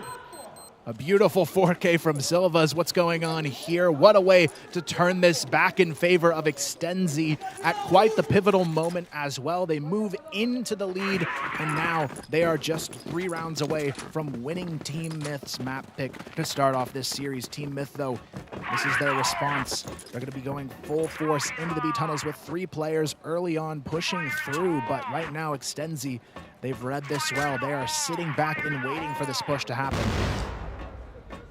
Couple nades being exchanged out towards the B tunnels, not really putting the hurt into anyone. Some shots being exchanged as well. Horus is going to be the solo player to fend this offense off. The aggression off just in case no rotations come through. He does put out the smoke though to hold off and buy some time for his team. Horus holding on to the windows here still. Nobody challenging directly onto him just yet, waiting for the smoke to dissipate before they go in. Horus, though, nicely playing with the counter flash in hand. He knows this push is on the horizon, and he's the only direct defender on the B tunnels. Here comes the push, though. Horus, he's going to have to get at least 2 kills to get any value out of this, but look at TeamMyth reading this perfectly. They now have 3 players in place on B. Also, they were able to smoke the opening gate off. Might be the counter push coming out. GDSZ has to hold it down, but JWoww popping over from the window is able to take him down. Eagles trying to hold it down for his team. Not going to happen. They'll have to back off from bomb site B. Great read from TeamMyth, getting aggressive there, making sure they could clear those players out, and they take down GDSZ in the process. Now, it's all about the late round execution here for Extenzy. They're going to have to push their way out quickly, though. Only 45 seconds or so to get this bomb in and planted. Alucard spotting one there on the backside of mid. Eagle, though, sneaking his way up slowly towards that B bomb site as TeamMyth starts to rotate in. Sorry. I mean, it was a similar execution. Eagles finds a good opening. JWoww is going to be able to push out through the smoke, find the back alley. He's going to go for the pot shot. Not going to really land to anyone. Their aggression is now onto the bomb site. Booker to hold it down. Let's see if he is put to the test and is able to make out of it. Goes for the spray down. Not going to happen. Tuzen trades him out. Horus looking for more here. JWoww able to find one. JWoww good for 2. Ooh. Horus gets another. It's down to the 1v3. Eagle now left alone to try and redeem himself, but there's only 10 seconds. He has to force this issue, and it's just not going to happen. JWoww good for 3 and the round as TeamMyth tie us up once again. These teams, they really, really, really want to go into the wild card stage. They don't want to get knocked out here. We've seen that happen in the previous match with Black Dragons. They lost the map, but they were able to come back out too. And even for Myth as well. Obviously, Extenzy Gaming on top on the stats, but Myth as well just performing out to make things even. Very strong match from them so far. Both teams neck and neck here on map number 1. But they're only can be one team to push forward 1-0 in this series, and right now it's going to be up to them to take the lead in this round. TeamMyth getting aggressive again over towards B, but still Extenzy leading them in this 3-on-3. Here comes the fight, though. It's TeamMyth to lose one. It's a 2-for-2 trade now, though, and it's down to these two players, JWoww and Eagle, still holding on to this angle. I think Myth is actually playing better on a micro setup when they play against a 2v2, 3v3. A full-on 5v5, we've seen Extenzy go for the execution down middle and take the round there, but now in favor of Myth as they take 3-on-3. Penguin's gonna strafe away, takes the taps, Eagles is down, and now Bomb rotating out down towards middle. It's gonna be Tuzin and Silva, and they have full control of the global risk spawn, and they are able to play around with it, but there's definitely enough time, a minute, and same applies to Myth. They're gonna be sending a global risk ball, so to speak, a 3-player altogether. They don't necessarily have to risk anything here. They just have to play together. Extenzy, though, getting the positional advantage and the bomb down. The timer will be on their side because TeamMyth, they've got to move quickly. It's already a 3rd down, and they are nowhere near this bomb site. They actually think it's on the wrong bomb site. They're going into A. They're going to be late to this rotation. There's only 10 seconds to get this defuse, and they are not even anywhere near the B bomb site. The time is ticking. Tuzin finds one. The 2v3 has no time to be completed now. It's all in the hands of Extenzy to close this out. They find another Tuzin and Silva. They hold on, and they grab the round for Extenzy. I mean, that misstep just didn't pay off well, and the round is going to go towards Extenzy because of that misleading. Maybe if it was a 3-on-3 full with the bomb timer left on the clock, it could have happened. It just didn't work out too well. For now, it's going to be Extenzy coming out on the lead with 1 round on top of TeamMyth.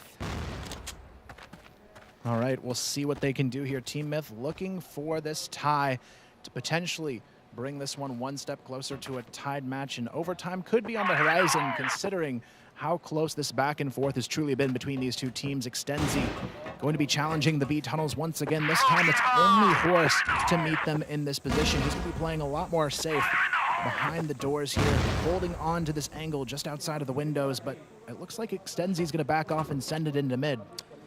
I mean, Extenzy were better off rotating towards middle for the past couple rounds, so it looks like the decision is going to continue on into round number 16, this one as well. For TeamMyth, they are going to be just holding on to the sides. They don't mind giving a middle, actually, because they've had some rounds where they're able to successfully fend off any aggression coming in through the middle. That's going to be VNC opening up, though, on towards Penguin, who was clutching a couple times here and there. JWoww on the side, holding, gets one, gets traded out with the nade from Eagles, so that's a good Kobe. Eagles with a quick op shot is going to be able to find Horus down. 3-on-2. Booker comes in. Oh, Eagles, did he not spot that? That's going to be a misstep. A bit of a timing issue there, but still a 2v3. Booker and Alucard trying to fight their way back in, but do they know there is a flank outside of A-Long? Alucard has control of A-Long for now. He's actually going to go up and try and push his way through mid to try and better support Booker from this angle, but Eagle gets his 3rd kill of the round, and now it's all on to Alucard as the bomb will get planted here. Still not much he's going to be able to do in this 1v3. He has to open it up quickly. Not the most favorable clutch situation for an armor on to a bomb site. Eagles finds his 4th. 3 1 nade. Surprisingly, that 1 nade actually even worked out is even better.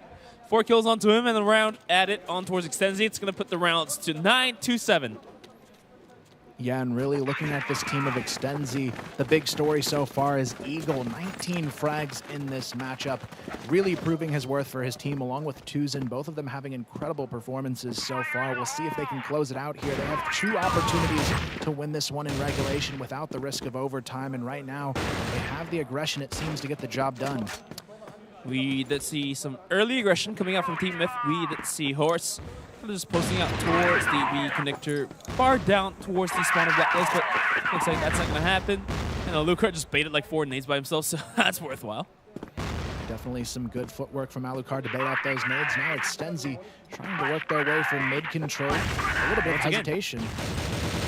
I mean, Extenzy was definitely paid off with the mid controls, and this time around, once again, they're going to be posting out towards middle as TeamMyth just decides to give up mid every single round. Maybe.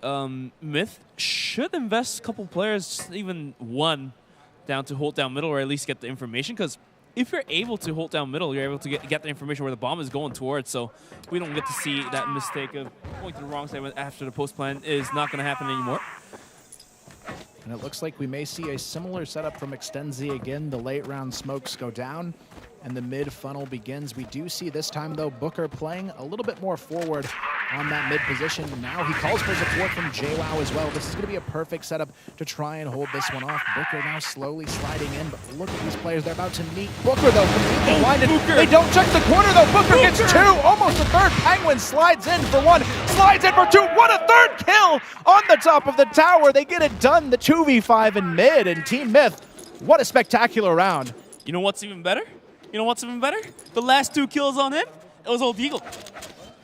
Tapping away with those pistols, baby. And that's how you do win the round. Couldn't ask for more there out of TeamMyth, keeping it alive on map number 1. And now here is the chance they were looking for to take this one back in overtime if they can win this final round. Extenzy still with a chance to close it out 10-8 if they can find a way through. But Extenzy, you can tell the nerves are sinking in here. They are very passive to start off this final round of regulation. I mean, now it's either do or die for Myth. They have to take this to overtime by taking this round. And this time around, for Extenzy, looks like they are not going to post for an early middle taker. Looks like instead they're going to be gathering up towards A. Burning the clock here. It's about 1:45 seconds remaining onto the clock here. The slow push starting to come to fruition here. 3-on-3 outside of A. Long Penguin, though, ready to fight on to 2s. And here comes the peak, though. It's going to be Penguin for 1. GDSC quickly trades it out, and the pressure being felt. And Extenzy get out of there. It's just about losing a single player on each team. No more aggression happening. Although they did lose, Myth did lose Penguin, who seemingly was playing out of his mind. Had 17 kills for himself. So that's going to put the hurt, even if the player count is going to be evened out. Minute left onto the clock. And now Extenzy going for yet again good old mid take. Smoking off both angles and deciding where to go. And this time around, is it going to be A or B? They're going to be flashing down towards B and posting up towards A. We do have a defense coming from JWoww. He holds a good angle. Is going to spray down, finds one, gets straight out by Eagles. VNC comes up and over, takes down Lucard, breaking the defense, but the quick rotation from Booker comes in, finds one. Booker finds another one. VNC versus Booker, 1-on-1. The HP situation not looking great on Booker, 12 HP. And can he find the headshots? Coming up and over, crouching, checking, jumping. Booker is spotted out. The spray down's not accurate enough. The nade though, can that do it? No, it puts the HP down to 37, 1-on-1. Toe-to-toe, they have to land these shots. And Booker is going to go for the reload onto the Colt. Looks like he's going to stick to the pistol here.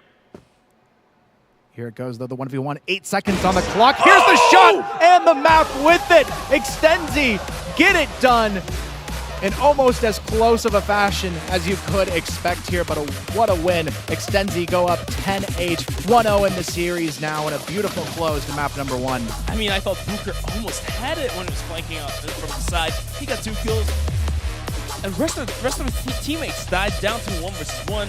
He was able to utilize his nade, chunking the enemy player down to 37 HP, but he himself was sitting at 18, so definitely a tough spot, but it was down to just 1 bullet trade, and it looks like he lost that, so map number 1, Compound going towards Extenzy. A very close one, though. You could see it, too, in the nerves in that 1v1. Both players continuously missing those shots back and forth, everyone knowing what was on the line in that moment. But, you know, Extenzy, they rose to the occasion here. They take the 1-0 lead. And to top it off, it's on TeamMyth's map choice as well, so they have to be feeling very confident after that. I mean, at the same time, for Extenzy, there were some shaky moments, so they should be really thankful they're able to take this map off onto their hands. Because if Myth took this to overtime, I think it's safe to say Myth would have won this match.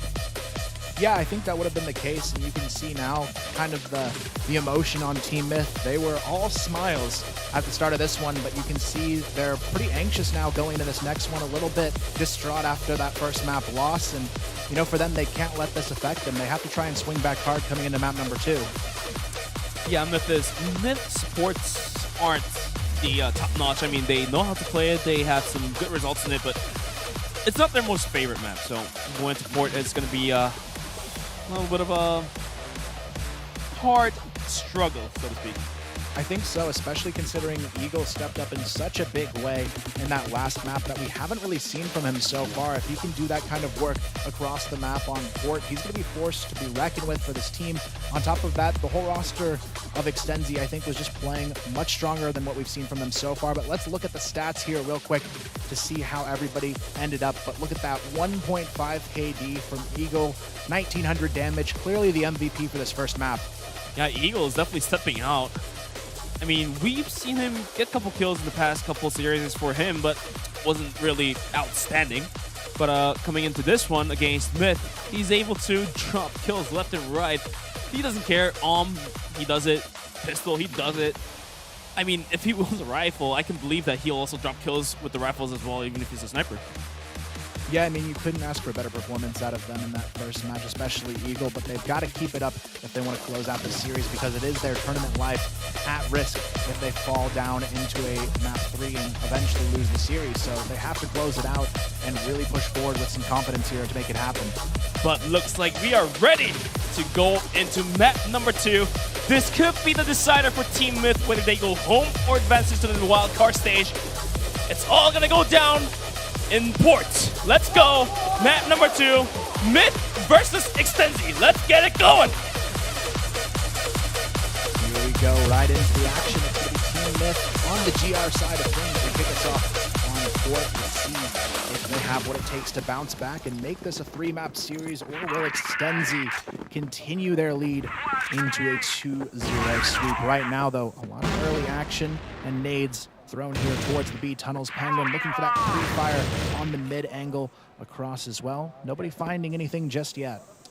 Luker, boosted up, is going to be going for the crouch peeking. Not really finding anyone as Extenzy is still gathered up though. And some early nades coming out. This is going to put some hurt into Silva. Only if that hit together, we might have been able to see the first double nade kill on this going through this tournament.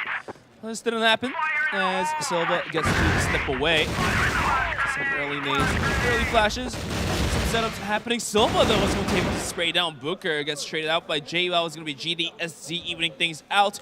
Kills happening down towards middle and outside B. After taking a quick kill, JWoww is able to stat back, save himself from any post trades.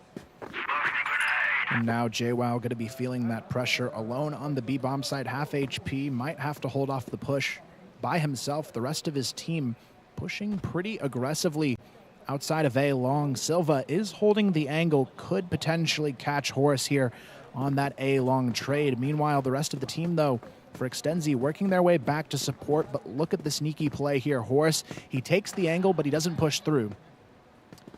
All right, Horus definitely being patient here. His mic going to be... I mean, he might be able to catch 2 or 3 players with a good spray down, given Extenzy doesn't check the angle, and Extenzy may not check it actually because it's so out of nowhere. It's out of the blue, just randomly just sitting there is going to be Horus. So that might be a heavy lifting coming through, but the bomb still posted down towards B bomb site. Very close, and the rest of the players rotating in, so that position is going to be put to waste. Or not, as the bomb is going to be rotating down towards middle. Penguin now the one to have to face off here. 3 players pushing out of mid right onto him. He could be met with some trouble. Eagle, nice tap with the Colt, takes him down, and it's a 4-on-3. Alucard, though, holding onto the back of sight, finds one. Silva quickly there for the trade. JWoww trying to stay alive here. And look at where he's hidden. They have no idea. JWoww holding the side, the miss, then finds one. Gets straight up by Silva. Bomb site is open, but Horus is quick to rotate into the side. Mission failed! No time! What a play. You could see him think about peeking at the end there, but he stands behind the wall because he realized there was no time for them to plant, and purely off of time alone, TeamMyth wins the opening round. What a way for that to go down. The timing just getting away from Extenzy in this one.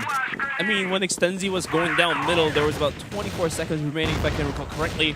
I guess that wasn't enough time to go for the plant, as at the end of the day, they did lose a player who was planting, and that was definitely enough time to delay for Myth to win the round over there.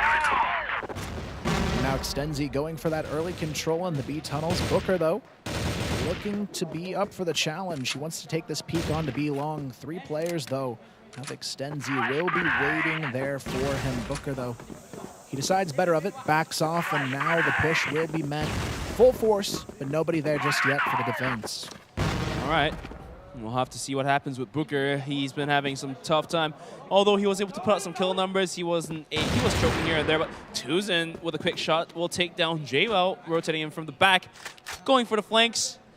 But Extenzy knows what happens, and they're going to be on guard to take those kills. Yeah, great awareness from Extenzy, making sure they had somebody constantly covering that flank. Another one in preparation, though, for TeamMyth. It looks like Alucard is hungry on the lurk as well, looking for those kills.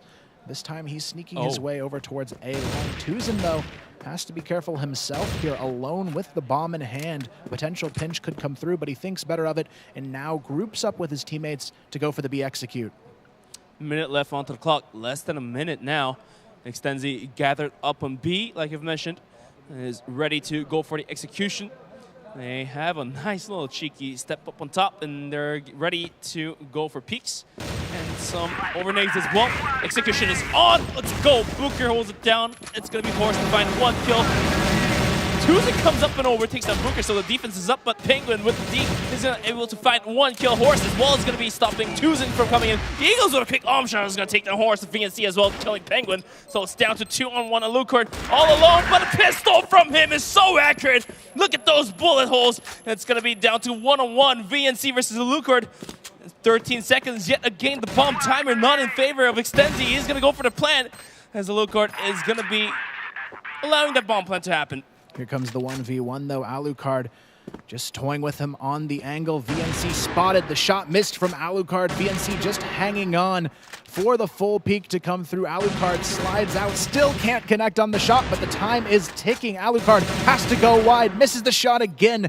Only on 16 health. It's going to be down to the wire.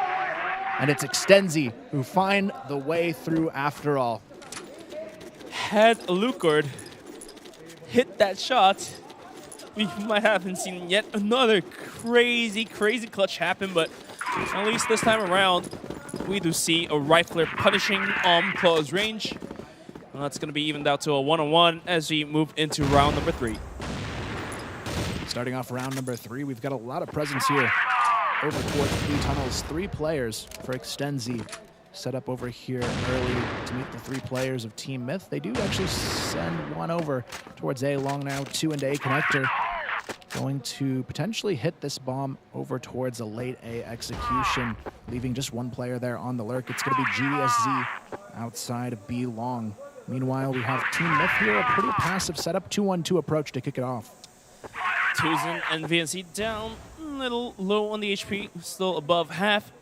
And this time around, Extenzy posting up from middle. That might just hit. It looks like the player, it's Penguin.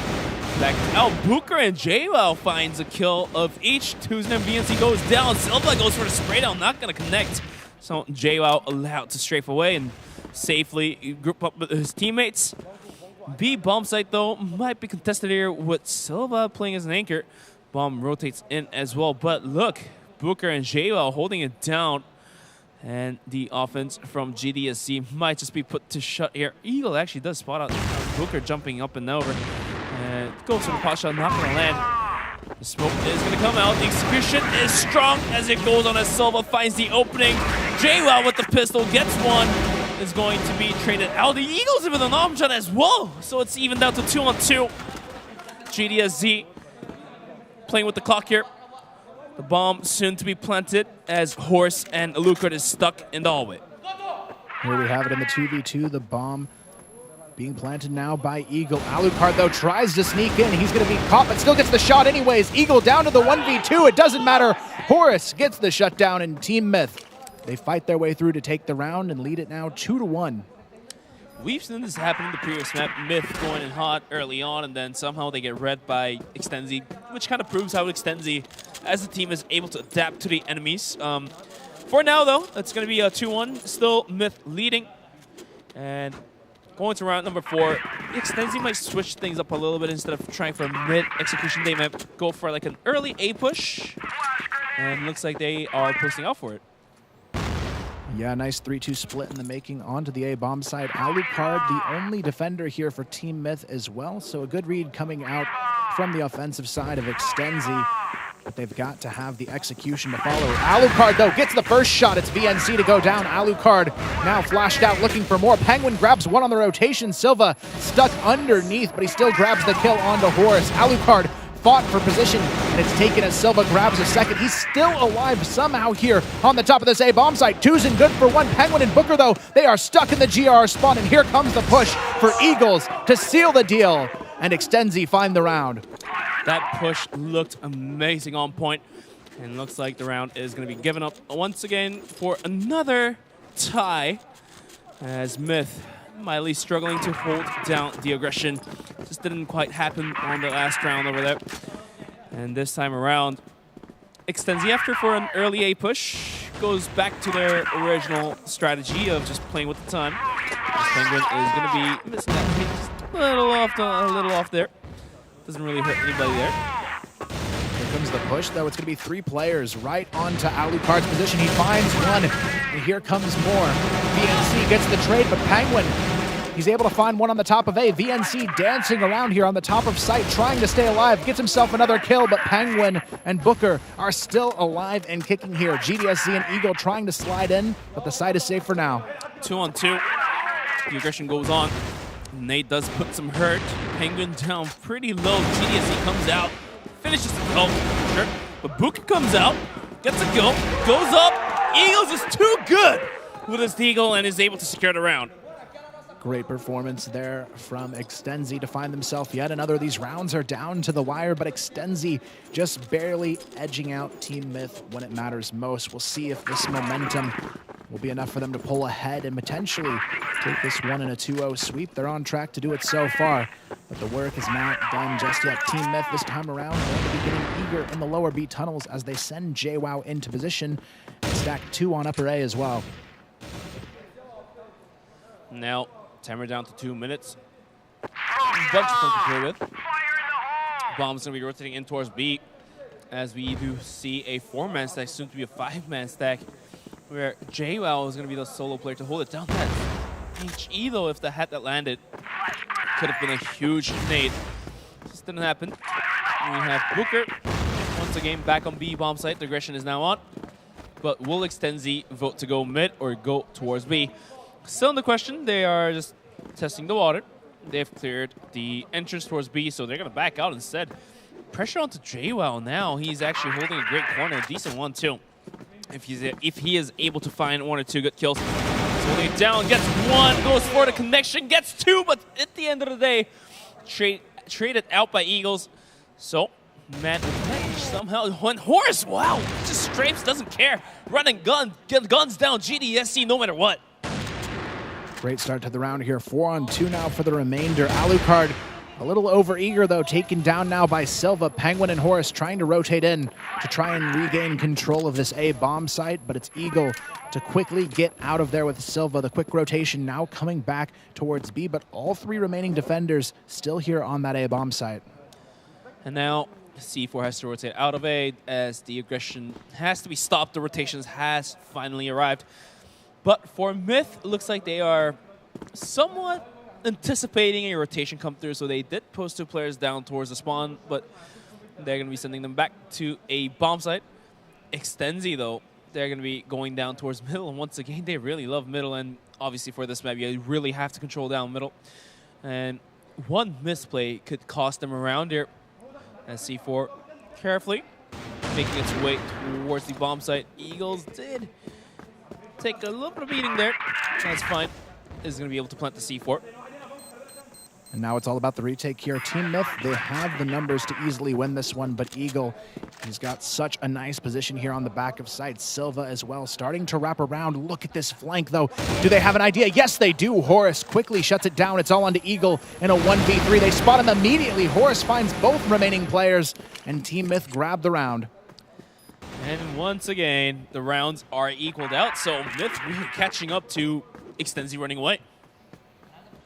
Yeah, really scary position, though, for TeamMyth, considering they are the team that is down 1-0 in this series. It's a little bit too close for comfort at this point. They need to try and find a way to pull ahead if they want to take this safely into a map 3 situation. Extenzy, though, this time we look to see some B aggression. 4 players, make it 5 now, already pushing the B tunnels.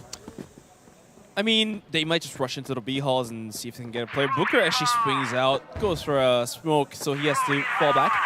Luckily, he wasn't spotted out by Eagles. The arm shot could have landed onto him. And JWoww also has to back out of that one. And for now, the aggression may seemingly just continue down towards B bomb site.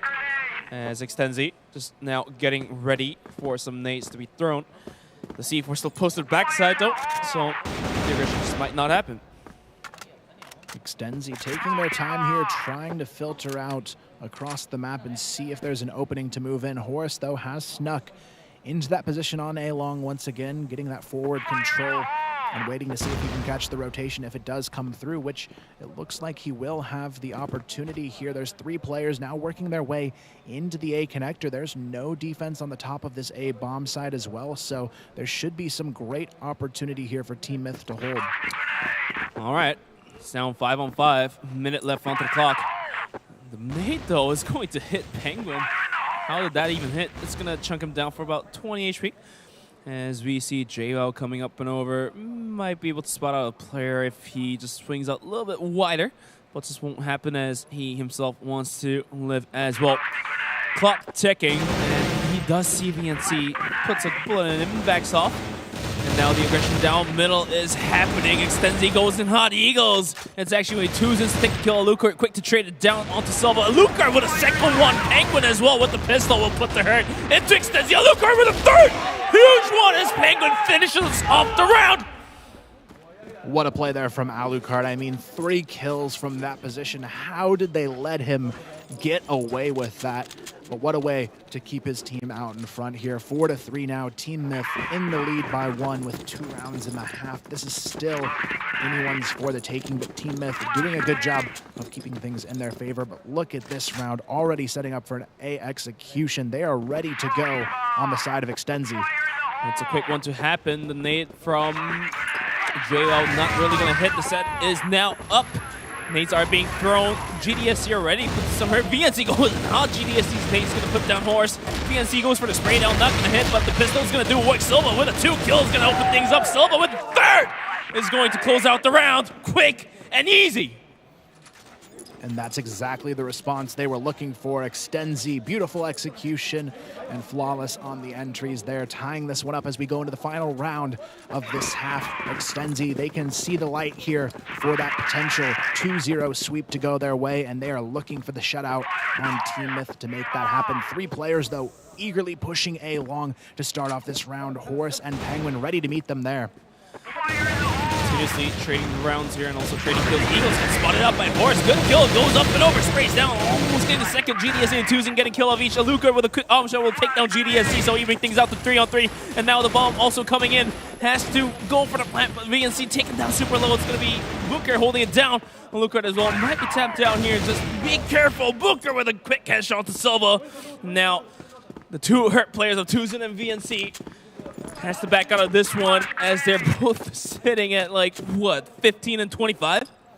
Yeah, the health here not great for these remaining 2 players. Meanwhile, TeamMyth looking very healthy in this 3-on-2 situation to close out the half. VNC and Tuzin, though, they are going to double back to a completely open A bomb site. So there is some potential if they can grab this position early to win this round. However, they still have to pick positions where they can't get taken down too quickly. But if we look at the HP on the other side, Booker very low as well. So this is still a winnable one considering the HP on these 2 teams. Not too far off. They're going to go for a quick boost here, though, onto this position. They actually mistakenly missed it. So they're going to go ahead and plant anyways and set up here to try and hold this one down.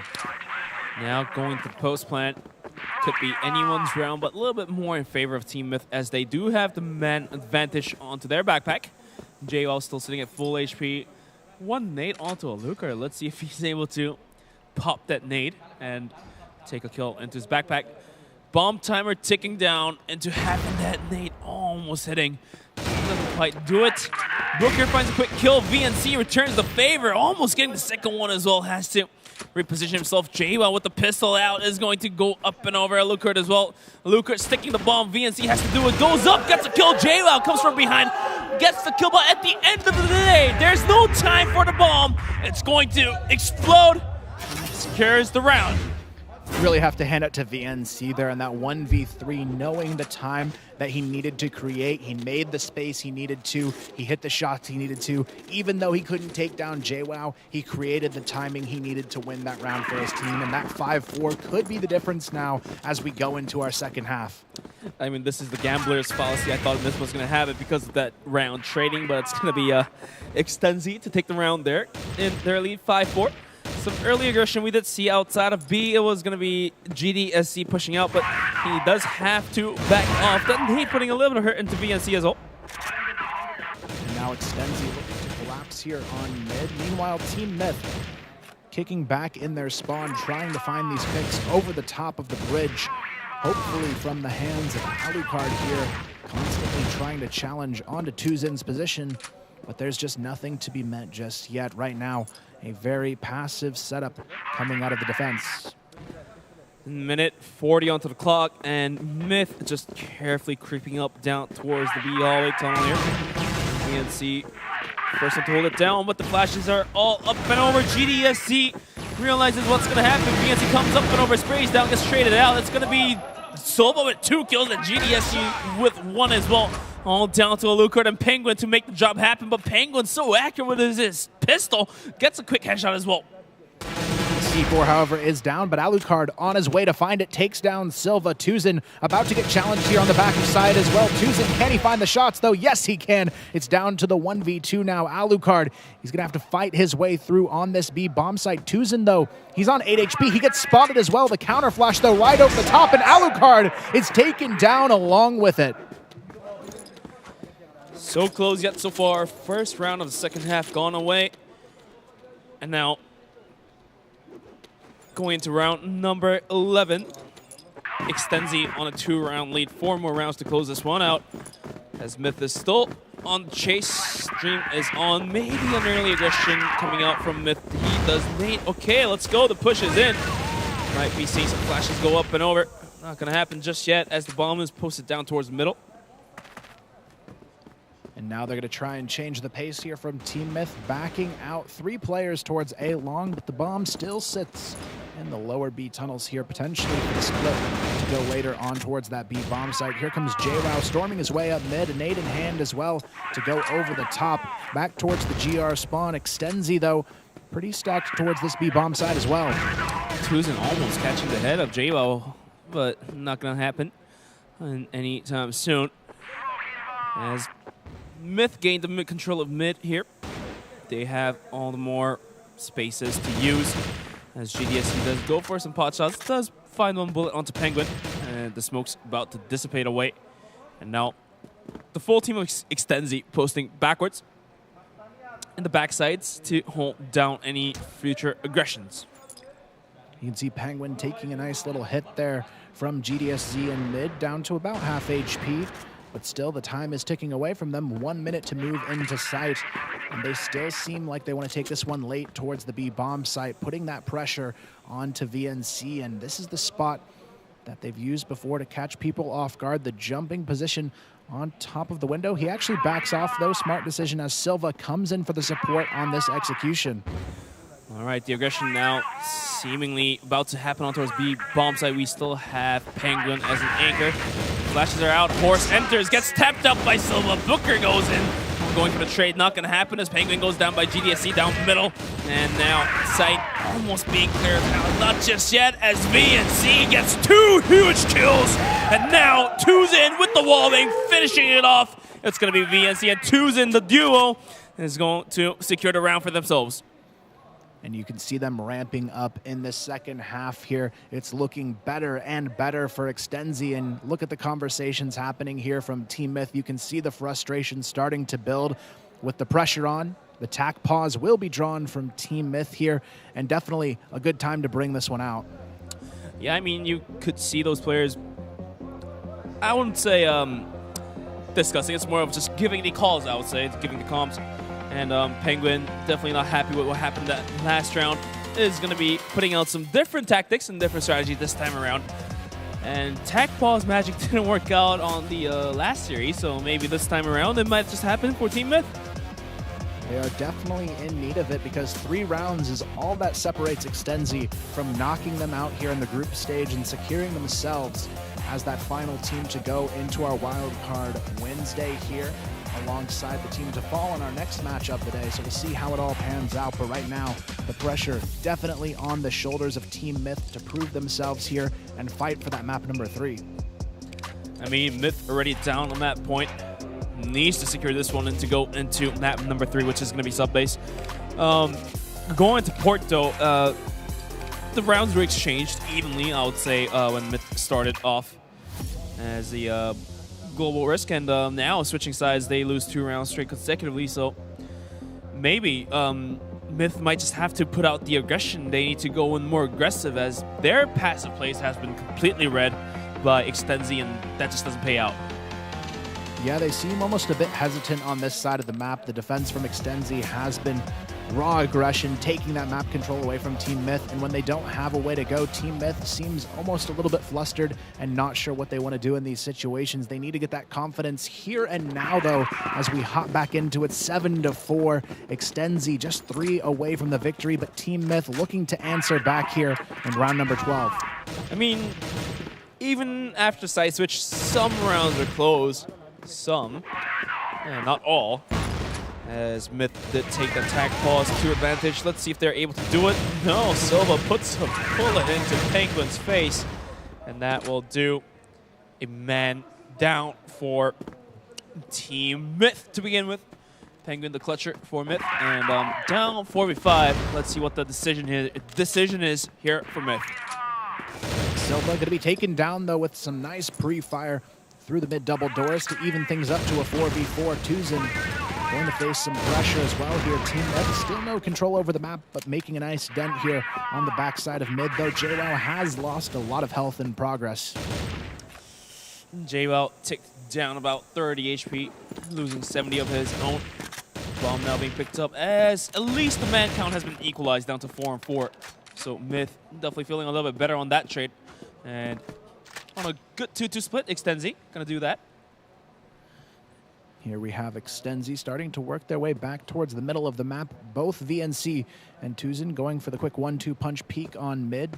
They don't spot anyone, though, so they should have a pretty good inkling that this push is going to be coming towards the A bomb site, putting that pressure onto their star sniper here. Eagle to try and pop off. He's going to be flashed out of position, though, but here comes the double flash on top of it. He has no idea what to do here, backing off into the corner.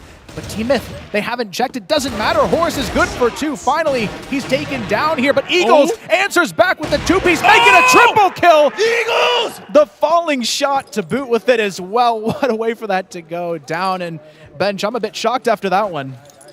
We've seen some naughty shots coming out from Eagles, and well, yet once again, he just decides to go with it again.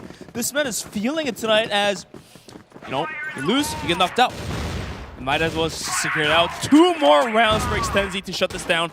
Myth, they have a long climb to go, 6 more rounds to go take the map. 5 more rounds if you don't take this to overtime, but we'll see what happens. Quick spray down from BNC, gets traded out by Booker. Booker comes up and over, gets the second kill of his own. JWoww gets sprayed down by Tuzin as he's going to be spotting out from up top of A.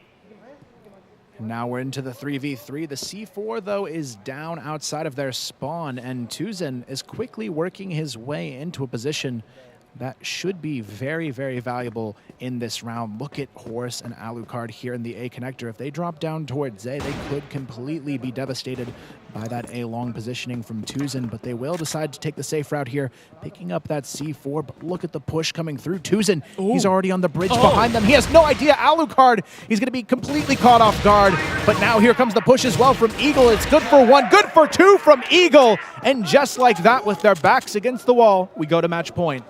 All 3 players down. Round goes towards Extenzy. It's going to be 9-4. Huge rounds. 1 more round remaining for Extenzy to close this one out to a 2-0 series. sending Myth home, allowing Extenzy to go up above the ladder.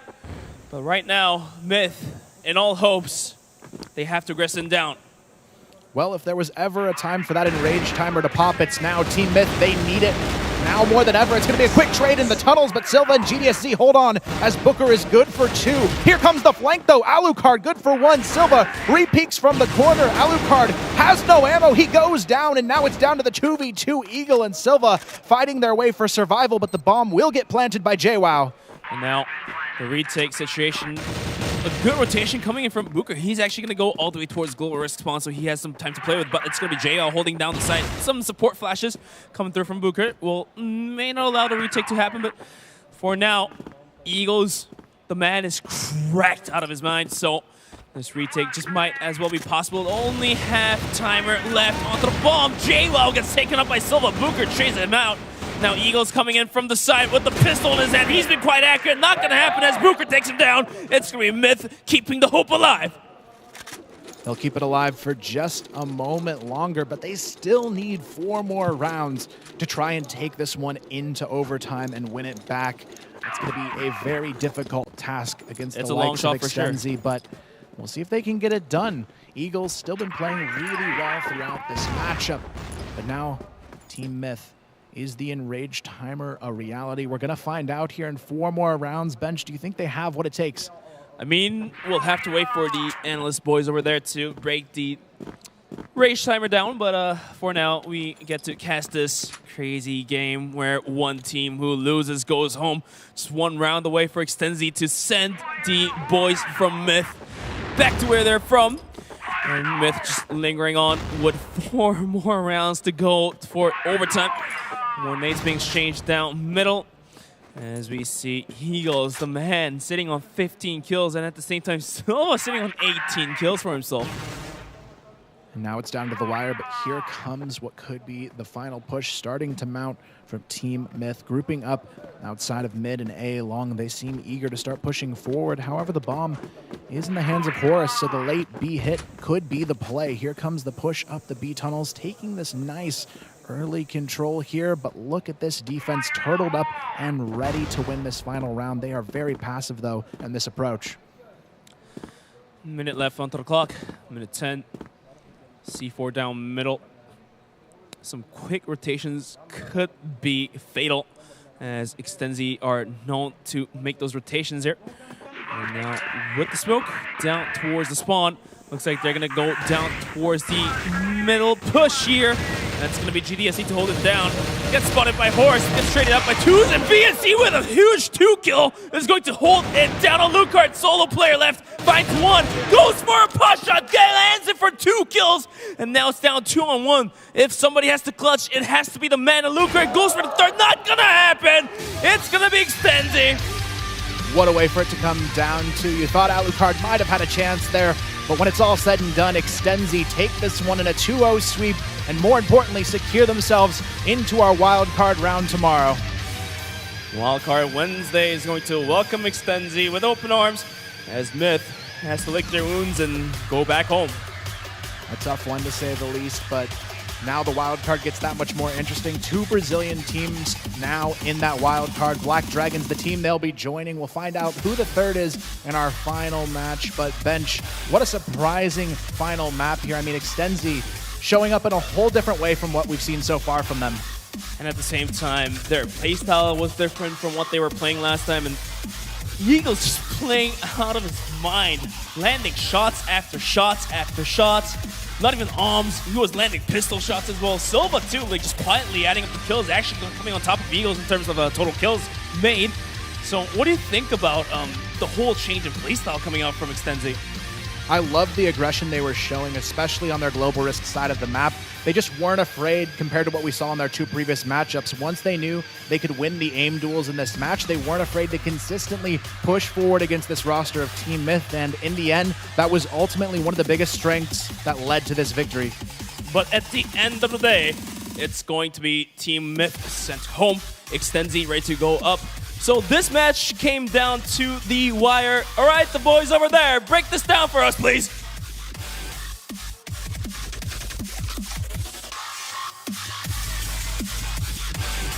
Okay, Bunch. Bunch tells us to do stuff. Bunch wants us to do things. We have to do the things. Thank you, Bunch. Thank you, DZSQ. Thank you, guys. I'll do it at my own pace if you don't mind. I've been doing this a while. Slow down. We got this. Just take it easy. Bye-bye, TeamMyth. That's sad. Was enjoying their action. I was hoping for more from them throughout the whole tournament. Seeing their faces there on the stage at the end, it looked like a team who thought, oh, we haven't performed as well as we hoped. A best sad of to three. see. Yeah, a best of three where it's do or die. You know, the pressure was on. It was a really intense, really closely fought battle. Just, you know, they couldn't quite get it done in the end. Yeah. It was, you know, they just petered out on the end of port, and that was the end of it. Yeah, I thought that going into port, it looked like just kind of in that little break in between between the first and the second map, that their spirits kind of had looked a little bit shattered. Yeah. I was surprised when they were able to rally back going into port, and they had that just back and forth, trading on the rounds. But like you said, you get into that second half, and Extenzy was able to just go on such a crazy streak, picking up those 4 rounds, and from there, it was just far too gone for the side of Myth. I think that they did play incredibly well in these maps. It was very exciting. A lot of these rounds that Extenzy wins, like it, you know, especially in that second half, it looks really streaky. It looks really dominant, but it wasn't at all. It was so close so many times where it was just one person left standing in the lobby at the end of it all.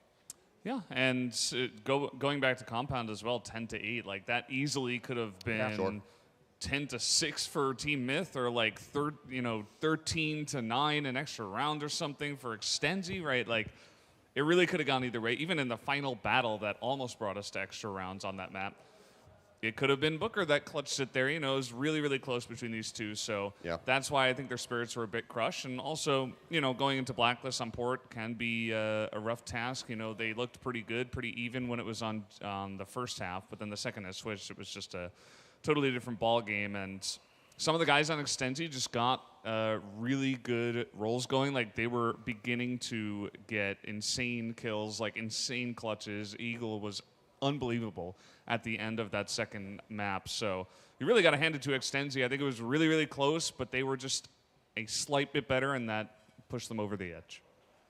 Compound is where it all started. Let's go back to that and take a look at some of the action again on a map which, was, you know, really close. For a lot of that, I was thinking we're in for 3 tight maps here. We're going to have a 2-1.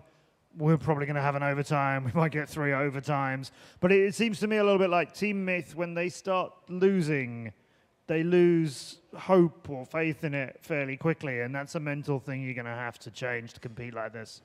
No doubt. I mean, losing your pick of Compound, their best map, arguably, just throughout their, you know, not just this event, but period, just throughout their entire history, makes it even more soul-crushing going into port, which was, you know, your opponent's pick. Again, like everybody's been saying, hotly contested, both sides fighting very well. But I mean, for me, in these highlights, like what really started to kill TeamMyth, they did very good on their attacker side, a 5-4 attacker side. That's really solid. But a lot of these holds on their on their GR side were just not quite clean enough. They had opportunities. They had moments where they had Extenzy like kind of bottlenecked, where they're coming through pretty decent choke points where they've got a crossfire set up on it and they're not able to execute.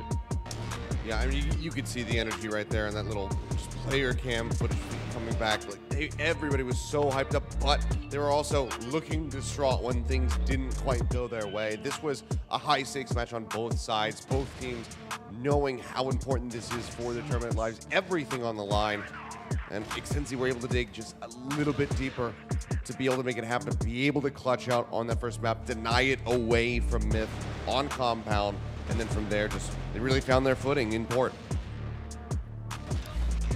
Yeah, some of these highlights were insane. It felt like both teams, and this is the final moments, VNC as well, a guy who stepped up in a huge way, not only in this moment, but also even going into port. He had some huge clutches, you know, 2Ks, 3Ks, stuff like this. Alucard had some moments as well, but I think just as a team, TeamMyth just couldn't hold it together for quite as long. Some of these port rounds as well, like this one where VNC, he delays perfectly. The defuse is coming in, JWoww, trying to read it, doesn't quite defend it, and then the bomb explodes. Like that easily could have gone either way, you know. and that might have been the one that crushed them. You could see their reaction after that bomb exploded.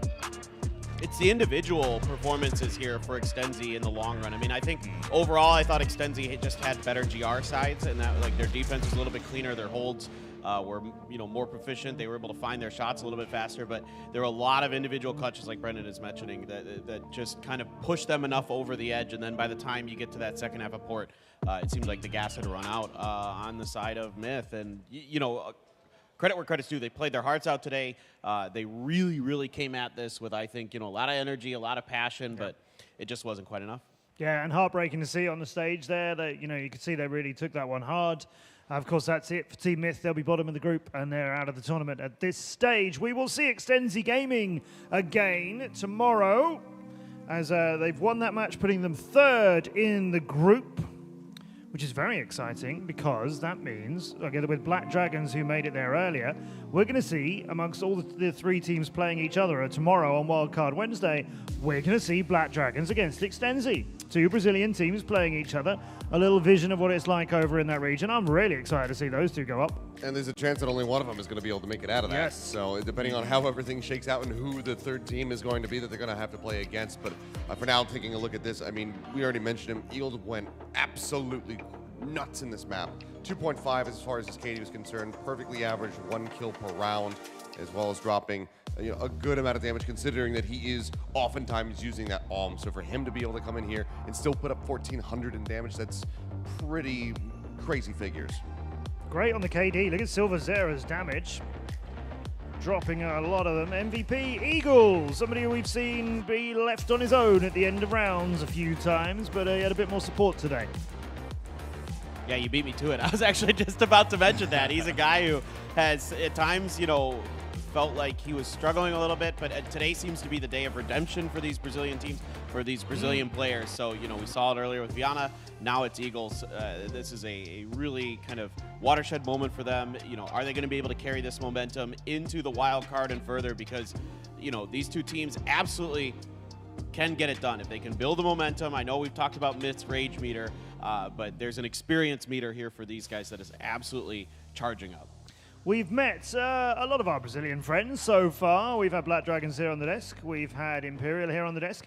We finally get Extenzy on the desk. VNC, congratulations. You're through as the wildcard team. You must be relieved. Parabéns. Participando agora da repescagem, você deve estar muito aliviado. Como é que tu está se sentindo? Estou muito feliz, né? Os nossos 2 primeiros jogos a gente não conseguiu jogar o que a gente pode, mas hoje a gente veio aí e mostrou o que a gente pode.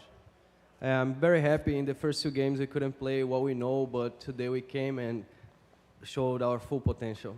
You couldn't play what you knew, so why was that? Vocês não conseguiram jogar? O que tu quis dizer com isso?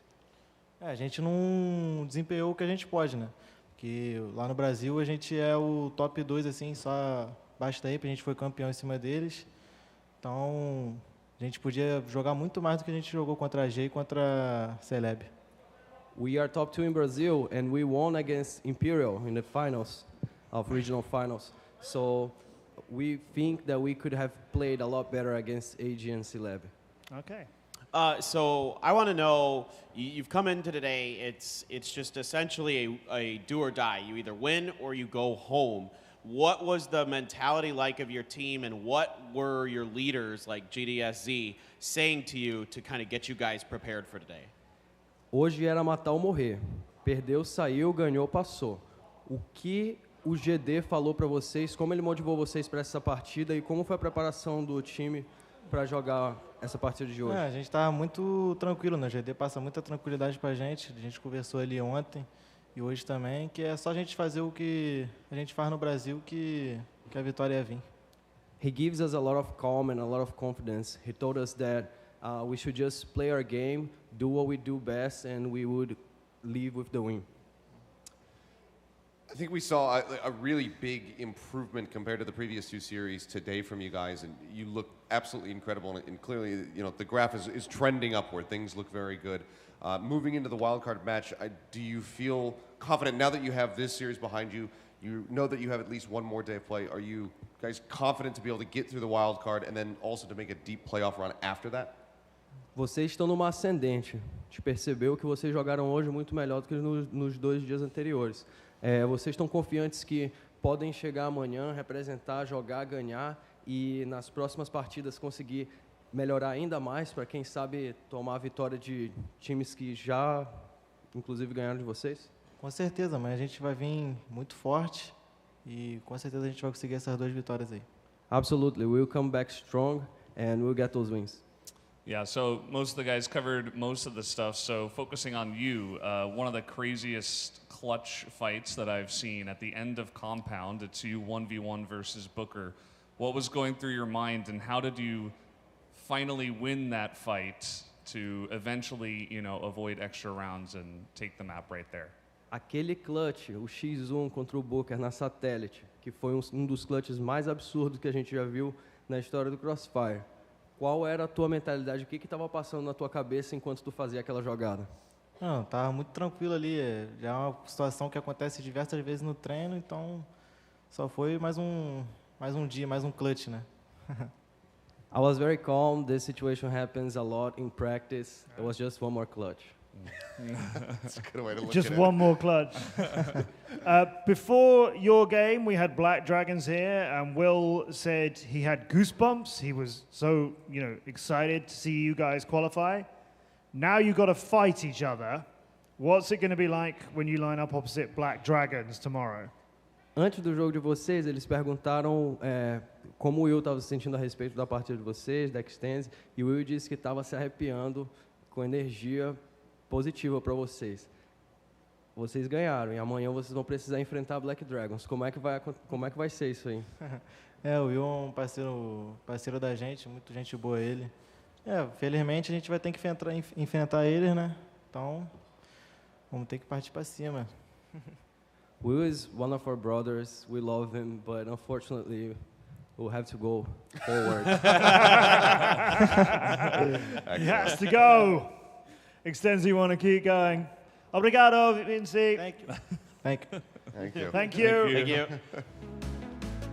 you. Compound and Port see Extenzy Gaming go into a scrap with Black Dragons and another team yet to be decided tomorrow. Yeah, I'm really excited for this next matchup. I mean, I think tomorrow, no matter what happens, no matter who comes through this final one, we already have a setup for an amazing wildcard Wednesday. 2 Brazilian teams, historic teams, historic region. What more could you ask for? Yeah, Extenzy Gaming sent TeamMyth out of the tournament there. Let's show you Group B. We already knew that the incredible performances from all gamers, see them at the top. Celebi already qualified to be second out of this group no matter what. Extenzy get the wildcard spot there for coming third, and TeamMyth will be leaving. One more team needs to join Extenzy and Black Dragons. It won't be Brazilian. It'll either be a German team by the name of Lazarus, or it'll be a Chinese team by the name of Q9 Esports Club. As after this short break, our final best of 3 of the day, we'll see Lazarus and Q9 Esports Club go off against each other. One of those teams will be second in the group and get the second seed and a rest day tomorrow before the quarterfinals begin. The other team are in for Wildcard Wednesday with some Brazilian company. Find out which is which next here on Jeju.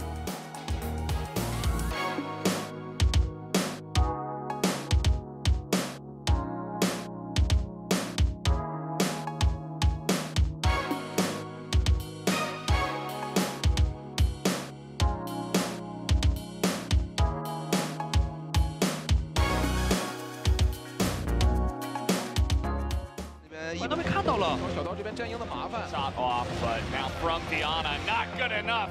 6分飞，Late of Legend。这边宠儿直接被打掉。接下来，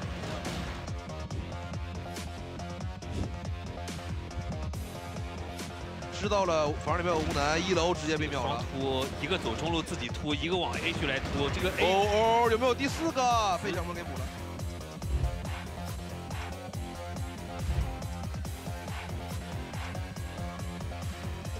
没看了，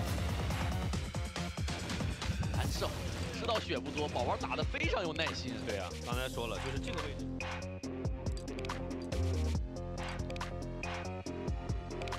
过来了，哦呦，这枪！这个背后位这边 here. They're going to try for it.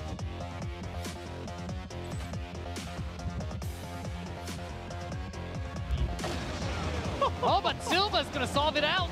That's insane. Oh, insane. Oh, my.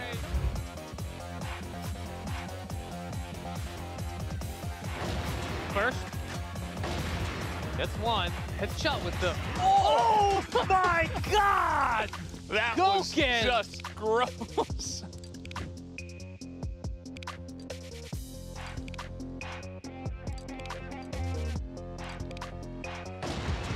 What? This is not a favorable sniper angle. Doesn't matter. MG is not even a land up the backside. Loons, they are in. Wow. Left alone. Spraying through, trying to get a pick, gets one. There's the headshot, picks up another.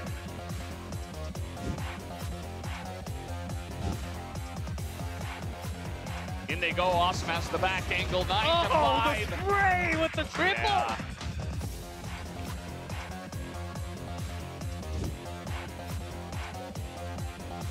Slice, but Viva second from the back. Again, the second. Might be a little bit more. In a row. Headshots all over.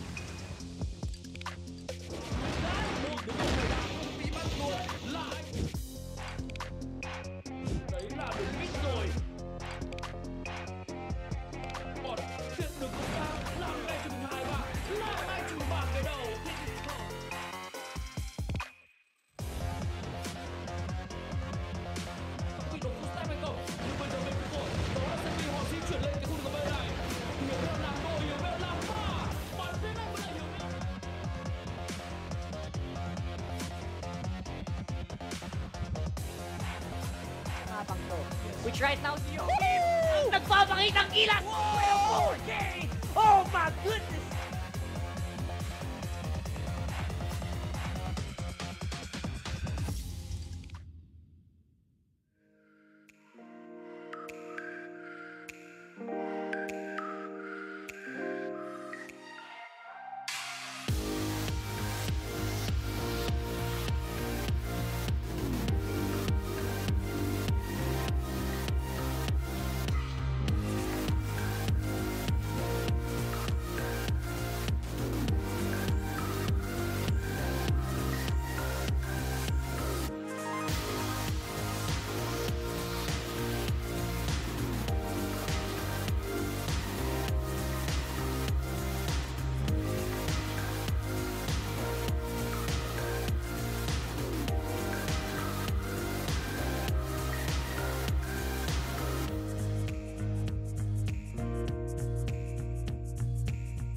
Last game of the group stage, and then we hit the halfway points of CFS 2022 Grand Finals. Valdez, Akelios, Paperthin, and myself, Matt Andrews, welcome you back to Jeju as we get into Lazarus against Q9 Esports Club. Lazarus are kind of so proud, been around for quite a while now, EU representatives, maybe one of the best known, if not the best known team at the EU MENA region. Q9 Esports Club's 2020 CFS World Champions.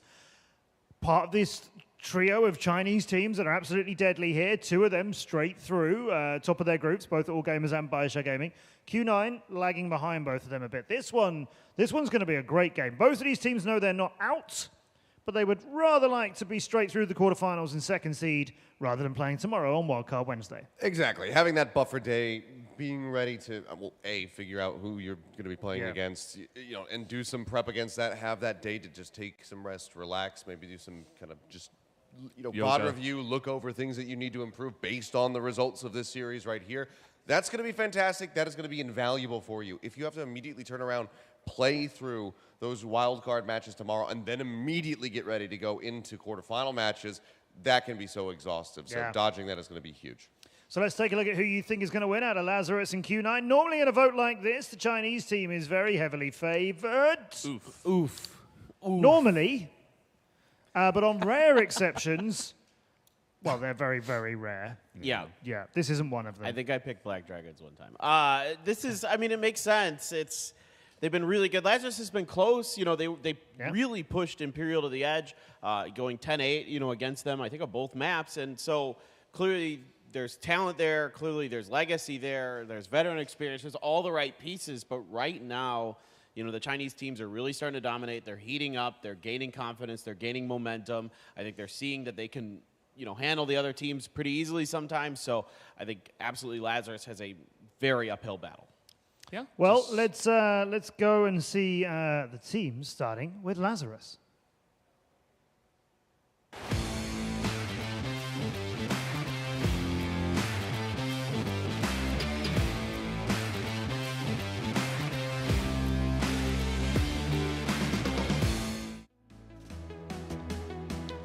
Ready to show us what they've got. They are Lazarus. Awesome Loons. NLS playing back with them again. Vizian 40. I like what I've seen from this team, but up against the Chinese team, okay, always the biggest of challenges, really, the whole China region. I'd be silly not to go with Q9, I think, if I was asked, which I wasn't. That's fine. Nobody asked me. Okay, fine. But I like the challenge that these guys can give them, I think. It's a challenge. It's not going to be easy for Lazarus, to be honest. We had a couple of Egyptian teams. They didn't quite play to the level that they can. But keep in mind that Lazarus had struggled against those two teams in the EU MENA region as well during the regional finals. So it's not going to be easy. This is another step up. They did really well against Imperial. Hopefully that prepared them enough for this next big challenge. That big challenge is coming from these China players.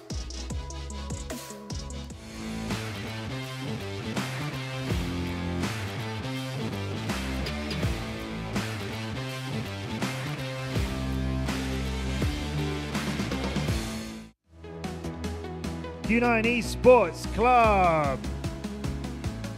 We've got Hades, we've got Wolf, we've got you, we've got LXM and Una.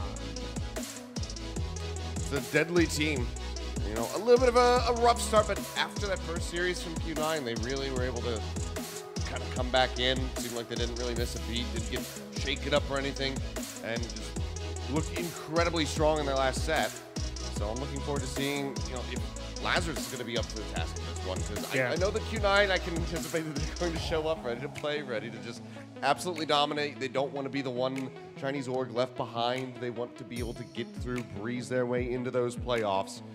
So they're going to give it everything they've got. And we've seen Laz, put up some really strong performances, as you guys were talking about in their last set. Just weren't quite able to get that win. So I know that they have it in them to be able to be competitive versus Q9. I just want to see if they can do it on the day. Mm-hmm. They need to start out strong, because that was one of the things that really, really killed them against Imperial, was they had, on both maps, they lost like 3 or 4 rounds in a row to start the map before they started to pick things up, and they still took it to 10-8. So they got to come out here swinging. They got to find some answers early, put Q9 on the back foot. I mean, Q9 has been really, really impressive in terms of their ability to respond, to adapt, the multi-kills that they're able to put together, these talented players from their region and on their team. Incredible. But Lazarus is just, yeah, they got to come out swinging. That's to me, the key for them to win. Yeah, and I know that we have Awesome here highlighted, and he should be because he is an incredible player for this squad. But for me, the one to watch yet again is going to be Niels. We had a lot of questions about how his integration was going to look. Could he have, heavy frag potential going into that last series versus Imperial? And he absolutely did, which is not something that we typically see from him. And he was able to really perform when it was necessary. It wasn't quite enough to get them a victory, but it didn't make those maps that much closer. So I'm looking to see, can Niels have that repeat performance, that repeat impact from the last time out? Last time they met in the CFS 2020 Grand Finals, which Q9 went on to win, of course.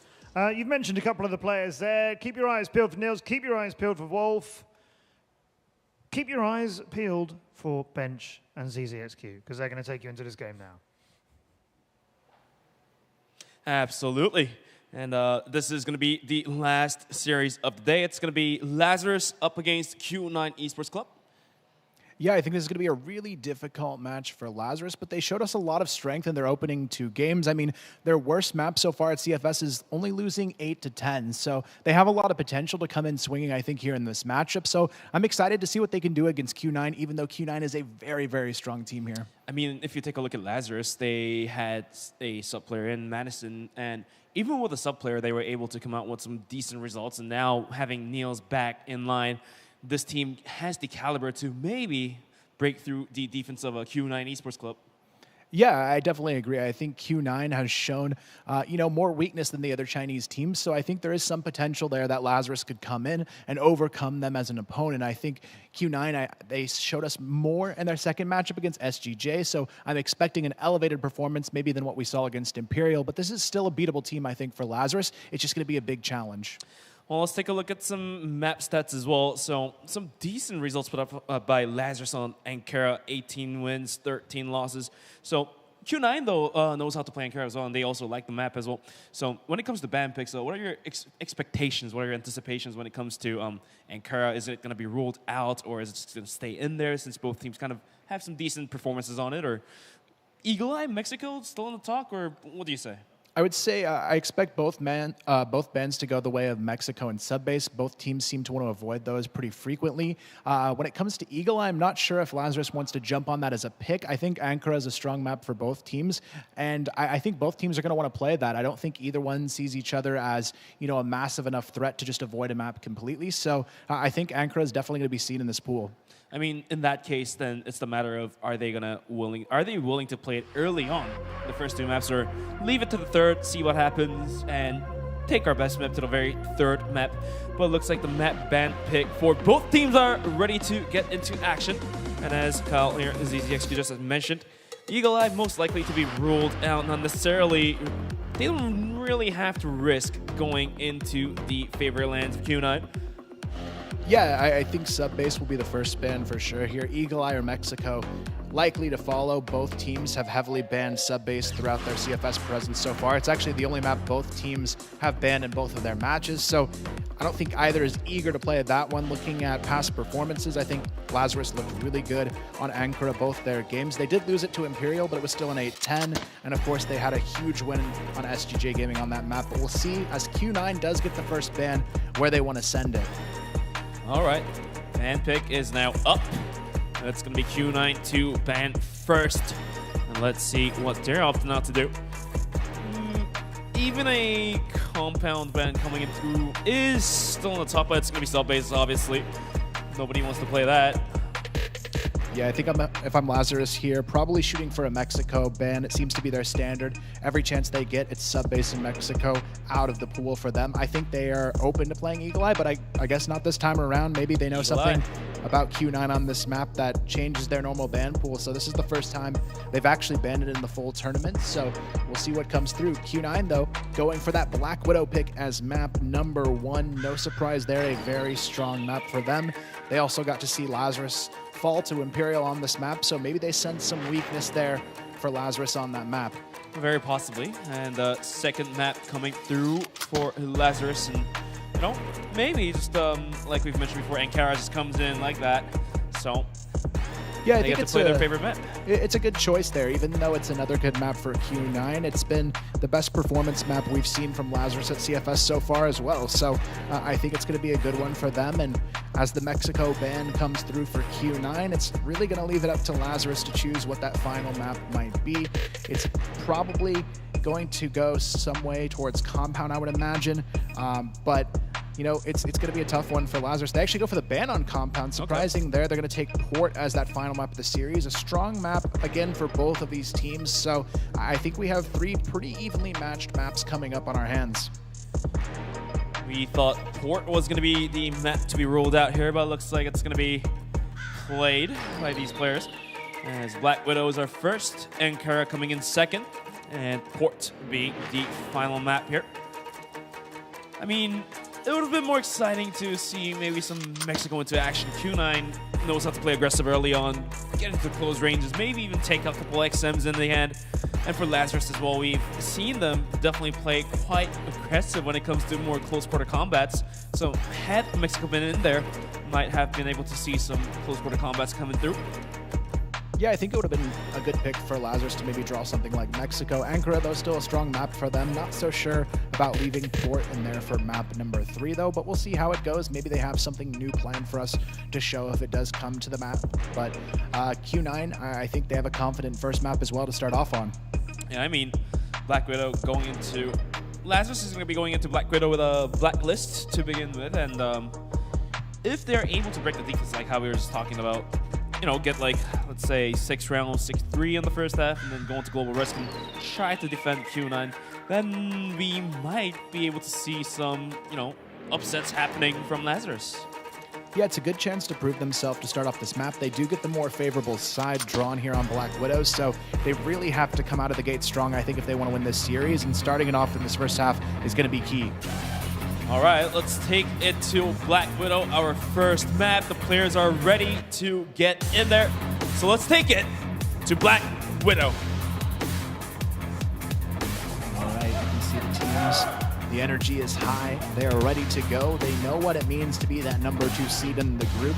There's no fear of having to play all gamers in the opening round if you can secure that second place seed in this group. So a lot on the line for both of these teams as we hop right into it for our final matchup of the day. Lazarus versus Q9 kicking off here on Black Widow. Lazarus on the blacklist side and Q9 defending on that global risk side of the map.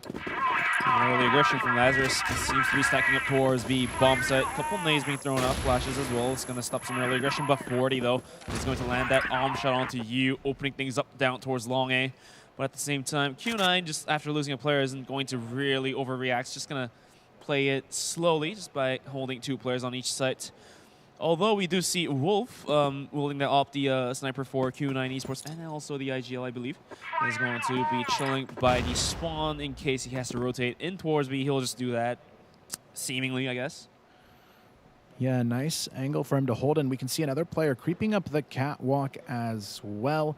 That's going to be Woonon here, already sneaking here to try and find some way to open up this round and get the numbers back on the side of Q9. Meanwhile, Lazarus Niels could be running into trouble here. The timing, though, looks away. Almost gets shot at on the B connector, but still has time to get out of this situation. Now it's going to be the full team grouping up in mid, but do they still know that Woonon could be here hiding in this corner? I think Woonon had a chance to look at the slip of the Niels coming out there. He's spotted up by Wolf, though. And the C4 now in contest in middle, gets traded out. Woonon does takes out Vise, but 40 is there to quickly trade him out. So the aggression is coming down towards middle. Still a man advantage onto the Lazarus, minute onto the clock here. Mid to A seems to be the plan here for Lazarus as they come up the stairs. There's LXM and Wolf holding it down, though. Any quick op shots might equalize things out to a 3-on-3. Here comes the pick, though. Wolf, good for one on to Niels, trying to hang on for more. Stuck on the back of sight, swings wide. Good for a second, good for a third! Completely shutting down the push, and now it's Loons all alone. No bomb in hand in a 1v3. We'll see what he can do to try and redeem this one. What a hold coming out from Wolf. especially with that pistol, with that arm, just doesn't miss his shots. Now it's all down to Loons coming up front. It's closed up onto the side, spotted out, might be taking an edge. Alexem just comes over, up and over behind, shoots him down. It's going to be a round secured by Q9. Beautiful hold there from Wolf and LXM on the site, just doing everything they needed to not only hold on, but obtain a huge advantage on that positioning, and that just shows you the firepower of this Q9 powerhouse of Wolf. We'll see if he can keep it up as this match continues forward, but as we see a quick engage on A-Long, Wunon pushes all the way up to the box, but Awesome takes him down with the shot through it. Some quick aggression coming through, which allows Lazarus to kind of rotate in towards B. Bomb site. There's Hades holding it down, but the aggression might be quick and fast. Niels first up front is going to go in. Hades spotted out. He did take a shot, so Loons goes in, tries to go for the trade. Not quite going to happen just yet, which buys the must-needed time as Vice goes in, takes Wolf down to clear out the site. And now all down to LXM and you to make magic happen. 2v5 situation, the bomb planted. Lazarus getting into this site very comfortably. You and LXM on the flanks, though, trying to fight their way back in. 40 with the jump spot. May have seen him there, definitely sees him now. Loons, though, caught peeking a little bit too wide, but the time is ticking. Only 20 seconds to get in, and 40 takes down LXM. You caught in the double doors. He's taken down as well, and Lazarus, a very solid response there, Bench. Trading rounds, one-on-one, evening things out. So Lazarus with some really, really good setups onto B, as they did take the early kill on long A, I believe. After taking the kill, they will just back out, rotate towards B and try there, because obviously B would be a little bit more easier to take down, as one of the players would have been rotated out. But this time around, Q9, even after sucking that up, they will try to aggress down towards long A once more again, allowing you to be posted up by the backside of long A. And now in round number 3 here, Lazarus sending a lot of numbers over towards B long. And meanwhile, we do have Q9 fairly spread out, but they do have that A long control in the hands of you, who has pushed up for it. Lazarus, though, regrouping here for that mid push, looking like we may see a late execution out of Catwalk in A long, but here comes the duel soon, very much so, on Yu's position. All right, the hold has to happen from Yu. There could be a possible pop support flash from his teammate lingering back down towards the site, but now the setups are being ready to be thrown from Lazarus. Time burning, minute 30 left onto the clock. There's Niels coming in from Catwalk to distract all of the things here, but Yu is going to be crouch peeking. The nades are out. He has to hold it down, goes for some shots, not going to land. Vice comes over, gets headshotted out. Loons there's to trade. Wolf gets traded out by 40 as well, so now things down 3-on-3. A site open. Here comes the rotation. Wunon underneath the catwalk, trying to find an opening back in here, but Lazarus, they still haven't pushed through to take control of this site either. They're going to be backing off and playing safe, waiting for these rotations to come through. Both Hades and Wunon creeping their way up mid, now slowly lurking up the catwalk. Niels here in the key position to try and deal with them both. Here comes the wide peak, though. Niels completely shut down, and now it's a 3v2. C4 just posts up to the site. It's going to be awesome holding it down. Plant shouldn't happen just yet, as the angles aren't too clear. And as I speak of that, Awesome's going to go for the bomb plant here. Helping him out is going to be 40, sitting on 4 kills. So he's definitely doing pretty good coming to the first 3 rounds here. Bomb now planted, going to postman 3-on-2. LXM quick to take down Awesome. 40 comes up and over, gets 2 kills. LXM versus 40, 1-on-1. Can the clutch happen? It's down to the 1v1 here. 40 looking for a 1v3 to finish it, but LXM catches him off guard, wins the 1v1, and has just enough time to get that defuse in. Q9 move up 2-1 as we continue forward on Black Widow. Niels was sitting in a very good spot to possibly find a good, decent spray down, take 2 kills, finish a round there, but I think he was just not peeking out wide enough. I think if he was just holding that angle with an open angle, then he might have been able to spray one down, at least get traded out, so to speak. And that didn't happen. Now early nades being thrown out towards long. 40 going for some pots, just not gonna really hit those, so pit is now taken. And now it's all about the response here. Lazarus sneaking their way in, trying to find an opening towards this A bomb site. 3 players on long for them so far in the round. Meanwhile, they do have Vise working slowly towards that B long position. But look at these 3 players, Hades, Wunon, and LXM, all ready to swing out onto Vise's position here. It could prove to be fatal if he's not ready. Catches one, though. Great shot there onto Hades from Vise. And now it's a 5v4. All of a sudden, the rest of the players from Lazarus gather up outside of B here. See if we're ready to go in as the first player. It's going to be Niels, the IGL, just ready to prove himself. But LXM just quick to be traded out. He must have been shocked when he peeked out like that, seeing all 5 players posted up on Wolf. Takes down Luz to equalize things, and Wolf and Wunon. All of a sudden, it's a shambles. Awesome at 40 to do the job for his team Lazarus here. You hiding by the stairs here. C4 being down puts them in a more difficult situation. 40 and Awesome now stuck in the B box from here, trying to fight their way in. The bomb down as well. 3 players of Q9 surrounding it. There is no free way to try and grab this. Wolf holding onto the double doors. Awesome trying to find any inch that he can push in on. He sees Wunon in the corner. He knows Wolf's there, but do they know Yu is tucked away underneath? Yu might just be able to take both kills into his backpack, but Wolf, he's been quite accurate with his gun, so he might be able to gun down one player. As Lazarus thinking about getting in there. Wunon spots off 40. 40 goes in, goes down. Yu up and over, pops out from the position he was hiding and takes the kill, securing the round for Q9.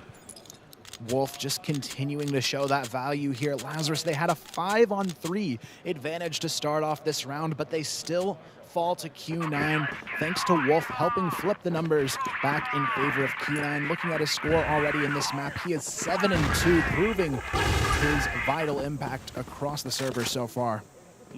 Now the rounds being 3-on-1. Q9, he's looking good. Yu comes up and over. Niels was trying to push him down, but Yu's just too good. At least he's getting traded out by 40 here, so equalizing things down to 4-on-4. A couple nades being thrown out to contest for mid here, as long as they can regain control of mid. They have some angles to play with. They could try to rotate in towards B in that case. That's just completely open. Wolf on the hunt here for even more early round kills, looking for those peaks just outside of mid. Spots Awesome, can't quite find the shot though, and he's gonna go ahead and fall off here. Still a 4-on-4 as we continue forward, but now Q9 starting to play a little bit more passive. Minute 30 left on the clock. C4 still lingering around back B here. They're willing to rotate it down towards A as long as still being controlled by Loons. Wolf holding it down at top A with an AWM, some long range caliber. He could put some bullets into the faces. And for now, just playing with the clock. Is going to be sending 40 down towards middle, maybe Catwalk as well. So Loon's jumping has been caught out, so that gives some alerts into Q9. Lazarus now slowly creeping their way up. Catwalk, Wunon, he's going to be playing this angle. Can he make it happen? Spots the first, can't connect. Will he go for the repeat though? Finds himself no kills in the process. Vise down to 5 HP, but here comes the push up the Catwalk. Wolf, good for a first. Wolf looking for more. It's not going to happen, but LXM is still lurking here under the Catwalk. 2v2 now as Awesome finds one. Awesome finds a second, and it's now down to the 1v1. Hades versus Awesome for the round. Bomb now being planted. Hades has to play with the clock here and running against the clock. And Awesome carefully repositions himself down towards the up there as he's sitting on 65 HP. Hades on the upper hand. But now bomb timer being ticking down to half HP. Spots out each other. Comes up and over. Goes for the spray. Not quite going to connect. So Hades, he's going to run for the defuse here. Is there enough time, Kyle? Just barely enough. Q9 will in fact get the defuse here. Perfectly timed. Almost a little bit scary if Awesome maybe ran away there. He could have played the timer to his advantage, but Q9, they're going to take a 4-1 lead. I know going into this one bench, we thought it might be close, but so far Q9 looking very dominant in this match.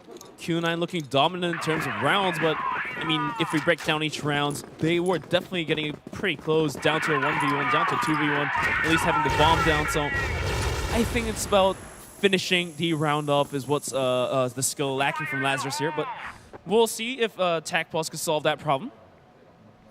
It may be the play sooner rather than later here with how this one's been going, but Lazarus, this time around, they're going to be grouping up outside of B. 4 players in position and ready to go. Just one lurk of Awesome holding on to that counter position on mid right now. We'll see what he can do. 40 going to be grouping up with them here for the 5-man execution, as we've seen, though, in the past on this hold. LXM very strong with Hades from these positions, but can they do it again? Now the execution is on. Flashes are out. Smokes are out. Niels just jumps out. LXM doesn't know. Niels spots out Hades. Doesn't finish him off. Wolf gets a kill. Hades as well. Hades on second kill as well. 40 at least, and Awesome trades him out. Down to a 2v3. Awesome down half HP. Goes in, kills Hades. And now bomb site is somewhat open. They still have to get rid of Wolf, who is lingering in the backside. Awesome starts to sneak through. Wolf catches him. Beautiful headshot. Takes him down. 40 immediately falls as well. And now it's going to be a 5-1 on the board for Q9. Moving closer and closer to that first map victory. Not going so well so far, though, on Black Widow for Lazarus. Q9 on the 4-round train. Looking for a 5-round train. Just going straight. Score looking 5-1. Not so good for Lazarus, as there's only about 3 rounds remaining for the first half. They have to at least rake in 3 rounds, if not 4, to go into the second half more confidently, I would say. And after knocking on A long, they're going to back off. The C4 lingering on towards B, just going to be dropped outside of B main. As Wolf, this man, 10 kills already for him, so he's definitely feeling it tonight. Definitely a strong performance from him already. Meanwhile, we do have Yu and Woonon working their way up for catwalk control. They're just going to be holding some pressure on the catwalk stairs. Niels, though, very close by on that B connector peak. Yu's going to spot him barely on the edge of the smoke, but LXM here, he's ready to get a little aggressive from the double doors as well. Now Lazarus just seeking to close their gaps in towards A, is going to be creeping up A long. And it was Yu holding A long, but he backed out. So it's a more safe setup for Q9 to hold this down if the aggression does end up happening onto A. We have Niels handing down middle, and he actually finds a kill onto Wolf to open things up. Woonon takes down Vise, but Loons is there to kill out Yu to make things 4-on-3. Woonon is taking out LXM. Out of sudden takes down Loons, so it's down to 2-on-2. Bomb could be planted if LXM doesn't pop out of nowhere. Great presence across the map here from the remaining 2 players of Q9. Hades as well now trying to sneak his way up the catwalk. I'm not sure, though, why LXM has rotated off this quickly. He's going to be going all the way through B to start wrapping around behind the bomb. Will get planted, but LXM seems eager to go all the way around for the long flank. This is definitely going to eat into the clock for Q9 and Lazarus. The defuse could be happening as Hades finds the opening fire onto Awesome. Hades finds the second one. Doesn't matter. The long rotation, it's all right. I'll just finish the round by myself, and the defuse is going to happen. There's definitely plenty of time. Q9 Esports moving forward with 6 rounds. Great performance on that retake from Hades, grabbing both of those players. Lazarus, though, just getting caught off guard time and time again here, and it looks like we will see a pause coming out. It could be the tack pause that Lazarus should be looking for in this situation. It's going to be a tough road ahead for them to try and get out of this hole they've already dug for themselves. 1-6 Q9, though, looking like a much different team than what we've seen from them so far. After losing 5 rounds straight, 6 rounds in total, looks like they're going to go for the tack pause here. Definitely have to switch stuff up here for Lazarus, as they're only sitting on a single round with only 2 rounds remaining onto the first half. As their aggression, their executes are good. Their aggression is good. They're definitely aggressive enough to go onto the site. Looks like their hold isn't there. So they can get the bomb down. They can kill the players that are holding the site. Okay, that's all good. But when it comes to post plan, I don't know what's happening. Is it just Q9 just a little bit better, or Lazarus just slacking off? But the post plan is being the problem here for Lazarus, not stack up on those rounds.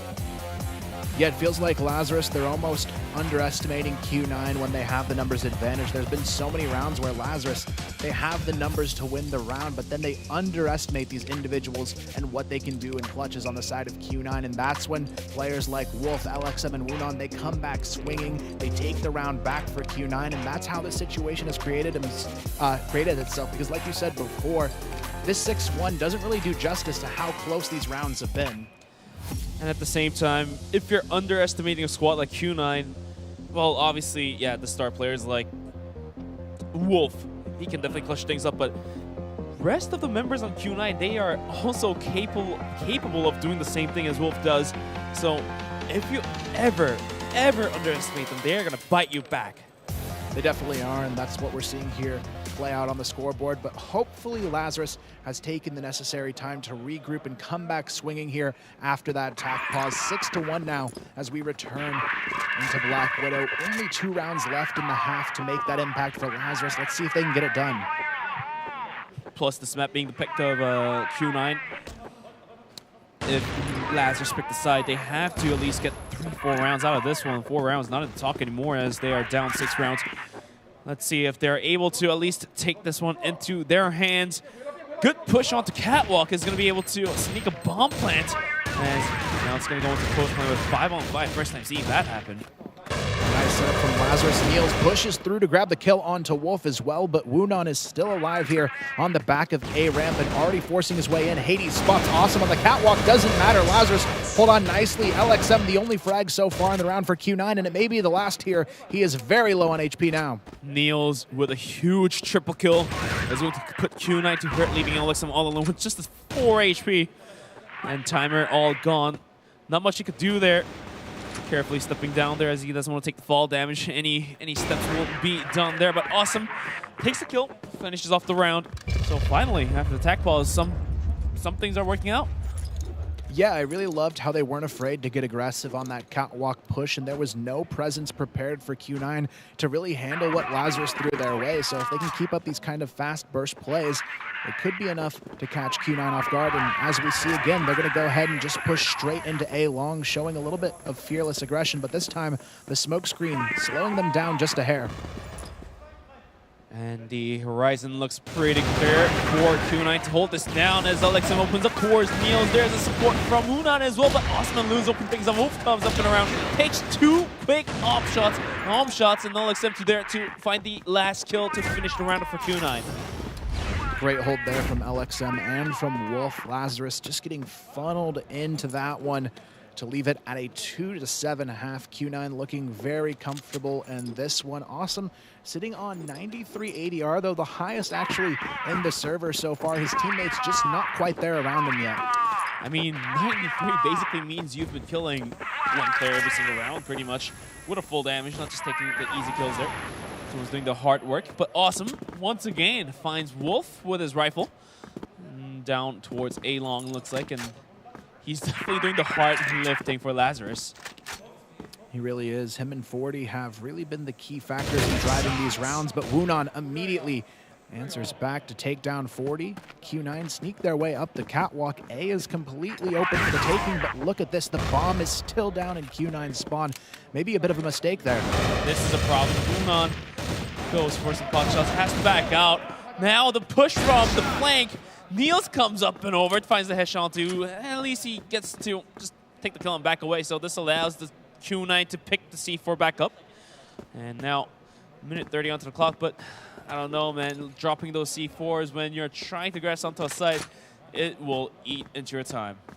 It definitely will. The big thing in the back of my mind, though, is Q9, even with the number disadvantages, they somehow seem to win quite a few of these rounds, even being a man down. And now they have a completely open bomb site to work with on top of that B, undefended. I'm not sure why they've made this decision on the side of Lazarus. They have all 4 of their players stacked on the A bomb site, and now Q9, they can set up for this post plant pretty comfortably. I mean, this is not the most ideal situation for Lazarus, but going into retake 4v3 with a man advantage is still worthwhile as well. There's some value to it. Bomb now being planted. We are looking at Loons, and it's going to be Awesome actually going to be going for the long flank here, so they're going to have to play with the clock. Nice little setup. Unan's actually going to try to go for a nice little sneak peek outside of smoke. Could be spotted out, but instead, Unan returns the favor onto Vise. Good quick headshot. Hades on top of the boxes here.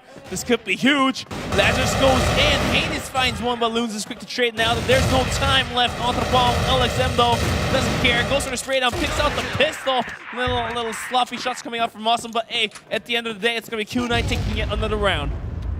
Yeah, Lazarus there, they had the numbers, but to me it felt like they just took a bit too long on that retake. By the time they got into the box room, there was almost no time to grab the defuse, even if they got all of those kills to begin with. But now we go into an 8-2 lead for Q9, slowly closing in on that map 1 victory. A lot of flashes coming down mid early. 40 looking to take this challenge on to Woonan, sees 3 players there and has to get out though. Oh, he's definitely not liking that 1v3 trade. That's going to happen to him. But the nade will definitely put some hurt into you.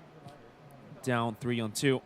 It's going to be a 3-2 split coming out, as B side is being held by Niels in the IGL. As Q9 just cracking open some angles down towards mid. This might turn out pretty bad as Loons pops out and takes the kill onto Hades. Unan has to fall back after that misread. Oh, Vise though, through the windows, takes down Alexander with a quick headshot. Second one coming through, third one as well. You and Wolf, bye-bye. That's gonna be Q9 left with just Unan. C4 down into the side as well. What more can Unan do? Not much there. He's going to be taken down. Lazarus getting a crucial round.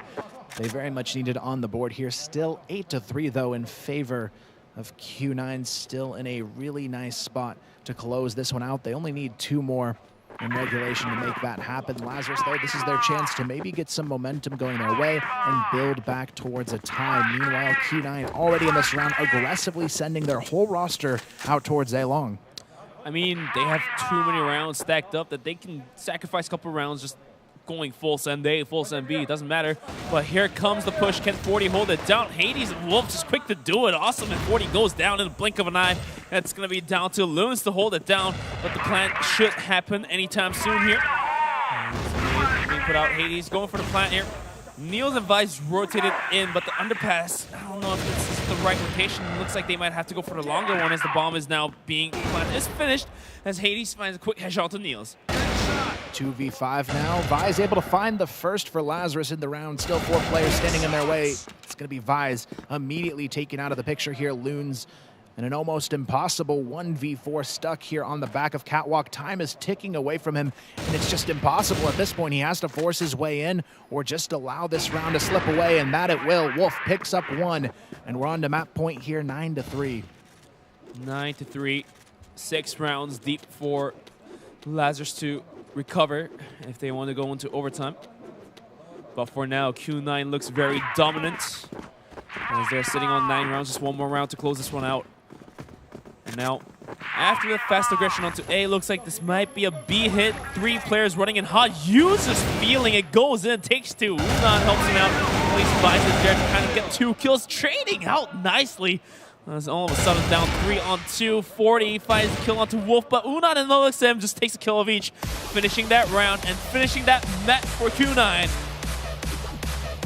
Wow, what a performance here from Q9 in map number 1. They'll take this one 10-3 on their map pick of Black Widow, but Lazarus, they definitely have their work cut out for them now. It's going to be a tough road ahead, but at least they have the benefit of their map pick coming up next. But a nice 1-0 start now in the series for Q9. I mean, the rounds may seem dominant on Q9, but when you go deeper into the rounds, you've seen some very close rounds happening. 1-on-1, 1-on-2, some clutches on Q9 as well. So Lazarus is definitely putting up a good fight despite the round numbers looking not so wild. Yeah, I mean, for Lazarus, I felt like they had the right idea. In a lot of these situations, the execution seemed solid, but these individual plays from Q9 just consistently able to pick them apart and win back these rounds. And they're going to have to find a way to combat the solo play that Q9 has in their arsenal going into the second map. Otherwise, I think they're going to have an equally hard time going into their own map pick. Well, at least given these rounds and given these detailed rounds, I would say Lazarus has a good chance of winning their own map favorite of Ankara. They just need to find the last piece of the puzzle to wrap up the rounds in their favor. They're obviously able to hold things down. They were able to break into the sites, but at the end of the day, they just couldn't find that last piece to resolve it down to their win. Now, the players getting ready to go into Ankara. picked out by Lazarus. It's going to be Q9 starting on Blacklist. And Kyle, what do you think if Q9 is going to be the one on the attack? Can Lazarus hold the offense down, or the aggression just going to be able to break through the defense? It's going to be a tough one for Lazarus. Q9 and getting that more favorable side going into map number 2 means they can control the pace here. But taking a quick look at our stats from map number 1, LXM 2.17 KDR and 1 kill per round for his team. Definitely being that key difference maker along with Wolf in our opening matchup here between these two teams. But yeah, I mean, looking ahead, Lazarus, they've got their work cut out for them. They've got to start off strong on the second map and really try and get some sort of momentum to take this one back as we go into it. All right, players are ready to move into their second map. That's going to be Ankara. Lazarus favorites Ankara over the other maps, so let's see if they're able to take this one down. All right, here we go. It's going to be potential wild card status for Lazarus if they fall here 2-0 to Q9. They'll have to fight out against Black Dragons and Extenzy tomorrow if they aren't able to come out on top on this one. But here we go. Ankara, map number 2 underway. Lazarus defending on the global risk side and Q9 attacking on that blacklist side. The slightly more favored one, but we'll see if it's enough for them to finish this one out 2-0. We have seen some really crazy rotations come out through the middle in the past couple of rounds. This time around, it's going to be Q9 aggressing down towards middle. Lazarus is going to be opting out for a quick A push. You spotted out with his pants down. Is going to be going down to Niels, allowing Lazarus with an advantage here. We do see LXM just posting up with his teammates down towards underpass with Hades. So 40 not really aware of what's happening towards B. Has to call his teammates in. It's going to be Awesome and Vice to do the job. Awesome, not quite accurate. The spray down, not being able to catch the player out. B side is now open for Q9 to go for the bomb plant. Q9 just reading that really well off of the opening push from Lazarus. They use that advantage on the map to take control of the B-bomb site uncontested, and look at the nade damage raining down on Lazarus.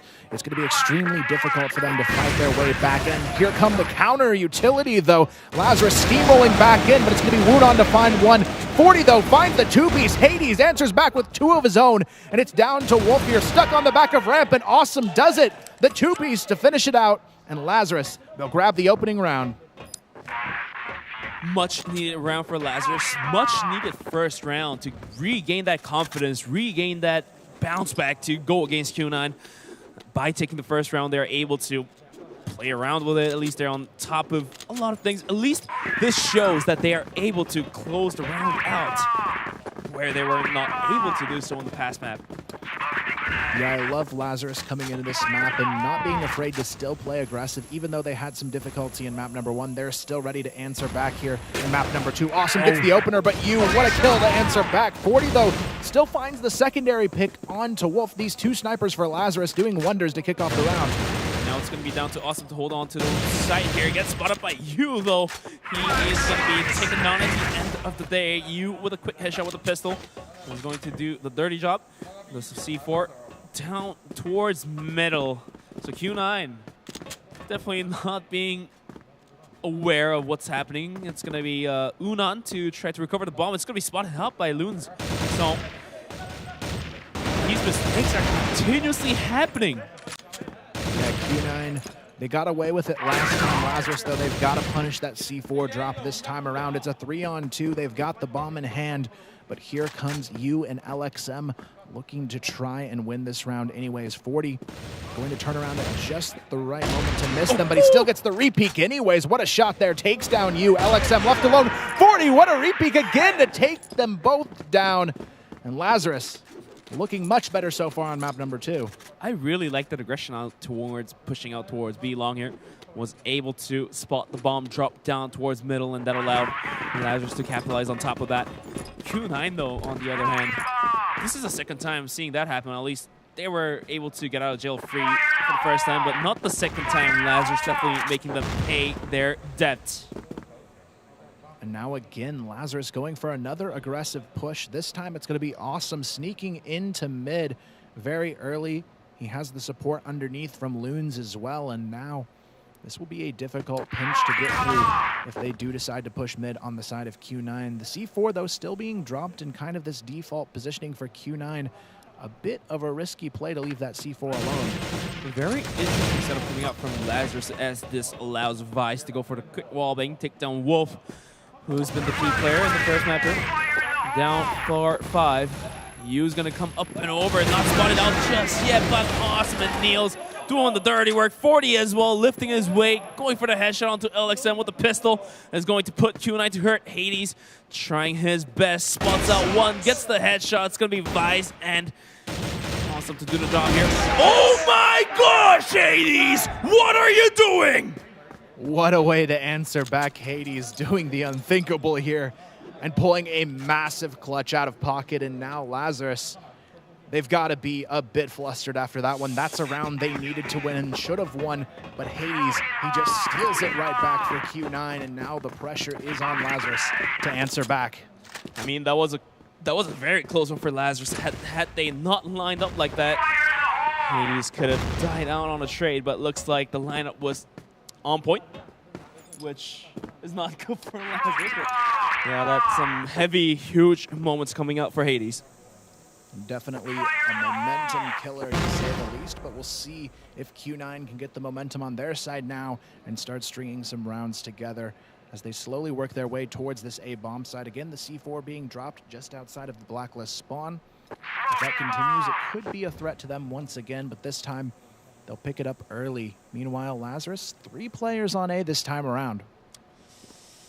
All right, now, this time Q9 opting out to go towards middle. No utilities being thrown out just yet to not give away their positions. It's going to be Vice looking towards the aggression. Wolf comes in. Oh no, Vice is not too accurate. Spray down. Hades comes in once again, takes down 40. Loons, though, is going to find that wallbang onto Wolf to try to equalize things out, down 3 on 3. The aggression quick down towards the spawn of Global Risk. That's going to be awesome, trying to hold down the angle onto the push. One B site completely being open. I don't know if the aggression is worthwhile. You and LXM, though, is going to find a kill onto Loons, and awesome to open things up towards A bomb site, leaving Niels all alone to do the clutch. He's going to try and sneak in on the flank here. You, though, prepared for that position. He's going to meet him on the challenge very early here. You just ready to react and tie this one up. Q9, another great response, moves this to a tied game. After that devastating 1-on-3 clutch onto Hades, Q9 Esports definitely picked up the momentum. Lazarus losing theirs, so that might put Lazarus behind, maybe in rounds if this one goes not too well for them. Still, Lazarus going to be running 2 snipers consistently on this side of the map. Awesome, making good use of it. Actually, a third now in play from Niels as well. A very interesting setup, but so far, it works wonders. As Wolf goes down early, they find the advantage, and now they've just got to hang on to it. Some long-range arm shots might do the wonders, as you mentioned, onto Lazarus. As the aggression now going on towards B bomb site, the smoke might just do the job. Vice actually falls off in the right time, but LXM is just a little bit better to catch him off guard. Niels find the deep shot onto LXM to equalize things out here. The bomb now being on top of the site here. 40 finds a quick headshot. We're not trading him out, and 40 yet again. 2 kills for him, and that won't be the round for Lazarus. 40 honestly just steps up to the plate time and time again for this Lazarus roster. He's at 10 kills already, 5 rounds into this game. If he keeps up this performance, Lazarus, they've got a fighting chance here to take these series back into their hands, and we'll see if he can keep this kind of momentum up. But right now, Lazarus, they're going to go aggressive again here onto Wunon's position. Wunan has to hold this one down, otherwise Lazarus is on top of this. Good spray downs will tickle down some players here, but it's going to be awesome to finish off the kill here. And quick to aggress into A is going to be Q9. It's being flashed out. There's not much for the player to do here. Niels trying to hold it down. At least he was able to back out without dying. And now it's all about the retake. You can hear Lazarus setting up for this one. They know they have the numbers to win this. They've got Niels already posted on the GR spawn wall as well. And now they're going to be funneling in from A connector and A long, but LXM, Hades, and you have these smoke screens rolling constantly to keep them out, but the bomb will finally get planted. And it's down to Wolf. Can he make these arm shots or not? Because he's sitting on that big fence, having a little tough start coming into map number 2. But now the retake is on. Wolf almost in the first one. There we go. He connects with the shot. Now the players coming in. Wolf with the huge second. Third one almost. It's going to be Hades to the jump. Awesome comes in, gets a kill. Hades with a second will wrap up the round. Q9 a great hold there between Wolf and Hades, just gets the job done and keeps them close here in this one. 3-3, all tied up. Lazarus starting to lose a little bit of steam here, but there's still time for them to push through and secure the half 40, not being quite as impactful in that round. We'll see if he can redeem himself here in round number 7, but the big story for me is Vi's pretty quiet on the Lazarus side of things. Some only utilities being traded out. Neil's tossing out his HE, but won't really put the hurt into Q9 here. And this time around, Q9 playing a little bit slow, changing the tempo. They were playing fast for the past couple rounds, and this time around they decide to tone down a bit. C4 rotating in towards A bomb side as well, and an interesting setup coming out from Lazarus as they have 2 players posted out long B, having 2 players closer to B and leaving Niels all alone to do the job. Minute 40 left onto the clock, and Q9 is going to be rotating out from A. And now they all group up in mid. It's going to put the pressure really onto 40 from this mid tower position. If he doesn't get at least 1 or 2 frags, it could compromise this entire setup. So he really has to pop off here. The jump spot's coming through. He's just slowly peeking on that crouch angle. He gets spotted by Wolf, though. The re-peek not going to be possible. He has to try and flash his way out of here. Look at the flash, though. Vise grabs one. Awesome. 40. They grab kills as well. Wolf, he's stuck in the corner here. 40 and Awesome. They finish it perfectly, but what a flashbang to kick it all off there. Just beautifully decimating that total push onto mid. If you're all cuddled up in a single spot, one flash will do the job as the rest of the players from Lazarus are just going to pop out, shoot it, take the kills, and take the round. It's going to be 4 rounds on Lazarus, finally stepping back up. As we've seen in the first half, they were at least able to 2 more rounds this time. What a shot from Wolf to kick this one off, finding Awesome early underneath, making a double kill. Just fearless aggression coming out from Wolf, and now it's only Vise on the B bomb site, and Q9 there ready to push through. Vise finds one, has to fall back, but he's at least held for now. Wolf finally stepping his game up, at least he's down, dusted. It's going to be a 4-on-3, and Q9 opts out to go towards a bomb site, which is being held. Not going to work out for 40 here as Yunan just shoots him down. And D Lawnmower continues on towards A. Niels, can he stop this? He does find one, goes out, goes for a second kill. Not going to happen as Hades finds Hesha Yu to finish it off. Q9 finds their 4th round as well to equalize things out to 4-on-4. Another great response from Q9. Wolf, though, really the key in that previous one, pushing that underpass at the start of the round, finding those early 2 kills to really help open things up was definitely a major factor in moving this one forward for Q9. Now Lazarus, though, this is their chance to push back themselves. They are ready to go aggressive onto Wunon's position here. We'll see if they can find their way through onto it. But right now, it is going to be up to this duel, Vise versus Wunon. But look at this cheeky angle. Oh, Wunon. He gets 1, goes for the spray down, gets the 2nd, and also 3rd one onto Awesome as well. At least Niels popped the head onto you. The defense still lives on towards A, but the bomb already rotating in towards B. Q9 has full control on the B bomb site. C4 to be planted anytime soon. Niels and Loons now left for the retake here. 2-on-4 situation. The bomb will be planted here shortly by LXM. What a way to open up the round, though. Wunon, 3 kills from that angle on B connector, starting things off exactly how he needed to for his team. And now the Lazarus retake is underway. 2 players now pushing underpass. It's going to be Niels and Loons fighting for their survival kill. Look at those nades. LXM knows exactly what's going to happen here. Finds one. The trade should come through here, but it's going to be Loons pushing through at the last moments of the round. There's no time for this defuse, though. He has to move now, and Wunon, he's going to catch him out, and that will be the round. The retake seemed possible for a couple seconds there once Loons was able to find that refrag there. While at the same time, Q9, knowing their angles, was able to finish them off, and that's going to be a round yet again for Q9 to finish this first half off as a 5-4 in advantage for Q9 here. Now switching sides, can Lazarus step this game up? Smoke's being thrown out towards middle, and also towards A as well, blocking up some angles. You posted up pretty close, is able to take down Niels to half HP. Vise open things up, Awesome as well. Vise 2 quick spray downs onto Wunon and you. And now 2 players left is going to be Wolf and Hades. Can they work the magic? Although there's Niels all the way back in spawn. This might just be caught off guard as Wolf is going to be just rotating in towards middle.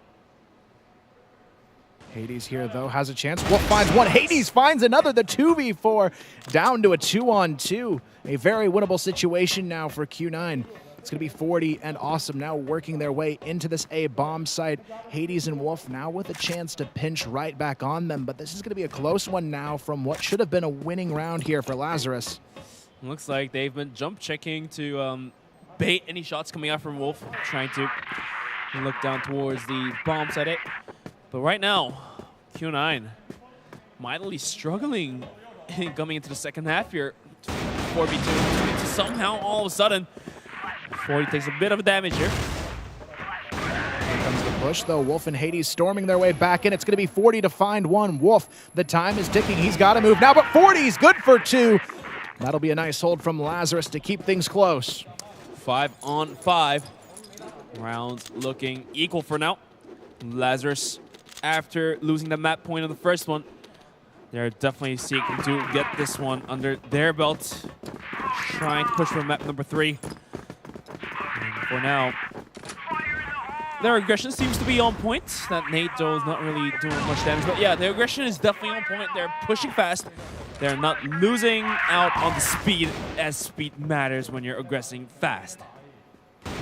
Awesome up to 12 kills alongside 40 with 14 now. Really leading the charge here for Lazarus. Vise looking for that opening in the lower B tunnels. Can't find anything just yet. Meanwhile, we do have Q9 here. 3 players on A, 1 mid, 1 B. Lazarus, though, sneaking their way slowly towards this lone Wolf on the B bomb site. But will Wolf be able to hold as he has in the past? Look at the drop down, though. He's going to grab one, but that will be it.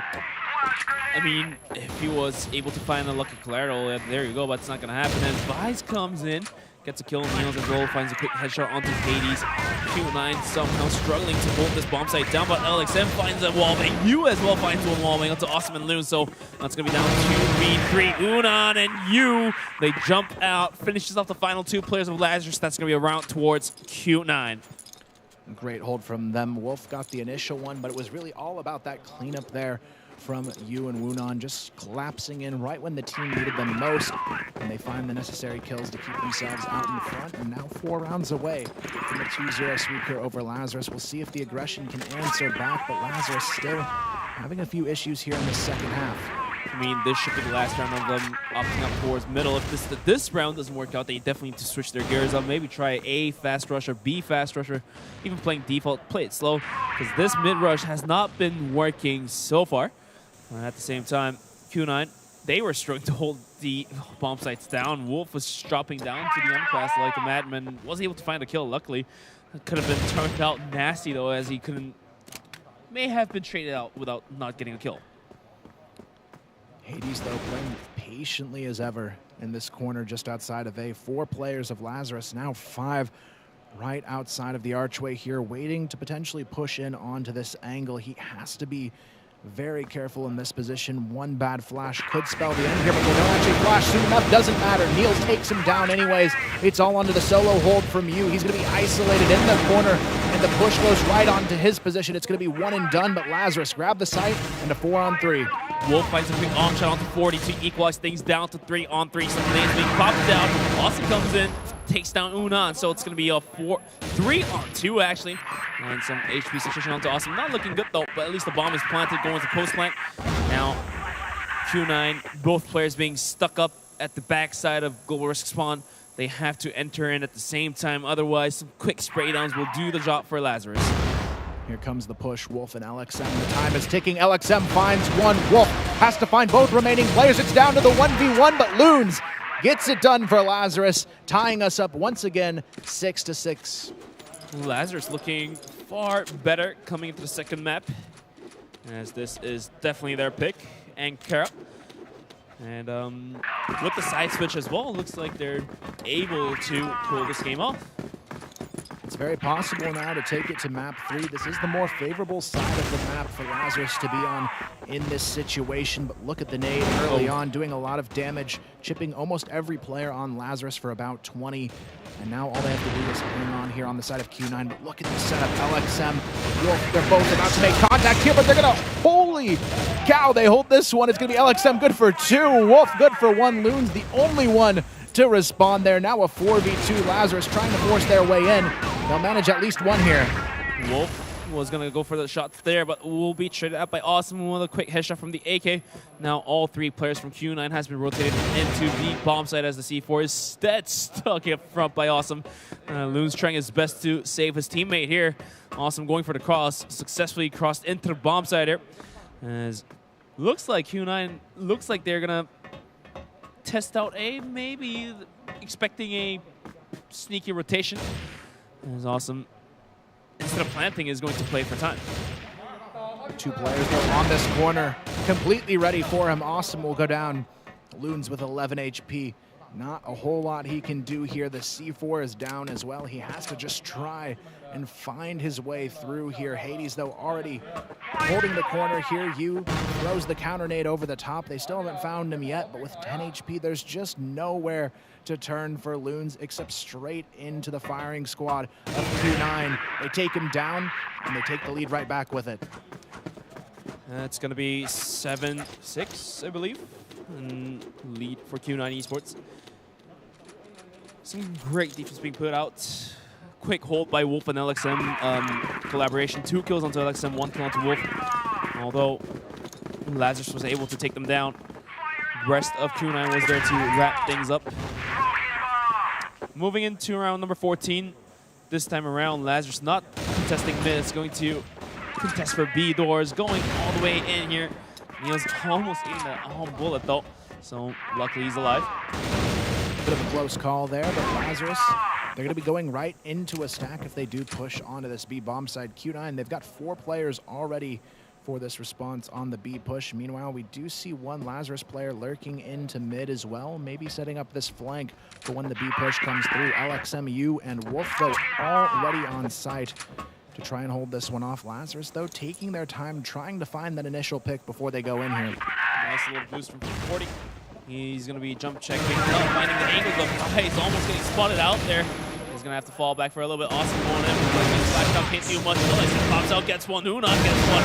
Ice jumps down. Heels finding a kill as well. And all of a sudden, the defense is going to be looking strong as Hades pops out from behind.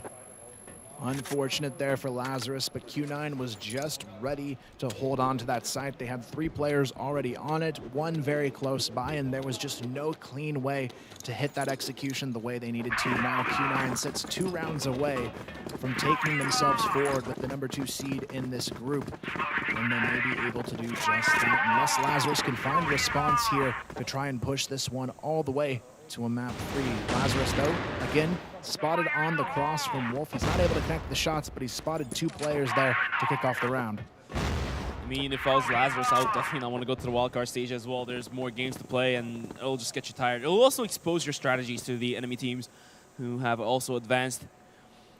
You don't want to be revealing necessarily your strategies to, what you have been planned before. Definitely nobody wants to go against that roster of Black Dragons, hungry with their backs against the wall to get into the playoffs. But Lazarus, this is their chance to somehow move forward with the number 2 seed. Here comes the push onto the A bomb side. Awesome shotgun in hand, running in there as well. Grabs one, it's Niels. Good for a 2-piece on top of it. It's down to a 2v5 already, but Awesome, he's followed up for another. Wolf now left alone in a 1 versus 5 situation. He's just not sure what to do at this point. 1v5 retake with the bomb ticking. I guess the best bet for him is to just go for the kills here. He straight down, takes out the pistol though.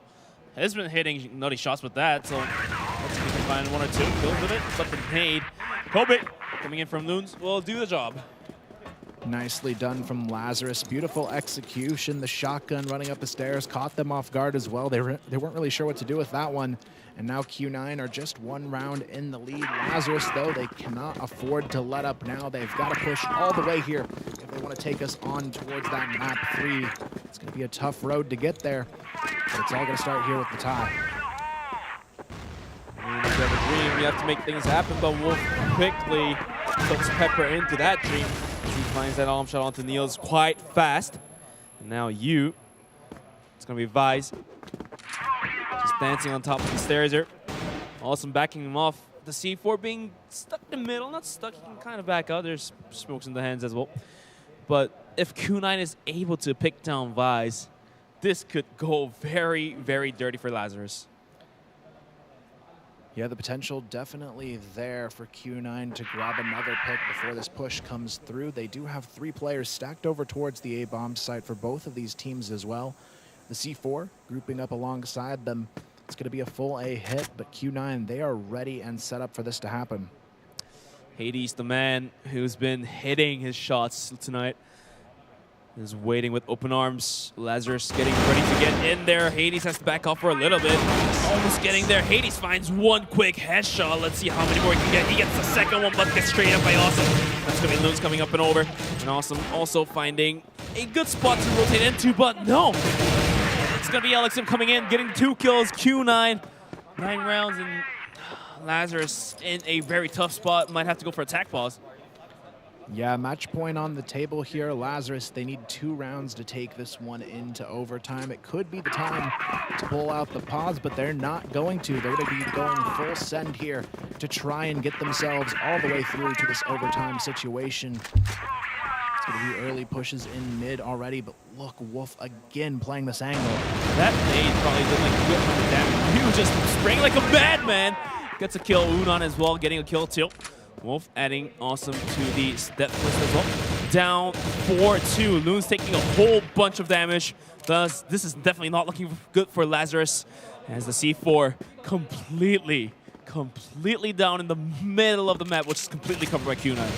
40 and Loons, they've got to pop off here. It's their last hope, but it may not happen. It's going to be down to 41 versus 4. C4 down in the middle of the map. He's got to try and push here and get something out of this situation, but these players, they are not moving on Q9. They know they have this C4 locked down, and there is no way to get into this part of the map. I mean, 40 also has been hitting some good shots, but 1v4 against a open C4 down in the dead center bullseye of this map here. It's going to be a hard job. Carrying this is going to be nearly impossible, but I mean, there's still a sliver of chance. Minute 12 left onto the clock. If he can find some quick arm shots, he can work some magic, but we'll see what happens. 40 looking for the peak here. 2 players in garage, 1 connector and 1 underpass. He's got to try and spot them all one at a time. Somehow he's sneaking his way to the stairs, checking the underpass first. Spots 2, though, underneath in the garage. This could be it here. 40, he's shot down through the wall, and that will indeed be the map. Q9 fight their way through to the very top here at the end of it all, securing that 2nd spot in their group and moving forward with their heads held high. Lazarus, although that they lose this, they were able to put up some really good fights. I mean, some rounds are very, very, very close. We've seen some really cool clutches coming through as well. Hades as well, the man.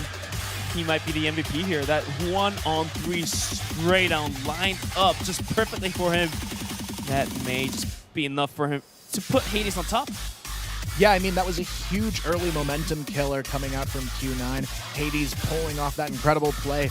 Had to have pushed Lazarus on the back burner earlier on than they intended to in this matchup. And, you know, when push came to shove, Q9 was that team able to comfortably push themselves forward in this one. But, you know, Lazarus still a valiant effort nonetheless. So the results of this match is going to put Lazarus into the wild cards. They have to play one more day tomorrow, which is not good as they have to reveal their strategy to the opposing teams, and at the same time they're putting more work in, so they might get tired after that if they get through wildcard stage, of course. But and at the same time, the wildcard enemies are also very, very strong. Black Dragons are in as well, and more teams to come. And for Q9, congrats to them. At least they get to go to the 2nd round, no problem. But this game being very tight, let's see what our analysts have to say.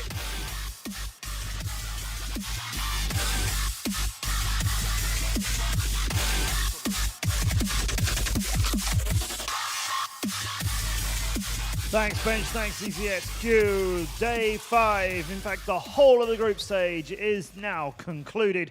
We know who's going to quarterfinals, and we know who's got a little bit more of a fight to get there as well, as Q9 have brushed aside Lazarus there. I say brushed aside, 10-3 is a map they want to forget. 10-7, that was a much stronger showing for the German team. Yeah, they played really, really well in Ankara. I mean, I liked on their GR side that they got aggressive. They started finding kind of cheeky spots, some good crossfires that they were able to catch Q9 in. Clearly, you know, pushing Q9 at least enough where they had to really start to put their foot down to kind of start to take over that map. It is their best map, of course, as well. So, you know, you expect Lazarus, if they're going to put up a showing, it's going to be on Ankara. Yeah, Ankara was really fun to watch. It did start off with Black Widow. This was very Q9 dominated. You could see so many moments. I mean, to me, you know, I've cast a lot of Lazarus games. They were really playing at least 90% of their form. Like, they were playing quite well. Still, Black Widow, of course, Q9's map pick, it was still all theirs. They were hitting some crazy shots. They were doing a fantastic job. But same could be said for Lazarus, and then once we did get to Ankara, it was nice to see them actually, you know, put up a fight. It was quite close. They were very aggressive, which is kind of going a little bit against their style. Seemed like they had a lot prepared for today, and I thought they played really well, although Q9 still took the win. So you reckon that was Lazarus kind of 90% strong, you said? Lazarus about 90% of what they can do, did you say? Yeah, that's what I was saying. Like, they were playing really well. I'm excited to watch more of them starting tomorrow. Yeah, that says a lot about Q9 then, who were just ahead. Yeah, I mean, the first map was a wash, but I mean, that's their map pick. They feel very comfortable there. They definitely had to fight back a little bit harder here. They started to break away from Lazarus in that second half. Some really nice aggression coming out from Lazarus. You mentioned it on the CR side, but even on the BL side here of Ankara, they were really starting to rush forward and whatnot, and did allow them to pick up 3 of those rounds, including the first round as soon as they swapped sides. And it just felt like Q9 eventually said, okay, we understand collectively how you're going to approach this now. You're going to come at us with aggression. We saw Wolf would move forward. He'd get into a forward position and just go for a timing shot through smoke. He did it. He tried it about 3 or 4 times, and on the 4th time, he finally managed to get that pick off. So they were just kind of taking the time downloading the playbook from Lazarus, and once they had it, they locked in the rest of the map. Why, though, did we get such a different performance across the 2 maps? Why were they so much further ahead on Lazarus on Black Widow than they were on Ankara? Strategy and depth. I mean, literally, you could see, like Brendan's saying, Lazarus is playing really well today. There are a lot of really good shots. They look really crisp, really clean. A lot of, you know, hats off to them. I thought they came in today in terms of just their mental preparation. They look good. But on Black Widow, like, too many times I saw Lazarus just kind of, like, getting red, trying these pushes that were just completely read by their other side, by their opponent, Q9. I can remember one time Lazarus, when they were on their BL side, pushed all the way around through long A, kind of as a group, and there were 4 members all stacked up waiting for them on the other. And that's just a mowdown. That's just easy. I just literally said, well, this round's done. This is cooked. Yeah, to build on that, you know, I think it was a lot of comfort shown by the side of Q9 on Black Widow, like, especially on that map. I think Lazarus's play across the board was pretty uniform. You know, a lot of very strong pushes, flashes over the top, a lot of prepared stuff, not a lot of waiting around, you know, which was great to see. But the fact that Q9 was always seemingly in the right position, always seemingly, you know, reading where the push is going to go, they just looked so comfortable on Black Widow, and of course that's why they did pick it first. Let's see the stats for Ankara, where that game ended, but on a closer fight. 10-7 for Q9. Almost everybody on 1 KD. Not quite, actually, with Wolf and LXM. On the other side, 40 is standing out a bit, and Awesome was a big help for the team. I mean, Wolf got picked a couple times, but he was also playing some pretty aggressive spots, even when they had swapped over to that CR side. He was just rushing forward, trying to get those early picks, so he sacrificed himself a little bit, which is why he falls down, but he was also doing a good amount of damage, a good amount of kills coming through for him. But you gotta say, like, the fragging coming out from the side of Lazarus was pretty incredible the whole way throughout. Awesome continues to excel. 40 had some great moments. Niels, again, one of the big things that I was questioning was, is he going to have a heavy impact? We did get to see him take part in quite a few kills. The second map, not so much for Vice, but on that first map especially, we were seeing a hell of a lot more of him involved in the kill feed. But Hades, he had so many great flanks, especially there on Ankara, the mowdown, the double lineup. right out of the A site, straight down through main to pick up the final 2 members and get the clutch. It was just beautifully done by him. I'm not surprised to see Hades as the MVP. No, absolutely. I mean, I think this is really encouraging for Q9 as well because he was their, so far in the event, most underperforming player. And I don't mean he's playing bad at all by any stretch of the imagination. I mean, he just wasn't playing as good as the rest of his team. And now he's stepped it up. Now he's shown that he's capable of taking over games just like a lot of the other people on his team. So for Q9, I mean, just like them, just like Baisha, just like all gamers, it's like the further we get into this tournament, the better they all get. Yeah, good spot and worrying for the other teams. 10-3, 10-7 on Black Widow and Ankara. See Q9 go second in Group B. That guarantees them to get the rest day tomorrow. They don't need to play on Wildcard Wednesday. We'll see Lazarus in on that, and we'll talk about that a little bit more in just a moment.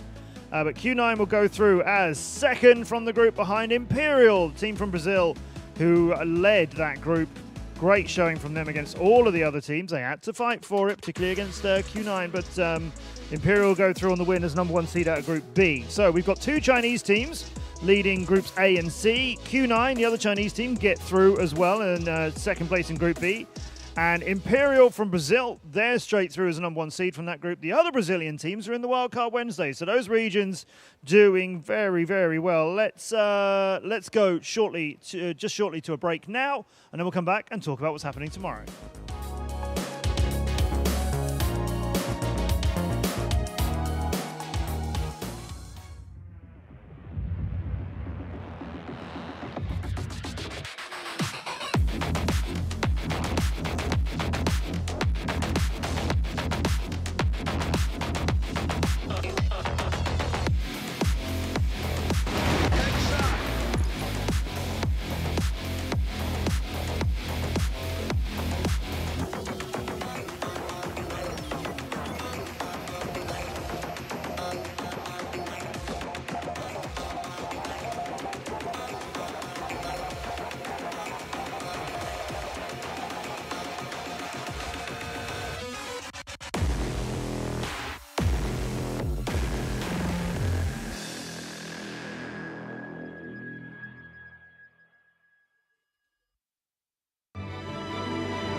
So tomorrow is day 6 live here from the beautiful Jeju Island in Korea, and we are calling it Wildcard Wednesday, as we have 3 wildcard teams, a third place of each of our groups. They're coming to play. They're coming to fight.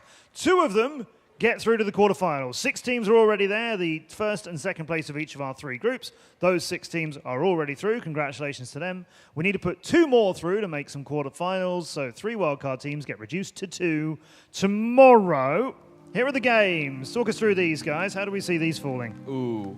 I mean, your eyes drift right to that last one. I mean, that's really exciting. I mean, we already highlighted it. Brazil versus Brazil. That's going to be exciting no matter what. But honestly, right now, I'm concerned for Lazarus because they have to play back-to-back. Most of the times when we had people playing same matches, same day, it's that get a little gap in between. Black Dragons are going to have the same situation as they get ready to go up against Lazarus, but at that point, I'm worried that Lazarus might be going into that fight a little bit tired. And if they drop their series here, then that last one might not matter. It might already be clinched for Black Dragons and Extenzy unless Lazarus can pick up a win.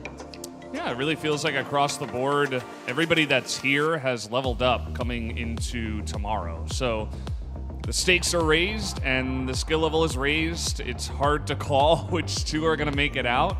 If I had to guess, I really like the way that Lazarus played today, so I think maybe them and Black Dragons, but it's really hard to say at this point. If I can make a suggestion for our script writers.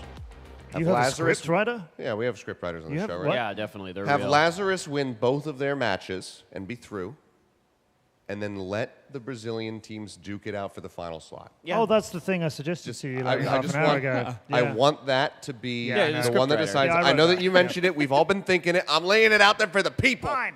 So they can think about it. You got to give the people what they want. Exactly. Occasionally, I need to show that I know what I'm talking about. So leave me these few victories.